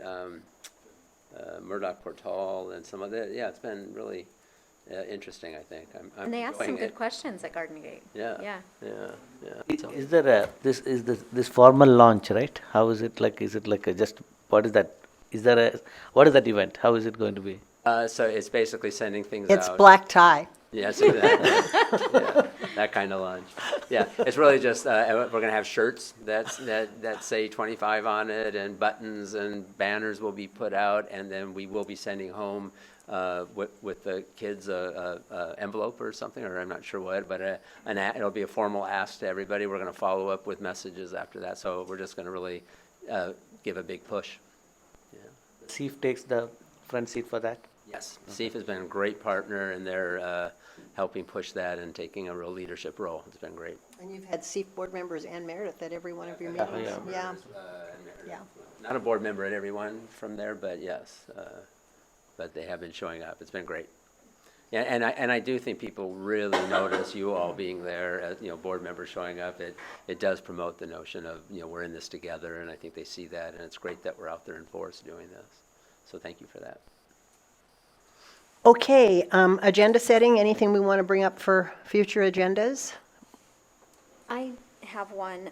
So we all received today a letter, an email asking us to the board at all account, asking us to consider joining kind of into a partnership to consider writing VTA a letter, asking them for basically revisiting whether or not they could reroute a line past both Cupertino Middle and then out to Homestead High School. There used to be a VTA route that covered that. There hasn't been in the past several years. There's a real identified need for it. And so the Safe Routes champions have gotten the city of Los Altos to write a letter. They're asking for the district partnership to consider a letter. And so I would ask all of you if, potentially there might be some interest in maybe skipping having to bring it back on the agenda, and if we would be willing to entertain the idea of authorizing a letter of support. I think we can do it if it's not on the agenda, can we? I think what you would be doing is saying that you don't necessarily think that's something that would have to, because we're agenda setting. Yeah. So if you feel like, we don't really have to talk about that as a group because there's a general sense that it's fine for the superintendent to do that, then I would just work with Lori and anybody else and draft a letter and do that, because often your assumption is that I would do that kind of thing, that I would send a letter of support, et cetera. The real question is, do you feel that, since I would intend to do that, do you feel that you prefer that we agendize it Or is it okay to skip that and just allow it to be that as my role as superintendent, I would do a support letter for the VTA line being added back in, right? Can I sign on to it as a board member with you? Yeah. Okay. So I think it's a great idea. Idea of agendizing, I think what I understand from you is probably we are showing, all of us are showing the commitment. It is in the public. Otherwise, people may not know. If superintendent is just writing a letter and signing, right? Not necessarily everybody would be knowing that we all endorsed or we all support that. That's only. What's the timing issue on that? So I believe that VTA is, my understanding is meeting soon, and so the preference would be to have the letter as soon as possible, is what has been asked for, but I don't know an exact date. I apologize. So to your point, Satish, I think if Lori signs the letter along with the superintendent, that would show our support. Would you agree? Yeah, she's not as a board member, probably behalf of all the board, then she should sign. That's what I think. She should sign on behalf of the board? Yeah, unless you all have any difference of opinion. If we all are, yeah. What? Well, then you sort of have to talk about it if she's doing it on behalf of the board. But for her to write it as board member along with the superintendent, letter of support, it's a logistical thing that we do to support this notion. But if you feel like you want a letter to go out that is strongly on behalf of the board, we should do that a slightly different way.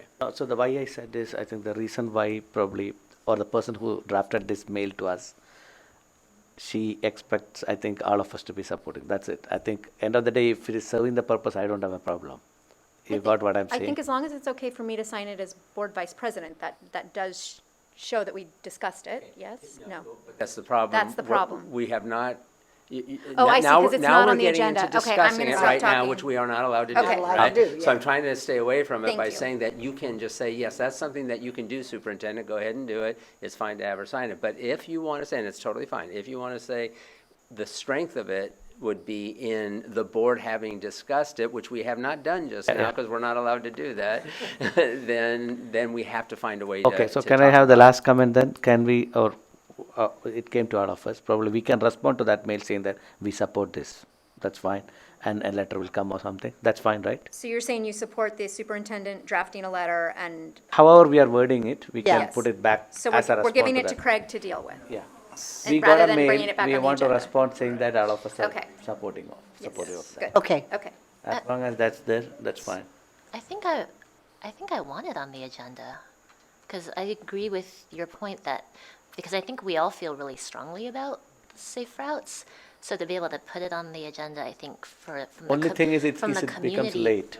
And there's not a timeline on this. I mean, they would like it as soon as possible, but if we put it on the agenda for the 28th, we could have a draft letter potentially. So we'll bring a draft letter. I think Oh, that's that's a fine. good idea. Yeah, Let's That's a do good that. idea, that's what I'm assuming saying. we So would just do. to make sure everybody is aware of it, Yeah. And that'll be in the minutes and people Yeah, will it's know a- that it's a- it's a the board good talked start. about. I think that's a good idea. it's a good support back to community. I So we imagine will, that this is one of since it's those. agenda setting, we're going to put that on the next agenda, and maybe Leslie and I and you can draft something that we'll actually put on the agenda, and we'll come to a formal agreement to support based on a letter that we put together. Sounds good. Anything else on agenda setting? Okay, are there any public comments on closed, apparently not. So we're going to adjourn to closed session. Okay.